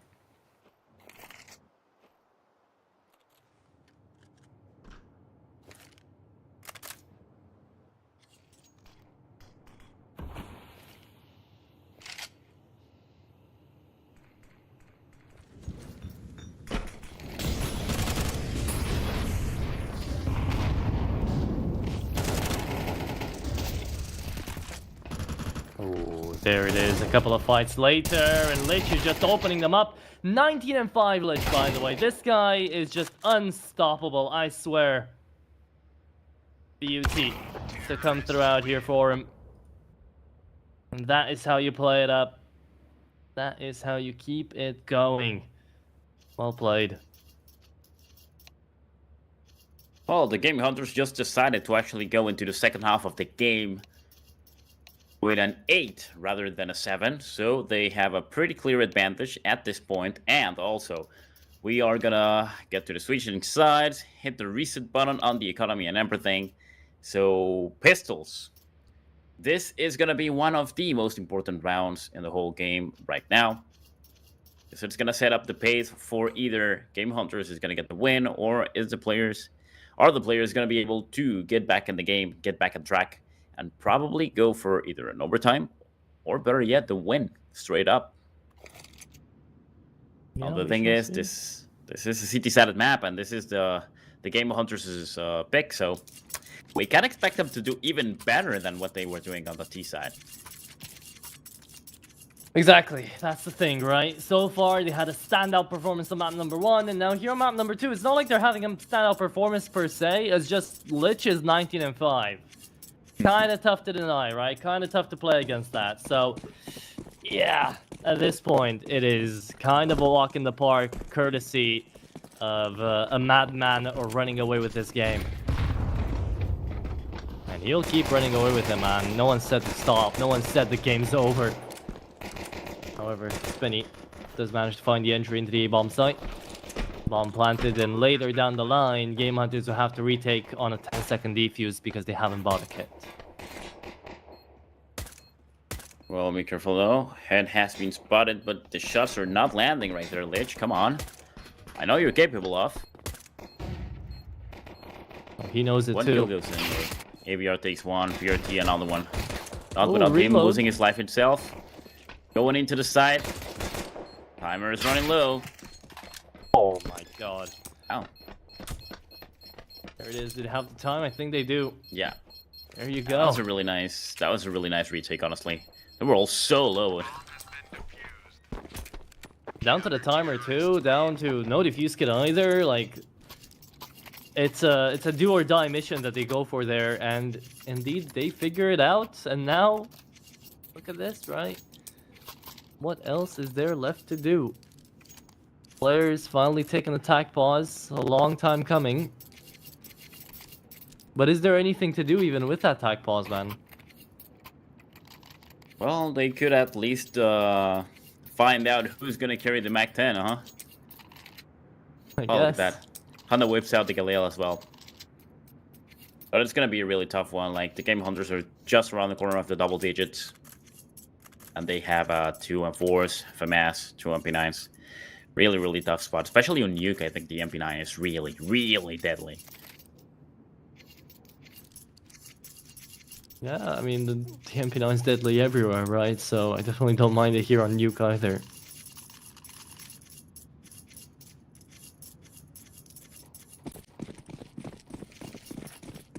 Curious to see, though, if it's gonna change up anything, because so far, Village has been taking them down with every single weapon in the game. And players, they just haven't been able to respond to anything that the enemies have been giving them.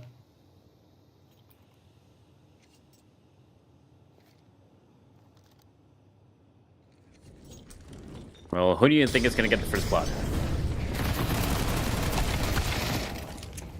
Oh, wow. Yeah, that's not really a question we should ask ourselves at this point, is it? Well, it was obviously Lich, now racking up 22. And with that, pretty much giving the round to the Game Hunters. Yep, the MP9. I actually thought it was gonna be PRT, though. Gonna be honest there. Well, whatever you think, Lich doesn't care for it. Because he is on a journey right now to discover himself and to just get Game Hunters as many wins as humanly quick as possible. So, hey, I won't mind it. I won't say anything about it. If he's having fun, man, go for it. You know? 10 to 4 turns 11.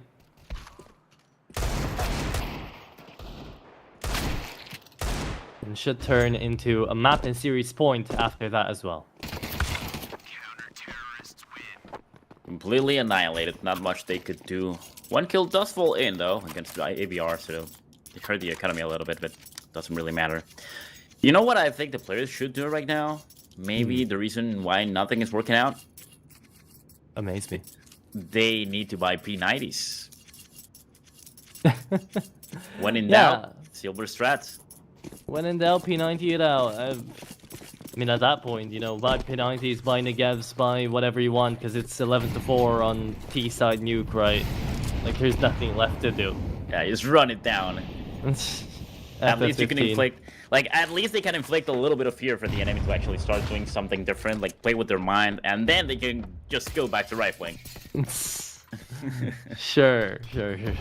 It's mental games. It's mental warfare.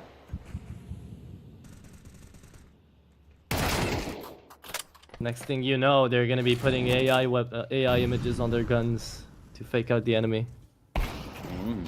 It's really possible. You gotta buy like 10 pistols and just juggle them around so that they can actually dodge all the bullets.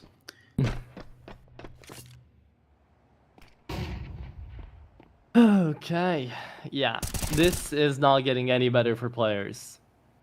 Holding lines down, you've taken down Lich, sure, but that's only one head of the Hydra. That still wants more to do with you than you want to do with it. There you go. No duels being won. Players just all over the place, not working together. The only two that are right now are standing outside, and even then, Mythputini's walking into main by himself with a back turned. You know, so... yeah. Not too much to say. They did spot Mallow, the AWP, so they're really scared of actually pushing forward. Moving to the side, but of course Richeli was gonna be right there to take point. Goes down. So takes one down with him. Taking out the bomb plant. But there's only 5 seconds. So he misses the chance of actually getting that plant and goes down right at the end. Yeah. Map and series points now coming through here.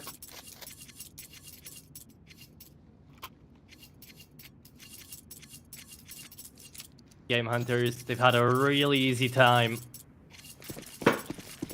of, you know, just overall taking players down on their enemy's map pick, on their own map pick. They were ready and willing to go for this, and, well, this is easily working out.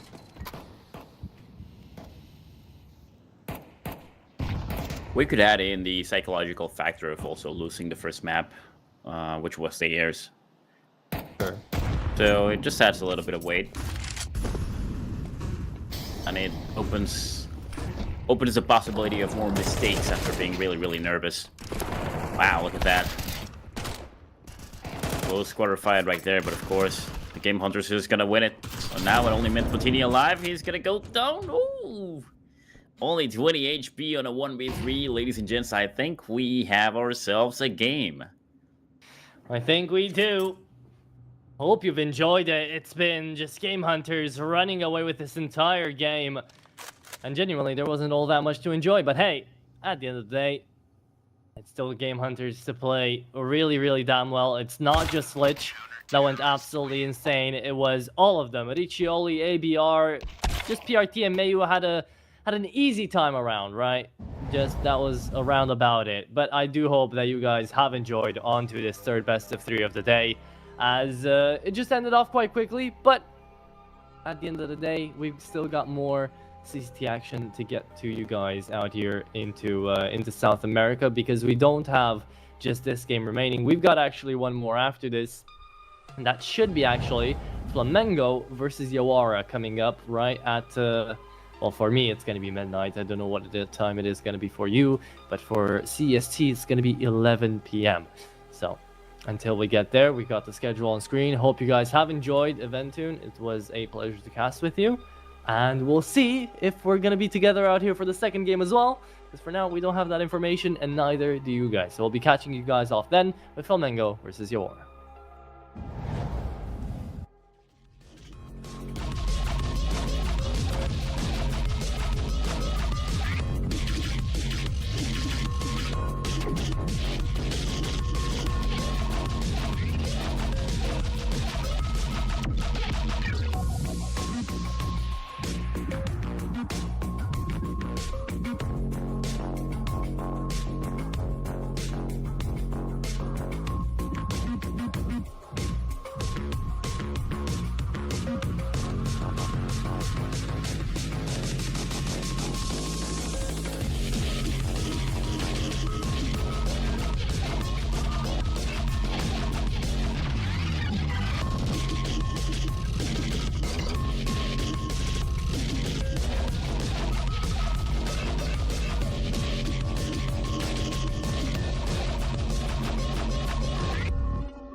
Blindsided, misguided, led astray, trusted too easy. Blindsided, strung out on the smallest string, had me questioning everything. I don't know where I am now. Pedestal I had you on is crumbling down on the ground. It was all illusion. Where do I go now?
we're back with the last game of the day for CCT, where we're ready to finally get another one of these teams over on into playoffs. Now, between these two, I think there's a good disparity we'll mention. Before we get into that, so hello from me and a new father. I am the new face on the desk with Evan Toon, which, I mean, you got to see the last game. How we been going so far, man?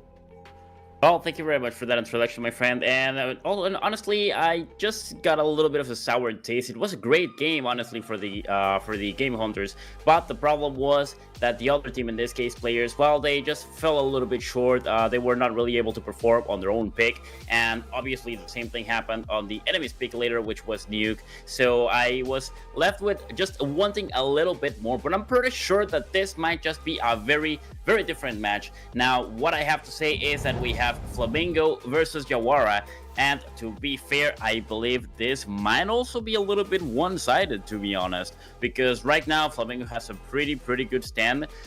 They haven't really had the best of the tournament, but they have been getting consistent matches overall, and also, I mean, statistically speaking, they do have the upper hand.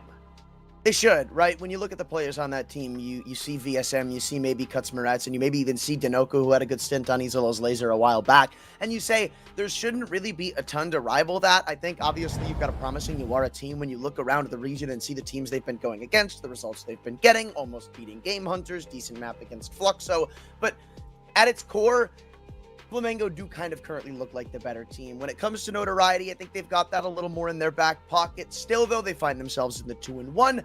I think it's a bit of a different path because for Yawara, you got here through a team of Jerzo, which I believe was kind of scrapped together for the event. Then you kind of get blown out by Shinden. It's not exactly an amazing path for people like Flamengo. They did kind of get their socks rocked by Crew, but beyond that, I like what they did to get to where they are now. I like what they did to get to the 2-1 stage, so I don't think it's a shock to say that they're the favorites.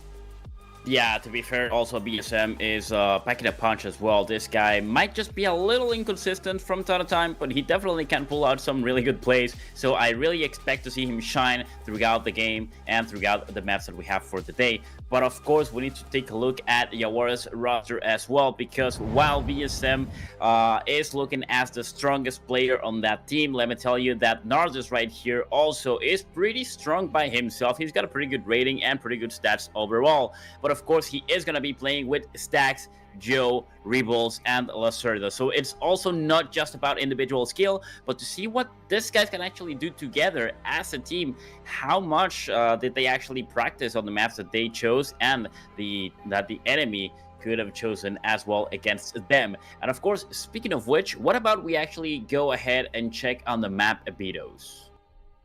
I mean, it could be a good state, right? But you point out Nardes, and I do want to mention that Nardes is a great player, but I want to see more than just him in this series from Yawara, because this is a team in Flamengo where there is so much star power, and I feel like there's a couple of different teams like that in the South American region, especially when you've got a squad with VSM on it, where it's not really just going to be a one-legged horse. You have to have more people to try and counteract that. Again, I didn't even mention Misfit, the upper of the bunch. She's not even technically the highest rated for this Flamengo team, but it's just another problem that you have to deal with going into these maps. And as the veto's already shaped out, I see maps where individuals are going to have a lot of presence. Maybe beyond maps like Ancient, but Mirage, Inferno, absolutely. And you're going to have to go bar for bar with what Flamengo throw at you, which right now, until I see it in the server, I don't necessarily know who I point to on this Flamengo team, on this Yawara team to say maybe this is going to be the answer. Maybe this is going to be the one who responds. This is overall also a bit of an inexperienced team. I believe practically below 20 is a majority of this squad, whereas you've got some veterancy on the other side.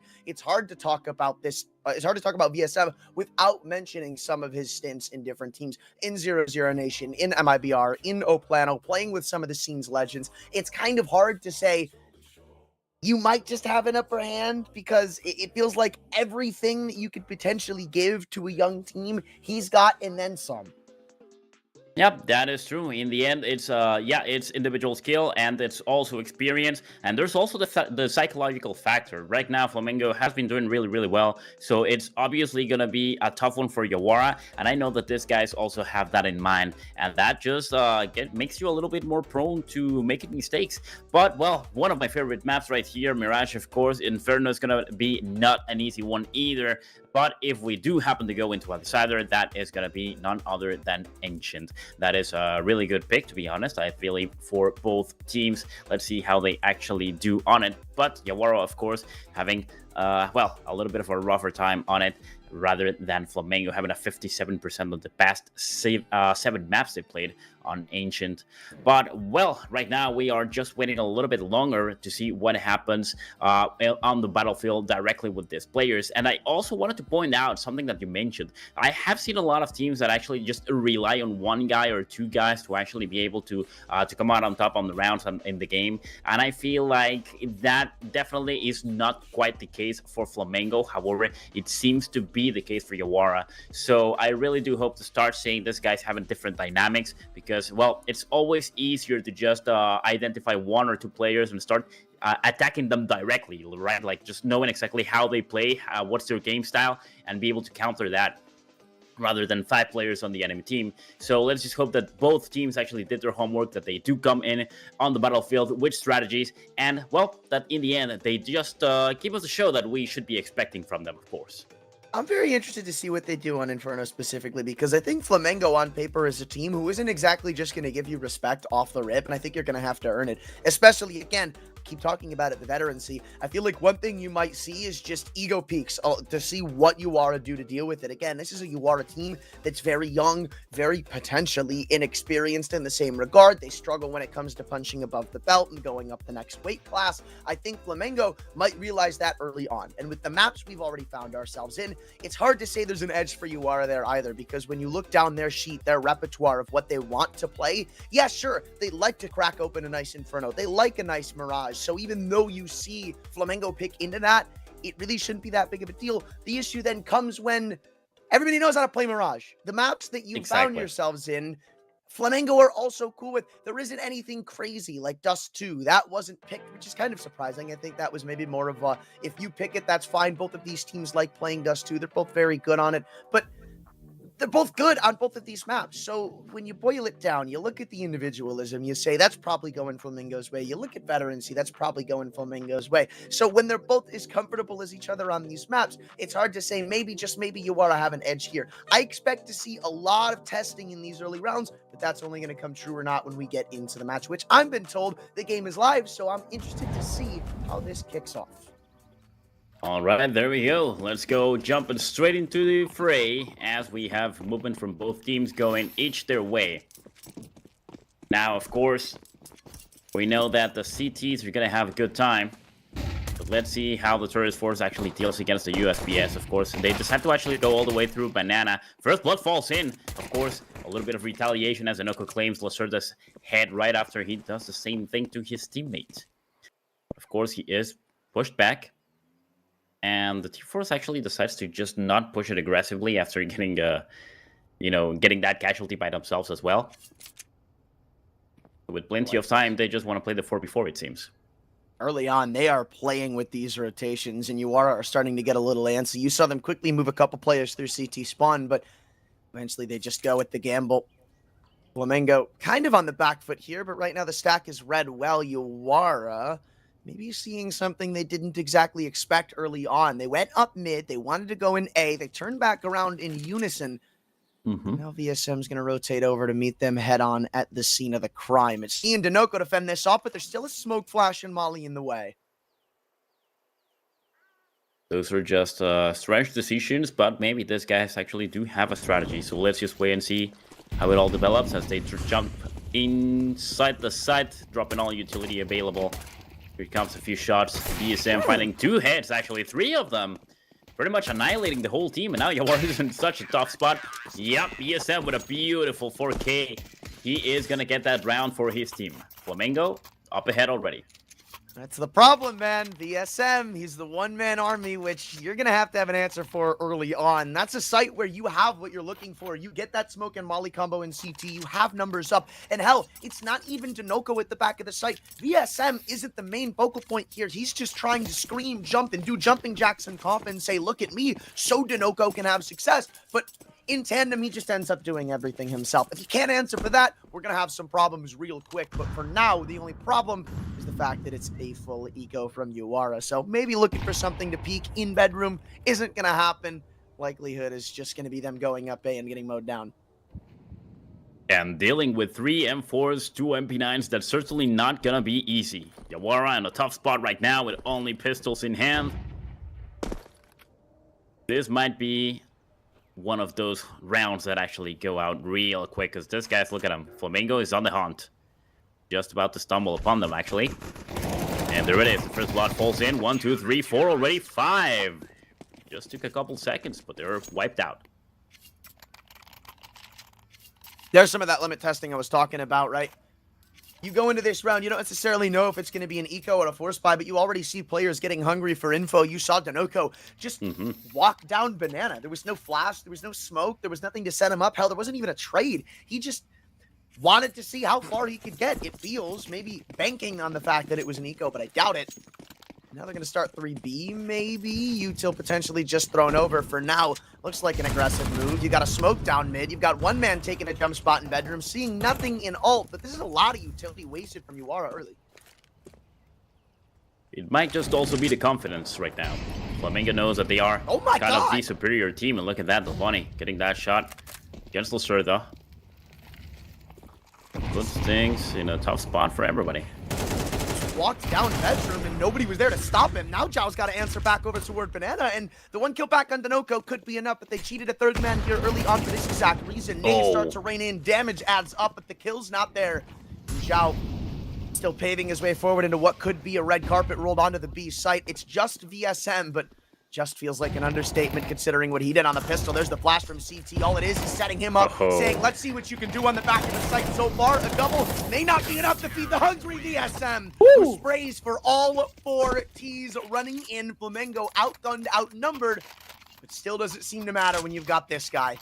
The one-man army, this guy already racking up the 2 4Ks in only 3 rounds. Wow.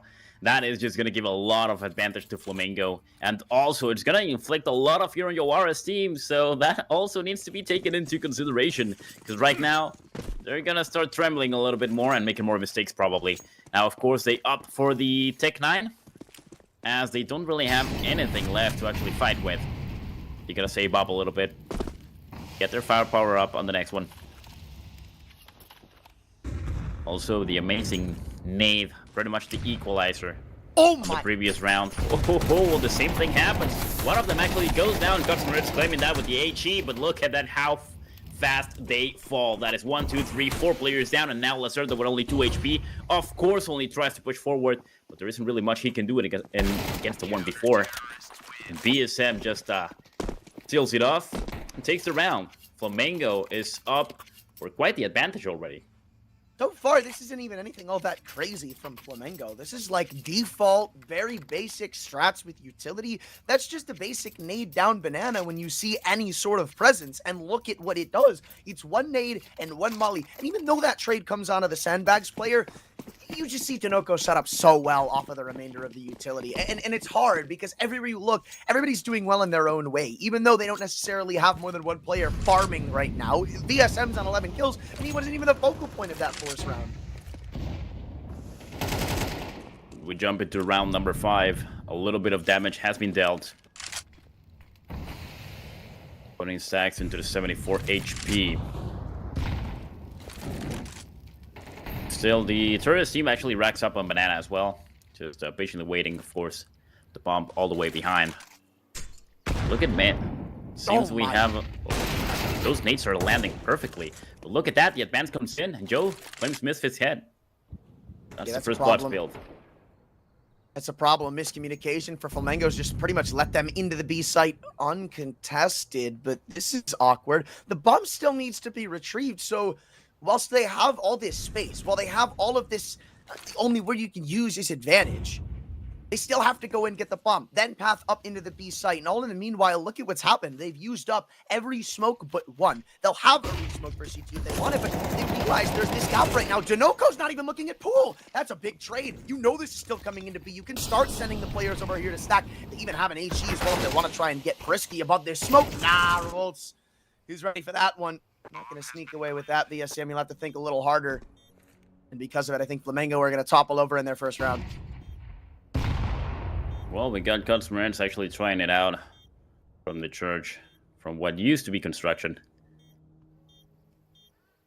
goes into the coffers, but right now the bomb is already pretty much at half the timer, and he is all alone because his teammate is just trying to save the M4, so don't really know if he actually wants to go for the 1v4 clutch right here, or just deal a little bit of damage. Yep, and pull back.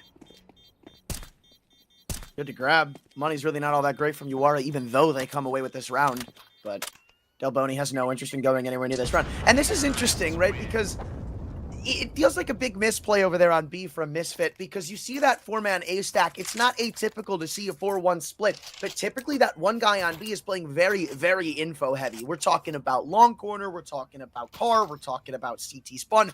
Any spot that he can get flashed off of an angle and give that info over to his team, not put himself up at risk, because what happens there is he crosses to the site, not a uncommon off angle, but if he gets, if he falls, right? If they go for that flash play, if they trade it out, then all of a sudden your scout, your guy who was ensuring B couldn't fall without a trade or rotate, he's gone. It's a 5-on-4. You've given the T-sided site to the T's. Tons of damage being dealt against the Noko, down to 47 HP. Well, at least finally Yawara was able to get one round, the one they so much needed.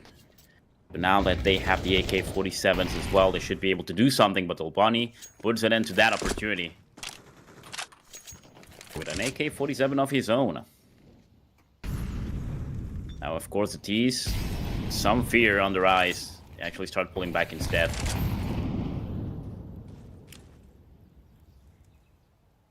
Oh, we still got 1 minute on the clock, so they decide to relocate and try something different. Because B side, no bueno for them. Yeah, but I don't know if A is going to be any more welcoming when you've got Misfit on the op. Climbed in a very advantageous angle, sitting, holding this boiler peak, which nobody will give him, but he'll have his say in this site defense, that's for sure. And they're just waiting out this brown hall smoke to fade before they go and pop into the site. However, unfortunately, sitting on the other end is Delboni, eager for any T's to come waltzing his way. And this isn't really an angle you're going to be flashing off typically. So even though there's only 2 here, I would imagine this is going to be quite the strong hold. First smoke is thrown in, the jig is up, and now Delboni's just playing his life, buying as much time for Misfit as he can, and a 1-for-1. Maybe not exactly what you were hoping out of the 2-man hold, but they'll hold a 1-man advantage. They'll have this smoke starting to fade over on Arch. They have info on where the plant is going down, and good understanding of where both of these remainders are. It's a retake situation for Flamengo, but with number superiority. The 3 players actually go into the exact same position. Moving forward, checking all the corners, all the possibilities. But be careful though. Joe is more than ready. Artist gets the first one down. In this case, it happens to be BSM. That's a tough one.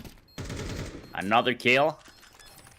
And now the Noko trying to do something for his team on a 1v2 where time is of the essence. He is not going to be able to do anything at all. Nardus takes care of him and takes the round for Yawara as well. Yeah, man, that's just the problem with that A site. It can be such a cruel mistress sometimes. Even though you have that 3-on-2, it's just the lack of utility that screws the pooch. It's not even crazy angles from Yawara. You've got one player in brown halls and you've got another in lane. It's not insanely uncommon, but you just see that fear from Flamengo of Pit the entire time, worried, waiting for somebody to eventually peek. And kind of where the problems are drawn with that 2-man crossfire as much as it could be on site. Oh, but look at this. They're nading and going all the way down mid. I don't know if Zhao is ready for it, but the reaction's there. Flicks around for Denoco, and that's an easy opener. Yikes. Already giving away the advantage. Well, just an MP9 trying to run and gun it down. Molly's forcing BSM out of his position. But of course... Oh no, how did that happen? He knew the enemy was right there. He had the chance still. Joe is the one winning that duel. And now the T's begin pushing forward. They are inside. A little bit rough right there for Customer. Oh. Well, from so far away. Misfit, nice headshot. Shouldn't change much though. Should still just be a done deal. I don't think Flamengo are going to go anywhere near this site. Now, here's an interesting stage of the game because Yawara at this point, they've passed the test in these past few rounds. Flamengo have tried doing some of these more aggressive and potentially even disrespectful pop plays, but they haven't worked. And Yawara have been really good with these reactions. Case in point, last round, they're aware of the possibility of somebody going through that mid smoke. They're aware of people potentially going into alt mid. They have everything covered, every T crossed, every I dotted for these early rounds. And Flamengo now need to adapt. Maybe throw one less smoke in favor of holding off some of these sites. Because in the meanwhile, Yawara have done pretty well at taking banana control. Even in the rounds they've lost, they've gotten banana control pretty confidently. And they're starting to slow it down. They're not running through the mollies as much. They're not forcing themselves to go into sites where they don't have to. And Flamengo are starting to scratch their heads. Where do we go next? What do we do next? Yeah, they've also been losing those possibilities in which they have the numerical advantage, and I think that is huge. It really speaks about what could be happening in the future, because they're being inconsistent right here. Let's not forget, though, I mean, this is Yawara's pick. They definitely are expected to perform this well, even if they are on the T side on Inferno. But we still need to see how it all develops, as we got 3 M4s, 2 MP9s, and now the Tourist Force begins moving forward. They are the ones will begin the attack in this case. They are gonna set the pace for what's happening on the next 1 minute and 30 seconds in this round. Of course, the one pushes back after dropping the smoke. I like this. Flamengo have changed it up a little bit. They have fallen into a more sustainable crossfire. This is why they're all going to come flowing out of bedroom. This has happened before, but both players are here aiming it down. Misfit VSM, one of the biggest choke points they've used to get into A so far, off the record. And now this op is going to be more of a hindrance than anything else. Nardes has got to go in. He's got to be the one to open up this round. And whilst he does, trade is in from VSM. They both swing back together in lane. And it's a done deal for Flamengo, who played a little more patiently this time around. Yep, and they actually played two players actually on the position on the balcony. So you had one on pit, one on the balcony, just making sure that if the enemy popped out of that position, then they were going to be able to take them down. The flash is also really working out for Yawara, but not quite. So that is another round for Flamengo, allowing them to actually get a little bit better weapons. VSM now grabs, well, holds on to the AK-47. It's 5 AKs for Yawara. So now we jump into round number 9. Waiting. Oh, that's a lot of damage. That's a sick little nade stack. Cuts wasn't ready for that one. That's something they haven't tested with this whole game. We've seen a couple of first-timers in the 8th or in the 9th round. Finally saw an op peak from Misfit all the way down mid. Didn't see anything. They know it's coming toward B now, or at least that or alt. And for now, it's a game of utility going back and forth with a little bit of damage exchange. Just ticks, nothing crazy. Smoke forced. Another Molly instead. I think there's some extra utility here for Denoco if he wants to use it. Instead, jumps into the site. Rotation coming from Speedway, so it's not like he'll be unassisted. But this is what you ought to want right now. Pull the rotations a little bit. Make this A site just a bit weaker. Thoughts had to rotate all the way around the world. Considering he's 9 HP, you can't have him being one of your B defenders. So, Just a bit of calm before the storm right here. But we got 40 seconds on the clock, though. Yawara also needs to make a move. But here's the issue, right? They've used up so much util in the early round that Yawara have almost nothing to get into this site. They have 1 smoke, they have 2 flashes, and that's almost guaranteed not going to be enough to flash everybody off of these angles, to force them into uncomfortable spots. Maybe, yeah, you can stop them from getting quick rotations, but that's surprising. Delboy wants info, and he gets it the wrong way. An 8 into the mid-peak, and this is going all over the place. Peaks from B, A, and all sorts of the like. Leaves Cuts Moreds on 3 HP alone in this A-side defense. Somehow, still sneaks away 1 on the MP9 and puts it into a 2-on-2. So, numbers say it's manageable, but health paints a different picture. As all the utilities expended from Yawara, I didn't even realize the time. There wasn't enough of them to get in and play it. Well, I cannot believe that just happened. I mean, Yawara just pretty much forgot to actually get that bomb planted. I don't really know exactly how it went, but it's really strange because they actually cleaned up the site. They should have been able to just get that bomb planted as soon as possible, but that seemed like a pretty okay-ish defense for Flamengo. Somehow they actually come out on top, and now they are actually doubling the score for Yawara on a 3-6, and at least they're gonna have the tie going into the second half of the game, because we're getting close to that. I mean, I'm pretty sure like tactical pause right there is actually just to call out to scold one of the players for not getting that bomb planted. That's for sure. I mean, they just took so long clearing the site. There's so many angles to worry about, and it's that one kill. It's that one kill in pit that really slows them down so much because you have to clear ult. You have to still clear a bedroom because you never really went up in apps to check if somebody was there. You still have to clear graveyard. You still have to clear moto. There's so many different corners to check, and if you don't, if somebody is in any one of them, the round's done. Time expended well for Flamengo, trying to change up the pace. Flash is going to mid as the battleground is in this A site quickly, trying to change the pace. Lost it on time last round. Ensure you that's not going to be the case here. Misfit trying to quickly rotate in, but the smoke is already up. It's one man on the side. It's just Delboni. Overwhelmed. So many angles to worry about. Misfit can only do so much on the up, and they've already seized control. Now the fight doesn't end. They're going back in. VSM wants to get his hands on the picture. Ooh. 1 kill, then a half from the spray transfer. This is all over the place, but it winds up in a 1v1 with almost no help on either player. 1 bullet settles this round. Now the only question becomes who lands it. Denoco not hiding his route of approach. Flash goes high, and Lacerda, he's not panicking, holding his zone as he gets ready to peek from the double stack. But where are you going, Denoco? Apps, in lane. He doesn't know. He's a little self-conscious, and that's what's going to cost him. That worry that he could potentially reroute through apps, that fear that he might maybe take the high ground is all it took, really, and I'm surprised it works. Yeah, I'm actually really surprised as well because they actually, they just pretty much shot a random shot, making sure that nobody was around that little corner.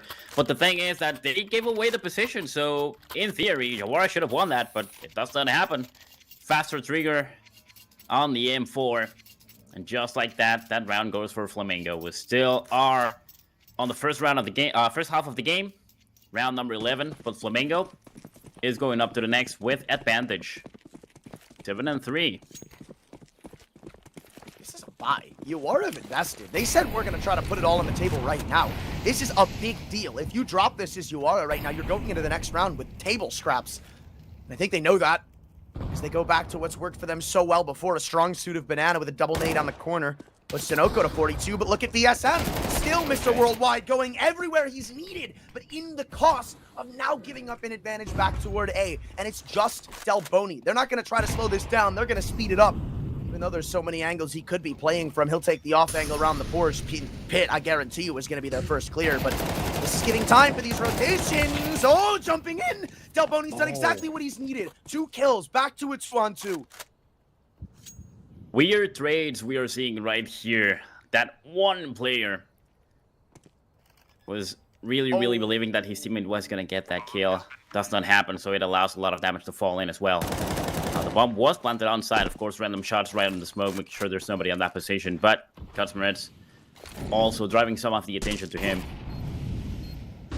Probably allowing his teammate to fall in and do something. Denoco. He's down to 42 HP. He's down to 0 now, because Nardis claims his head as his.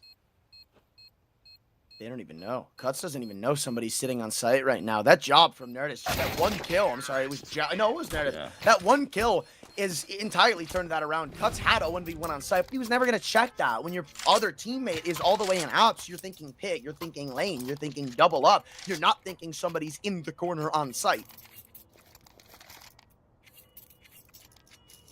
Oh man, this has been really unfortunate for Yawara up to this point. I mean, we have the 7-4, but they're kind of finally able to just get back on track. Now we jump into the last round of the first half. Look at Flamengo, they don't really have anything at all. I mean, the way I've seen things develop around before, it's still possible for them to actually get this round. You'll be surprised how many times I've seen the enemy get eco'd. I wouldn't even necessarily call this an eco, more so just a Hail Mary from Flamengo. They're just gonna have to force everything they've got. Even a decoy would be nice. I mean, take it. You're gonna need to take kills with it, and this is their first check. It's been such a nuisance for them this entire game. It's been dealing with this pit player who gets another triple. VSM and his Deagle are legendary. They're known for one thing, and that's hitting headshots. He's feeling himself right now. We knew it from the get-go. 19 kills to end the first half. Maybe even a 20th. Stolen by Denoco. You said it yourself. Not out of the realm of possibility, especially when one of those people's VSM. Wow, what a round for Flamengo, honestly. This man The 1-1 army just doing wonders for his team. A complete miracle. 19 kills already, jumping into the second half of the game. And with the advantage of an 8-4 on the score. Flamengo are outshining Yawara right now. This is a CT-sided map, but still, I mean, the ability this guy has been pulling off, it's just more than enough to actually be able to destroy Yawara. And that final round, well, yes, the enemy did get eco'd. So, there is that. Well, just a couple seconds while everything gets ready on the other side. And now we need to get, we need to start making the right questions, right? Is Flamengo actually just as good on the T side on this map? We're going to have to find out. I actually feel like Yawara is going to have a better CT side, if anything. The one thing that I wanted to give to Yawara in that first half was just how good some of their protocols felt. It did feel like the times they were changing the pace, the times they were turning up the heat, they were good times to do it. The way they played some of those mid-rounds and beginnings of rounds was pretty damn good. But obviously it had its bumps and bruises, which has led us here. But all of this to say, I think some of their defaults, their protocols on this CT side can actually help them in this game, assuming they're half as good as they were on the T side. But no release spot in apps, nothing quick for info's sake.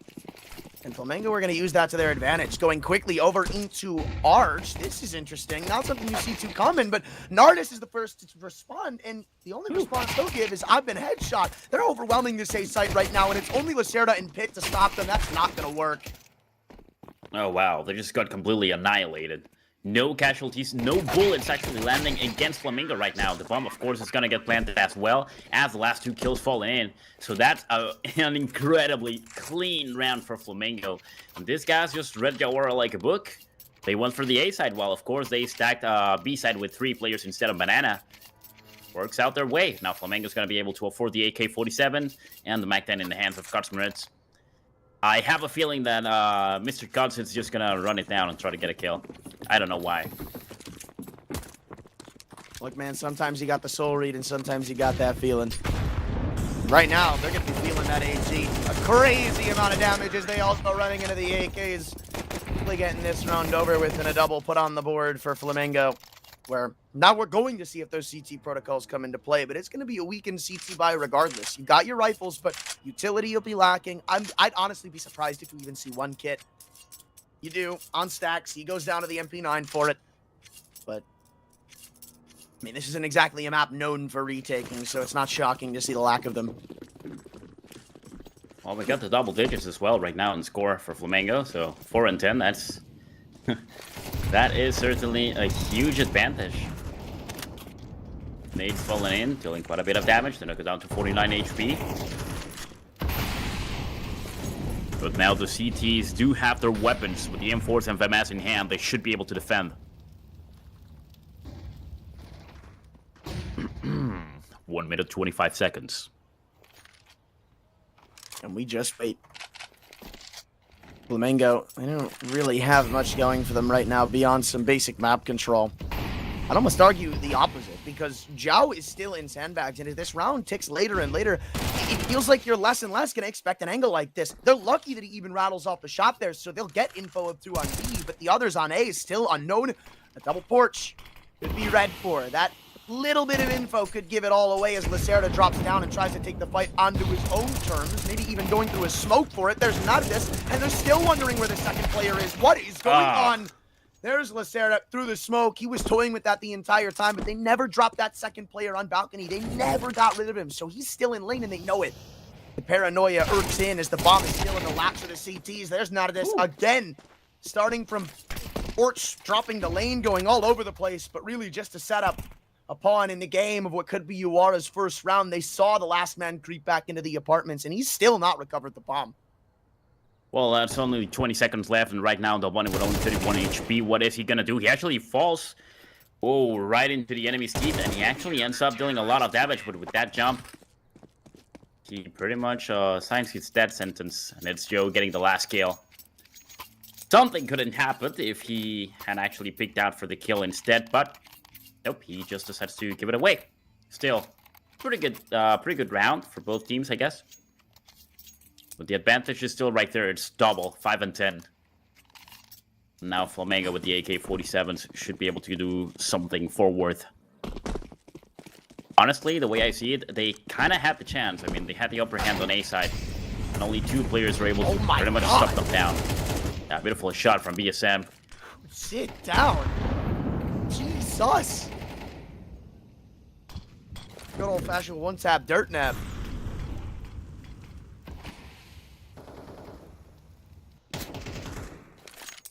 I mean, that's a problem, right? You can see the holes starting to spring up on this CT defense. They don't know if they want to cheat an extra man to the B side off of that, especially with the fact of losing one of your strongest players early on. Don't really know if it's wise to throw somebody at the problem on the other end of the map. For now, it's just a game of defense. Throw that smoke down, get info, give us reasoning to rotate another player over. That sound could be it, but instead, he's just going to get flashed deeper into CT, and I think they're going to wave the white flag this round. They certainly drove the last player that wasn't B-side outside. All the way back. So now the bomb should be planted easily in that round.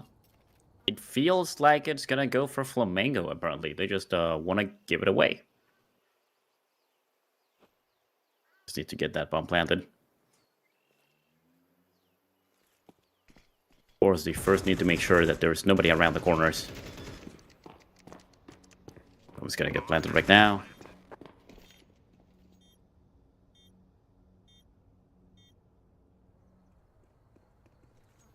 But look at that, Yawara actually tries to go for the chase instead as well. I mean, what any a gun you thought. take away right now, if you're Flamengo, is honestly kind of huge. And the fact that they've seen nobody around this B side tells them that this is going to be a save. So they've got a good hunch, an indication of where these players are going to be. Now it's all about putting pen to paper, and that's why they're taking so much time to clear out these angles. So many different ways of doing it, waiting for a second player to come around. They want to ensure trays. I mean, we're getting to the end of the game, right? If you go into this next round with 2, maybe 3 rifles at most, it's going to be hard to stop them from doing anything, really. And yeah, this is wisely played. They don't want to give anything over. Nobody even uncrouching from pit or anything.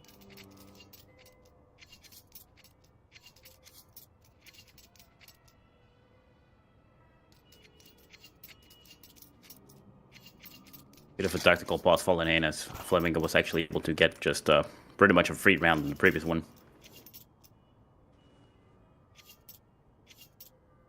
5-11, so close of actually just reaching the match point. And once again, I mean, I just have to mention it. This is Yawara's pick.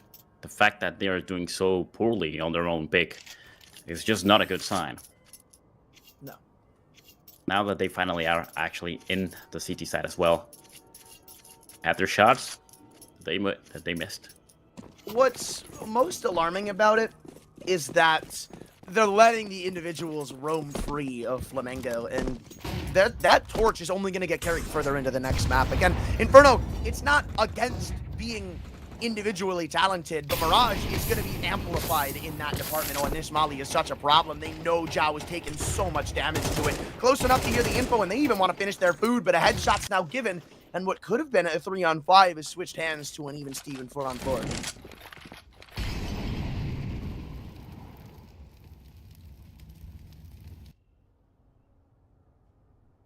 Well, after that little trade happening, we have a little bit of calm once again. So we just need to wait for somebody to do something. Well, Bunny all the way around on A side. Oh, look at that. It seems that B. Yep, we got a fight breaking out. Misfit takes down Yo with the grenade. He was so low already.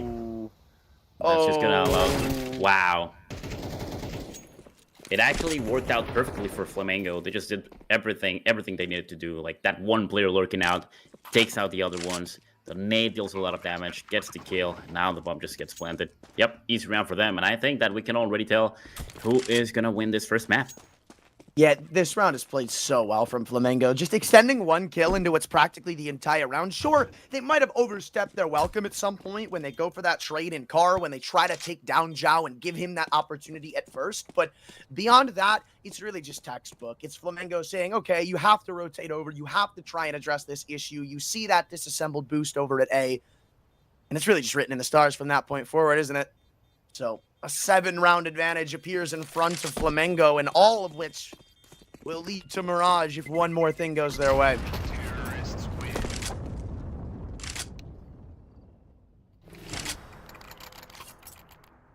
Well, here we go. Luckily for Yawara, they do have the money to actually try buy something, do something interesting.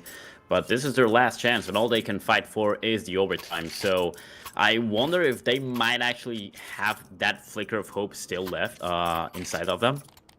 Or maybe they could be thinking, hey, let's just go ahead and try again on the next one. I don't know. Might be. Getting to that point, and it feels like Flamengo want to end this one quickly. 3 of them explode through the mid-smoke and disrespect it, brutally running down this player in Arch Revolts. They're going to have to do everything for now, or maybe just set up for Nardes. Nardes has had a good half, I will say, even though the numbers don't necessarily represent it. He's not gotten the craziest of opportunities, but every time they've come his way, he's done his job, and he's done it well. This is another one of those rounds that's going to end up with that story in mind. Delboni and Misfit, it's just a pity prize at this point, hoping for extra kills, make their next round a little easier, but the bomb is dropped right in front of Yawara. There's 4 players staring it down. You're not going to crack this open. Potentially play this one out like a deathmatch if you want to. Flash comes in, and they don't get the first. It was set up, but again, when you've got this many players around the bomb, it's just not going to happen. Oh, the bomb belonged to the CTs now, so... Well, it's still a 6 and 12, so it's really going to be tough. But Flamengo still has a little bit of money on their pockets. You go ahead, get the AK-47s, utility, and of course a MAC-10. And so the Noco. We're jumping into round number 19.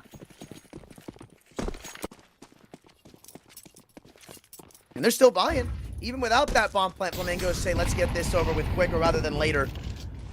But again, there's so much utility being thrown in these early couple of seconds. Immediately, they've lost 4 of their mollies. I think that's going to be a big factor if they can't initially get into this site. If they slow down a little bit, if these trades don't come through fast, then this is going to be an issue. But Dinoko's just run down the only other player at A. And all of a sudden, Nardes is on an island of his own. They get him an off, his weapon of choice. But realistically speaking, when you've got 3 players running you down, you can only take one and then roll it with the punches. And Delboni's even ready for this. There's no way. Lacerda's going to walk right in. Oh, God. That. Even with the smoke advantage, he falls. A big step up at a big time. And it might have just saved their campaign. The bomb goes down, but a 2-on-3 retake ain't too shabby. Well, BSM's still alive, and we all know what this guy's capable of. There's one smoke. Blocking that spot, so he drops a nade. Deals a little bit of damage. Well, not a little bit. Joe gets taken down to 49. So down to only these 2 guys to actually make the dream come true. They will... Oh. Wow. Oh my god. Oh, there it is. And VSM They had just... that info. I was feeling kind of skeptic of actually having those 2 players at the same position. But in the end, it works out. I mean, VSM is just a great man by himself, and he just pretty much carries that last round as well, just at the nick of time and at the last moment, saving it and clutching it for them to get the game as well. So that's a 1-0 on the global scoreboard. So, well, we still need to see what happens on the next one, my friend, because we are jumping into Mirage. And just like you mentioned, I think that is going to be even more interesting.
Well, ladies and gentlemen, we jump straight up into game number 2, as Yawara was having a rough time on their own pick, which was none other than Inferno. It seems that right now we jump into enemy territory, and Flamengo should have the upper hand, of course. But let's just see how it goes, because right now both teams begin moving around on the map, and well, right now it seems that we are going to have blood spilled really quickly as the T-Force begins moving forward into A side. I don't have high expectations just yet, but maybe that can change. Zhao, he was one of the heavy hitters of the previous map. He'll need more than 2, though. They've already gotten their full way into this site. You need more than just 1, maybe 2 kills. You might have had to win the round with that. Smoke's still up, and armor's still on the remaining 2. However, Flamengo have different intentions with this round. They want to end somewhere else, potentially, with the P250 still well armed and equipped on Del Boni.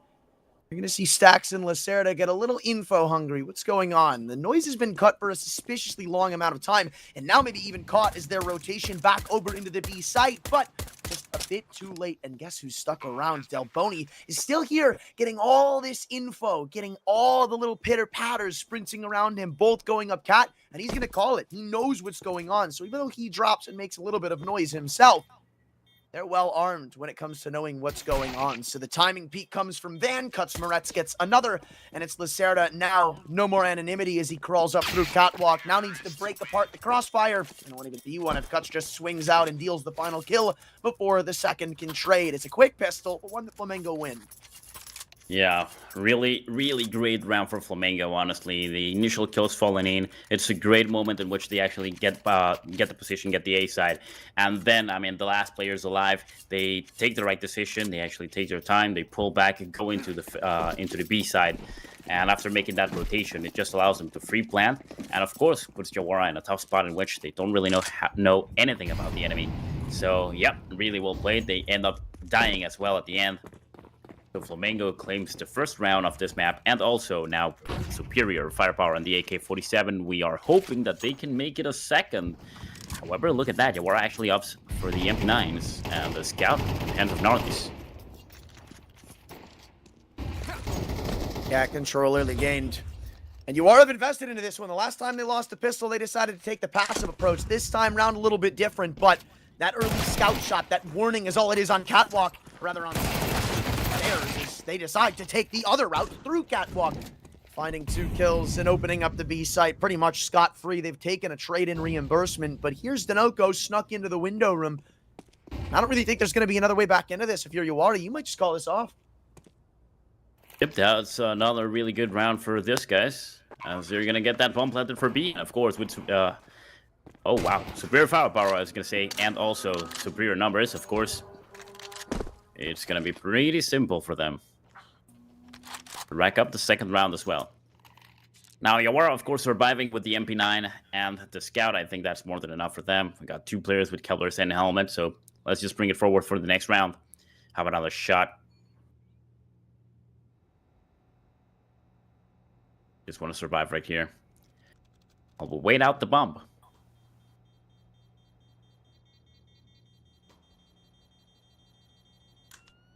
Makes sense. Not a crazy call to make, especially in these force buy rounds. You essentially just run it back in the next.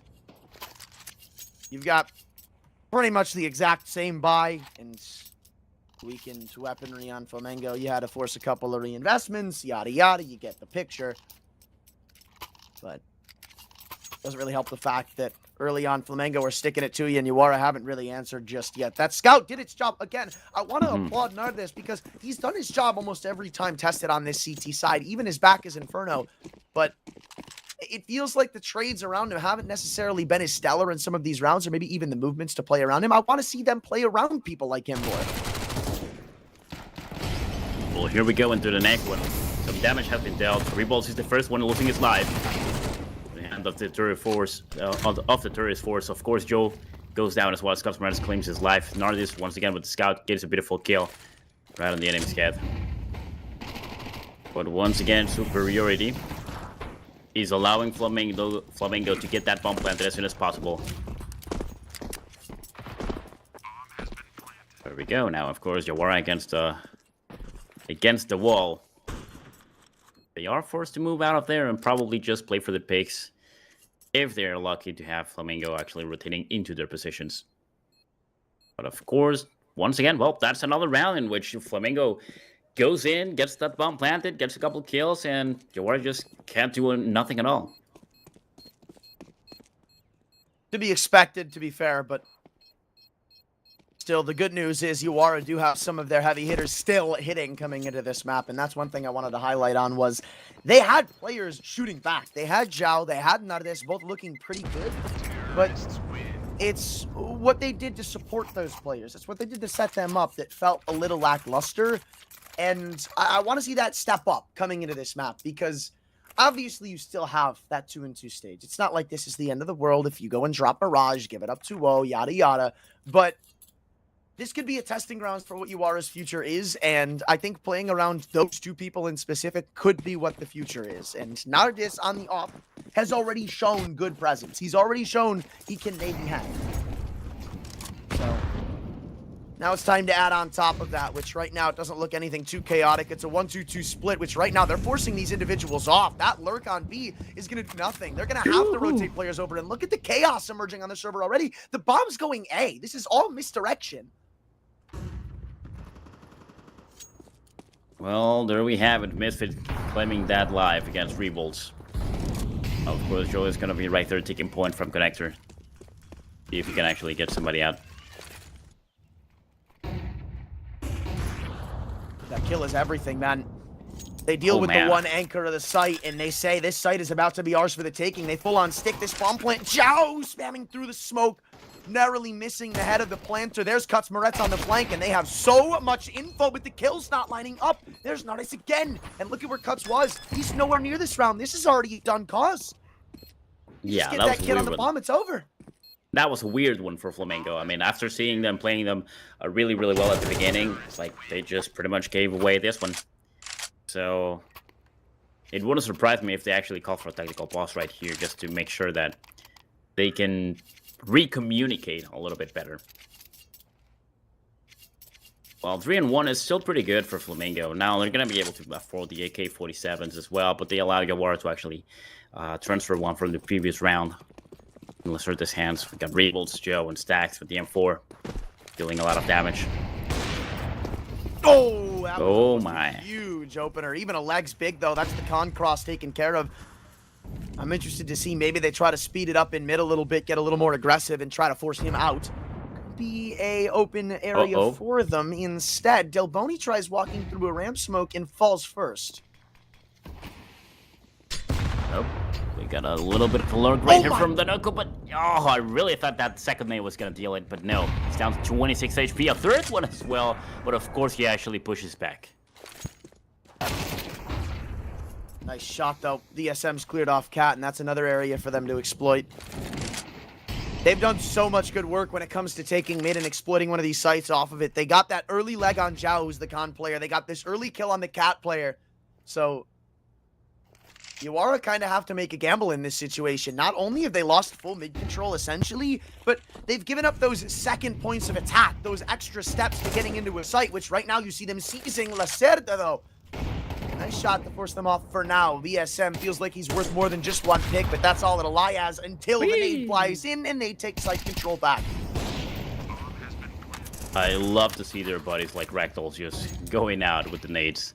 Now Danuka gets another kill right into market. So he pushes out the last two CTs alive. They need to make sure they can carry over those weapons to the next one as well. This one is going for Flamengo as they once again start claiming the advantage.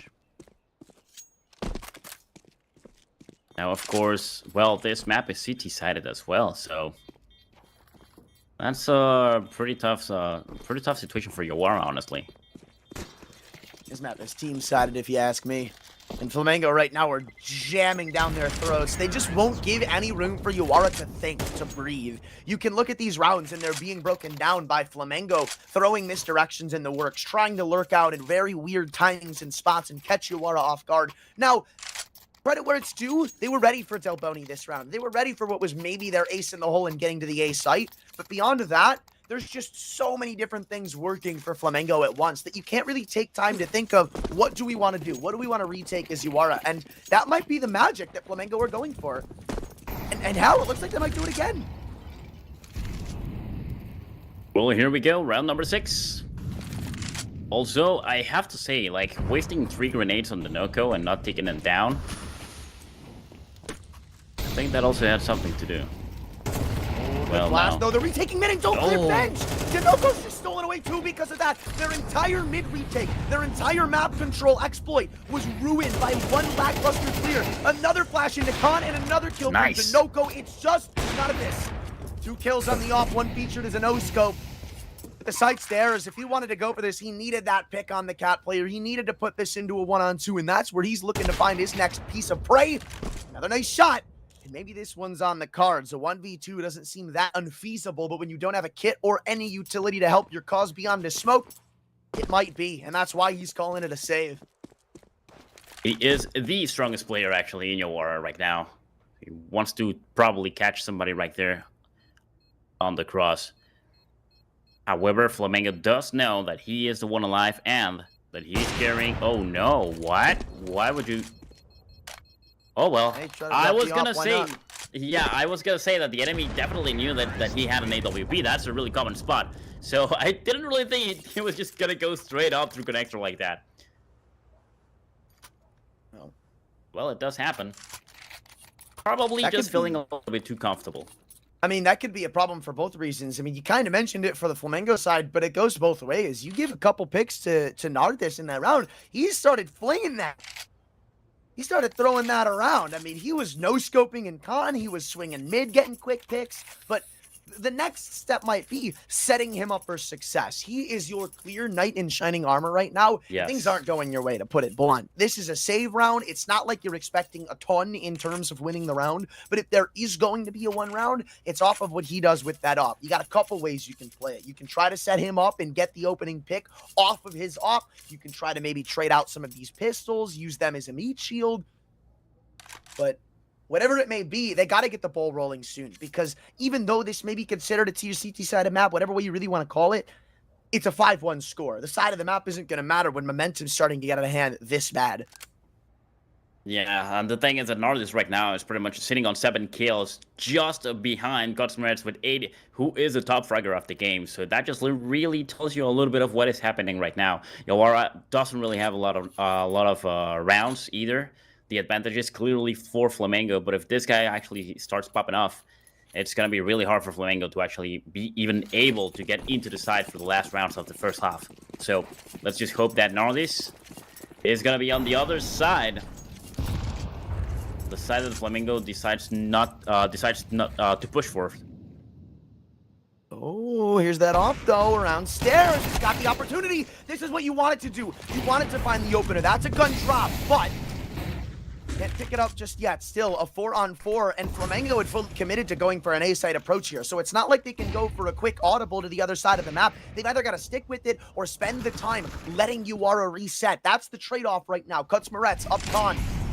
Drops Zhao, and they're still trying to find out where that op is. Skill of deduction, though. They figured out it's in con. It's rotated back around. And the site could be theirs if they don't give out of this more heads. He's still a problem right now, and that MP9's just signed. That was a huge kill right there because he actually puts things on the 2v2. Now we still have 1 minute on the clock. The thing is, Flamengo, well, they could get that bomb planted. They still, need to retrieve it. Look at that. Del Bunny doing a wonderful job, but obviously going down as Lacerda claims his head. And now we're down to a 1v1, ladies and gents. This time with both AK-47s, 100 HP against 58. Just a couple of shots, but one is, look at that one bullet. That's all it's gonna take. And they are right on the side. Godsmerits is the one winning that duel. Finally, right back in the game, Flamengo gets another round, just pretty much denying Yawara from doing anything at all, even with their weapons available. This is exactly what I'm talking about. This round is case in point why they need to get Nardes involved. If that's a round with rifles instead of pistols, it's one. Because you see him peek off of stairs, find an easy opening pick. If it's an an M4 on your next player, hell, even an MP9, he's walking in a ramp, getting another freebie, maybe even if it's traded, that's still a 4-on-3. That's still so much for Yawara. And it just goes to show that Nardis is the way forward. That's why they get involved early in this round. There's your 5-on-4. Well, there we go. The advantage has been claimed. And look at that, Revol's actually taking another kill for himself as well. Delboni is out of the equation, so we got a 3v5. Now Flamengo needs to do something fast and good. Because this is not going to be an easy one now. Just a little bit of chip damage as well. Against the Noko down to 73 HP. They know there's one player under Palace. And there certainly has to be another one on Tetris, right? Yes, there is, but do ESM realizes this. Here come the flash, try to push forward, but Revolts actually answers perfectly, takes down the Noko. BSM, of course, answers against Revolts, but the refrag is right there. Joe takes his life. And that was just the strongest player from Flamengo. Already down. Misfit's still defending, or in this case, attacking. Just defending himself against 3 players still alive. 40 seconds on the clock. Not really much he can do, but hey, at least he can play for picks. Was such a nasty angle to take up in Sandwich there. I mean, when you're going for a full site take, sure, 5-on-5, that's going to be one of your first clears. It's a death sentence. But when those numbers are as thin as they are, when you are control pretty much the whole board and Flamengo have nothing, you're never checking Sandwich. You're checking things like default. You're checking things like CT, like jungle, like stairs. That's a guaranteed 1-for-1 at least if they come out onto the site. And that's all they were hoping for. But moral of the story this round was they got none of this involved. They forced them out of mid. They said, try to hit one of the extremities, and look at how it went down. So this early game was heavily favoring Flamengo because of their aggression and way of taking mid control. So now that Yawara are starting to answer back for it, things are going to get tricky in the following. The problem is they took just a little bit too long. Now they have the advantage is clearly for Flamengo. And also, we pretty much have the die set up for the second half of the game, even if Flamengo is unable to get a single round from here on. Of course, right now we got the 3 AK-47s, 2 Tech-9s. I think that could be more than enough. We've seen this happen before, and we saw that happen on the previous game as well. So Flamengo still has a lot of chances to actually get back in the game and get even more advantage. Now Stack's just around the corner. Delboni has to make sure he lands that volley. There we go, tons of damage, and look at that damage. A good peek, or at least a good forced peek. Delboni, I think he was trying to get that into under, but it doesn't matter. Stax was on top of the balcony. It actually helped him out more. Now Nardis again is still around Khan. That's been his mainstay this round. Playing around mid, Khan, cat, window, those kinds of areas. Finally they deal with him, but he's already had his mark in this round. He got his 2. Now it's VSM's time to nut up or shut up, and even though he's unraveled where the remaining 2 players are, it's still a hard one for Delboni to take back himself. But a good couple of sprays can make the world go round. MP9 it long. It's not, it's coup de grace. Thanks What to a it, duel. it's a Delboni and VSM full house. Oh my god. That was quite the duel right there, right at the end, also claiming the WP and bringing it forward to the next round. It was really close for Yawara, honestly. Nardis was doing a wonderful job, but the moment he goes down, you can tell that's exactly when everything went down the drain. Oh my god. Well, right now we're jumping to round number 10. And this time we got 3 AKs and Mac 10 in the hands of the Noko. We know he kind of likes to play aggressively whenever he has SMGs. So we could be seeing him jumping forward aggressively once again. Now watch out though, he's approaching. Ram. Yeah, he's approaching through connector. Underpass. Yeah, this is an interesting angle for him because I'm not entirely sure what they're gonna do with that. I would have expected something more closer to the apartments, maybe boosting him up in the window, and maybe that is the play because of it, but so far it doesn't really look like it's anything too insane. No, instead they boost up VS. This is full mid control for Flamengo, though. Yawara, one thing went wrong, and they decided to stay completely hands-off. In fact, Stacks, jiggle that too wide, man. Even one bit of information will take you down to Misfits op. So this is all going to come down to a timing, and I wonder if that's going to happen after this con smoke fades. Right now, they're standing rigid. They're not giving them anything, and that's exactly what Flamengo are looking for. Any little inch of info is what they'll take to get an opener.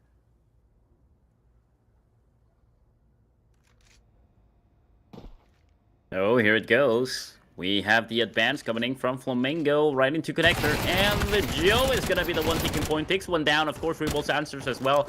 But the Noko takes down Joe on the refrag. Stacks gets one kill for his own. That's got some Reds out of the equation as well. And woo! Beautiful shot coming in by Nardis, of course, VSM patiently waiting. And he finally does get the kill, but he is the last player alive against 3 of them. Yeah. And they played that so well, too. They refused to even give him an opener. You saw Stacks. Originally, he was holding from Cher, but when he realizes VSM is trapped in window, there's no reason to go for that duel. Maybe if you win it, cool, the round's over, but if you lose it, all of a sudden, you've given him a hole back into it. So it's stuff like that. It's those little micromanagements that make me say, you know what, yeah, there might be a little more bite to this Yawara come down in the future, but when you're going against a team like this who have so many big aimers who can just run into a site and win a round for you, it's going to get a little tricky. That's still a good-looking round, ultimately. And the one thing that I'm really loving about this CT side now is that op in Nardes, even though I've talked about him so much, he's been everywhere at this point, except for maybe B apps. He's been in Market, he's been in Window, he's been in Cat, he's been in Con, he's been in CT. It makes it so hard to read. So not only is he playing well, not only is he hitting his shots, but he's keeping them confused. He's leaving himself mysterious. So he's giving himself more opportunities to find those openers. Yeah, and right now, even Nardis is up to 13 kills, so he's pretty much top fragging on the whole game. It's still weird to see that Flamengo is not able to get back in the game as soon as this guy actually starts popping off. He felt really comfortable having the AWP in hands, and look at what he's doing. He was just waiting for the exact moment in which he wouldn't turn into a star, but rather a supernova. Now look at that aggressive play, though. Yep. This is a problem. There's only 2 here, and they have big potential to overwhelm right now. That Molly, you've got to force yourself into the open. The Tech 9, it's good at this. There's still a player in the apartments. They know that, or don't they? I actually thought he'd already dropped the anchor, but sight's theirs. 2-on-4 shouldn't breed any more issues when it comes to winning the round, but you could certainly still make a mess of things. VSM with the bomb on his back, though. This is the issue, right? You've got to cross by this window, and that's exactly where Nardes is posted up. A couple more kills could be nice, but they're not going to give it to you easily. There's the peek from Stacks. He held back last round, goes for it this time. So a 4th comes by the hands of Yawara. All right, well, that's another round for Yawara right here. 4-7. The advantage is, of course, still going to be for Flamengo as we jump into the second half of the game. But right now, we stumble upon the last round of the first half. And this is a very important one for Flamengo. They don't really have any money at all. They got just 1 Mac 10 and pistols. But if they manage to pull this off, well, they are going to be on the CT side for the next. So things are not going to get easier for Yawara. Oh, I mean, you're right there, especially with VSM's running you down with a Mac 10. This buy isn't all that great, but when you got the pressure you do, it's kind of hard to fumble Oh boy. it. 3-on-4. Smokes down, sights there as Denoko's pushed up, and this is an awkward one. Into throwing a smoke into the market door. There's another trade from Misfit. It's Mac 10's leading the charge in this round. This is what I was talking about a few ago when it was Denoko and Underpass. I'm surprised it didn't go towards apps, but that is even more surprising. Misfit walks through the market smoke, gives him an opportunity back in. You've still got the hot at hand Nardes, who's winning this for them single-handedly. But a 1v1. Again, it'll be Kutzmaretz to try it. A molly in hand. He's just going to throw that on the bomb and say, let's start killing some time. Let's waste this entire clock if I have to. This isn't going to be a war of attrition. This is going to be a war of timing, which actually, I think he's gotten it by the skin of his teeth. What? No, he doesn't. Oh my god, that was really well played. I thought he was going to be able to get that kill by forcing the other player to just, not be able to do anything, have to stick on the bomb. After all, if you lose it, it's the last round of the game, right? You're not going to bring forth that AWP. But it was a really good round for Flamengo, and the enemy just got pretty much ecoed as well. Just like the past game, the same story is happening over and over. I think that Flamengo is going to have a huge, amazing, wonderful, fun time on the CT side on this map.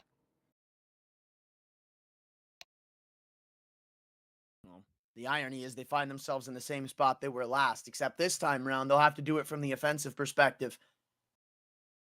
But I still want to say, I liked what we saw from some of these CT rounds out of Yawara. It's just a thing here or there probably could have helped them out significantly. I think earlier on, maybe fighting for mid control, but more importantly, playing around their strong suits, which they did do later on into the half, just felt a little too late for that to develop. Now, it's who have so far been clean for pistols. Flamengo up by another 4 to the more arguably favored side of Mirage. And they're looking for a clean sweep right now. One more pistol, they'll make it a reality. But it's not even like this has been the one-man show that we saw in Inferno. VSM ended Inferno, I think, the first half with 19 kills. It was something ridiculous. Here, he's a player, but he's not the only one. Everybody holding up their own weight right now from Yawara. That is definitely true. I think that BSM still needed to do a little bit more. Just like, for example, in this case. Oh! That is a kill already falling in. Right now, Flamengo is in a tough spot for players alive. The bomb is going to get planted. Of course, that's going to be Nardis. But now the timer is ticking against the CTs.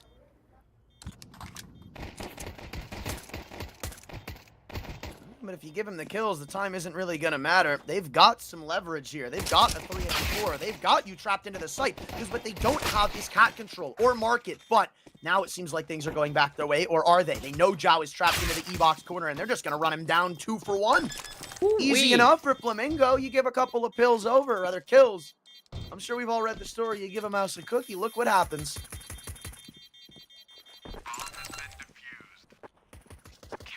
Just in the nick of time, everything just went out perfectly for Flamengo right here. Well, not quite, because the thing is, Yawara was able to get on site and was able to defend themselves for a bit. But those beautiful kills coming in right at the end just made sure this round was going to go for them. And they're so close to the double digits, it's starting to feel like, well, Flamengo might come out on top once again to get that 2-0 as soon as they can. Look at the weapons, though, as well. We got 3 M4s and P9s. Oh, the scout. Nardis, he has been proving to everybody that he's got what it takes to become a champion of champions. So be careful when he whips out that weapon. He certainly is going to be dealing some damage. I'm very worried, especially when you've gone for a mid-push to immediately drop the Revolt stacks and Eagles to thank, and all of a sudden it doesn't matter if the scout hits shots. You've got weapons galore, you're running down mid, and right now they're out-armed. VSM Oh. again takes matters into his own hands, but 2 probably isn't enough here when he's left to 8 HP. You'll need Cuts to start stepping up. He's only got an MP9 though, so it's really gonna be hard. The weapons are gonna be available for the enemy though. Oh, hold on a moment. They've stacked properly. They've read this well, and VSM, he tucks into Firebox. This isn't an angle that's going to get cleared early on. Instead, plays from default. Oh, but that low HP, they just run out. They screw it, bang out, trade out. There's really not much they can do to stop us, and they'd be right. Yeah, not a single shot falls in, so maybe if he had actually, you know, dealt some damage, Cutsmart should be able to pull this off by his own on 1v3, but I don't think that's going to be that possible. Of course, goes in getting the one player that was really low in HP, so Rebels is out of the equation. We got the 1 and 2 stacks. Oh, Cutsmart, he might know about it. Yes, he does. Takes a kill, and now with the M4 in hand, no kit. There's no utility and no kit, yep. It's going to be really hard. He's going to have to play it for time. Nardis, he's a good player. He's going to know exactly what to do. Well, it's a pistol duel to end it out, and while it's a little sloppy, not like you're going to get away even though you won the duel. So everybody falls, but that's going to be a better benefit for Yawara. Everybody knows the story of win the pistol, lose the force. And if there was any round to go for it, Yawara now would have been the time. With everything, the stakes as high as they are, the fact that you're down a map, the fact that you've lost the last pistol, they really had to go for a shot in the dark, and it works. But now it means Flamengo are going to have to answer back, and you already see VSM gifted the A1S. If there's anybody to get on that gun, it's VSM.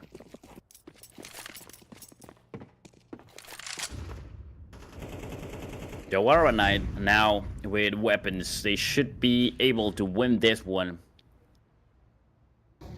Try to get toe-to-toe against Flamengo finally, but look at that. First blood falls in. Lacerda claiming the Knuckles head, but of course, Misfit and Cutsmart are gonna do the exact same thing, but just with the pistols. Now Joe, he actually stumbles upon one, but look at that. Cutsmart's actually winning that somehow. Well, smoked out duel on connector, and the pistols win. Wild West Not all over yet. over. They're giving him 1v1s. Oh, Revolts. They've given him just a little too much. One of these players doesn't have armor, cuts Moretz. He's gonna have to deal with aim punch right now. And Revolts knows it, taking the fight to his own hands. The bomb is dropped in connector.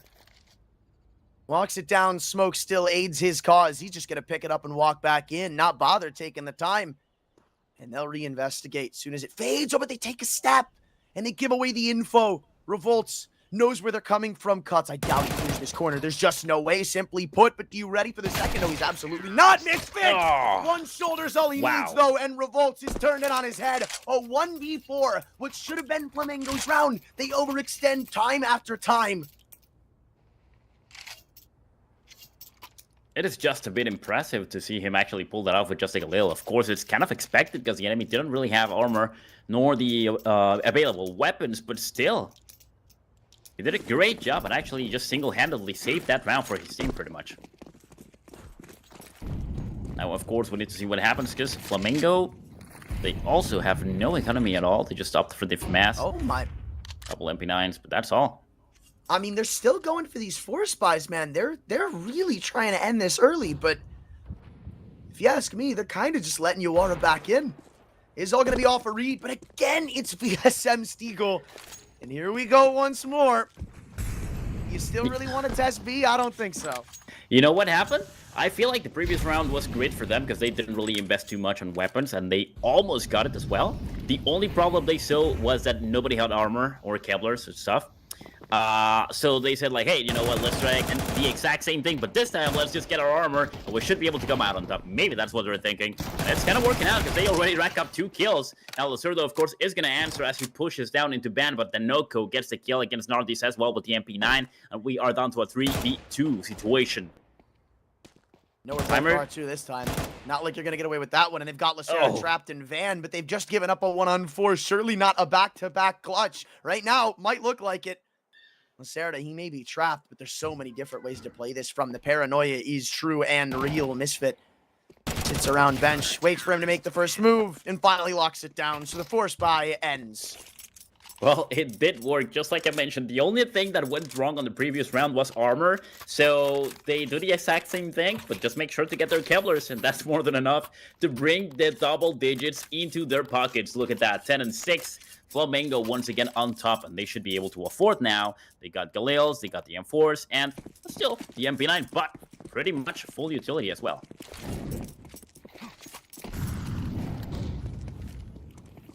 Tech-9s litter the board for Yawara. It's not a great buy, and they know it, but what can they do with it? Right now, they're taking it towards apps. 4 of them. Actually, 3. One of them featuring the bomb. I don't know how much I like the idea when you're running through mollies and nades, and it's a repeat of the eco round on Inferno. You run through mollies and HEs, it's not going to end well. The bomb even vacates early because they got a warning. And I'd say it might be a little more than that when you lose 4 players in the process. 1 versus 5. Dax, at least the bomb carrier, can choose where he wants to try and paint the canvas, but picture is still going to be one of deceit and death, one not favoring them and giving Flamengo 11. Well, right there, all the advantage was for Flamengo, definitely. All the firepower they could actually wish for against only Tech-9s. Of course, we know that the Tech-9s are deadly, and we know that sometimes, I mean, the enemy just gets ecoed for no reason at all. Just one mistake is all it takes.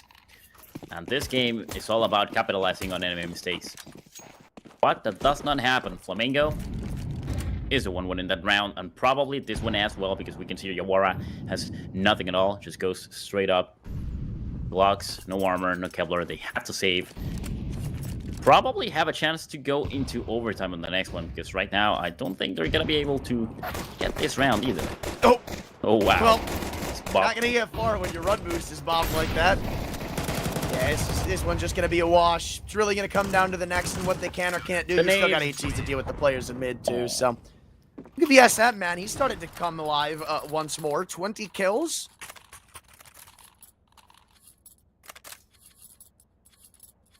Kinda he. Yeah, he actually got back on track. And so we got Nardis. He was actually just top fragging really well, but as soon as he actually loses the AWP, I think he's not quite able to do much.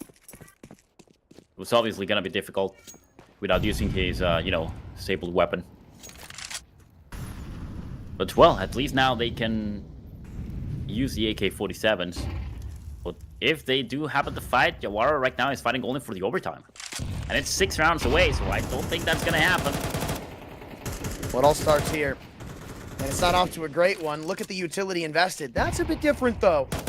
When you add a kill on top of the matter, maybe it feels a little more worthwhile. Double time. They want to deal with revolts. They overstepped their bounds, and we saw this on Inferno when Flamengo got down the stretch. This time, though, it's an inch closer.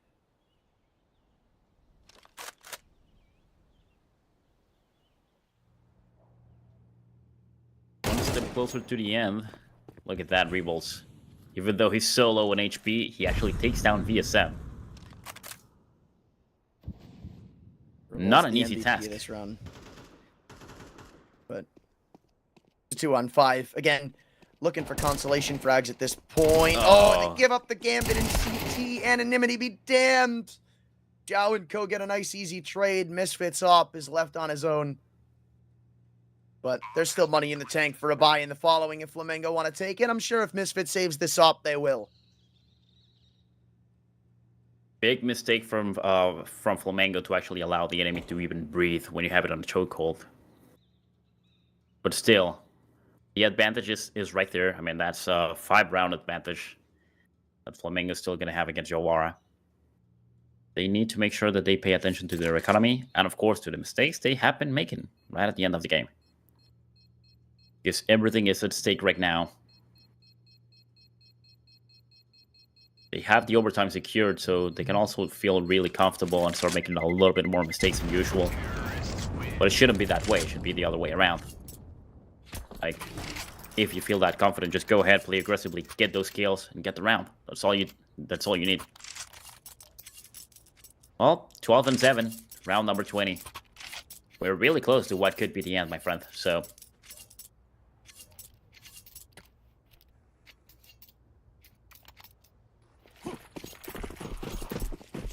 All depends. overall, I think that Flamengo just did really well. I mean, regarding this matchup against Yawara. Like, it's pretty clear that they are superior in certain senses. And look at that, we got the first blood coming in. So Cosmoreds already puts his team in the advantage. And watch out though, because there's just one around the corner, but not quite. I mean, it's all over the place. There's still a player in con, and they line up for Delphoni. The bomb drop. They'll get the trade, but now they know where both the remaining players are. Not low, but half HP on stacks. Tagged is Zhao. And they also need to spend time going back to recover the bomb. Utility not in their favor. Man advantage not in their favor. Artillery not in their favor. What is? Well, maybe the fact that they've got control of Connector. There are an unlimited amount of possibilities when it comes to this part of the map. But they'll keep it simple and just waltz into the A site uncontested. It's completely given to them by Flamengo. In fact, they don't even have somebody harboring CT just yet. This is a big game of timing. Denoco, good jiggle, amazing, in fact. And they don't even want to bother taking the fight. Stacks knows what's in store if he gives that pick up, and they even seem to be aware of this ramp flank. But that is probably going to be the game because it's VSM. We all know what he can do when he's feeling himself. Well, Antrin, there we have it. That is going to be the end right here because now Flamengo has the 2-0 and they just adding a little bit of salt to the injury right now, playing around with the food. Really, really well played, and in the end, there can only be one winner. We already know who it is. And they'll find themselves in playoffs. It's a team I expected to see there when you consider the bracket at hand. But again, it's not like it's the end of the world from Yawara. I mentioned it briefly. They will go to the 2-2 bracket. And if there's anything to take away if you're Yawara, it's that there was positives in this series. Even though the scores don't necessarily replicate something of crazy competition, and hell, you can even take 2 or 3 rounds away, there was good protocols that I liked seeing. Some of the responses were pretty good, but at the same time, it does kind of feel like when you turn up the heat against this team, they start to struggle, they start to scramble, and that was very evident in a number of rounds, not just on Mirage, but on Inferno. I'm thinking most notably when you saw the pace change, they turned up the heat, tried to go into A, and somehow you have the B rotators all the way in the fray. It's VSM winning the round in a one-on-one. It's too much for Yawara to handle. That's to be expected of a younger team, but there is a positive future, I think, so maybe they can ride home on that. Yeah, there's you can actually tell that it's a thing about experience, and it's good that they actually are actually trying, even if they don't really get the win right here. It just means that they are definitely going to be able to get better. They're going to be able to watch the replays. They're going to be able to just analyze everything that happened. And I just really expect them to get better with time. But of course, more than anything, I hope that we can see them get better and actually show us that they are doing their homework and just maybe not just playing to win, but actually playing to get better. And that is all that matters in the end, because they still get something out of this matchup. But well, like I mentioned before, my friend, there can only be one winner, so we are gonna have, in this case, Flamengo going through and really, really close to what could be the playoffs as well. I mean, hey, if there's any team to deserve it, it's definitely them. And I'm interested to see what damage they do come playoffs time, but there is still the 2-2 games to go. Those will be coming up tomorrow, but for today, we're done here over on the caster's desk. We'll see you guys later for some more Counter-Strike, because there's still plenty South America left to be played.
keep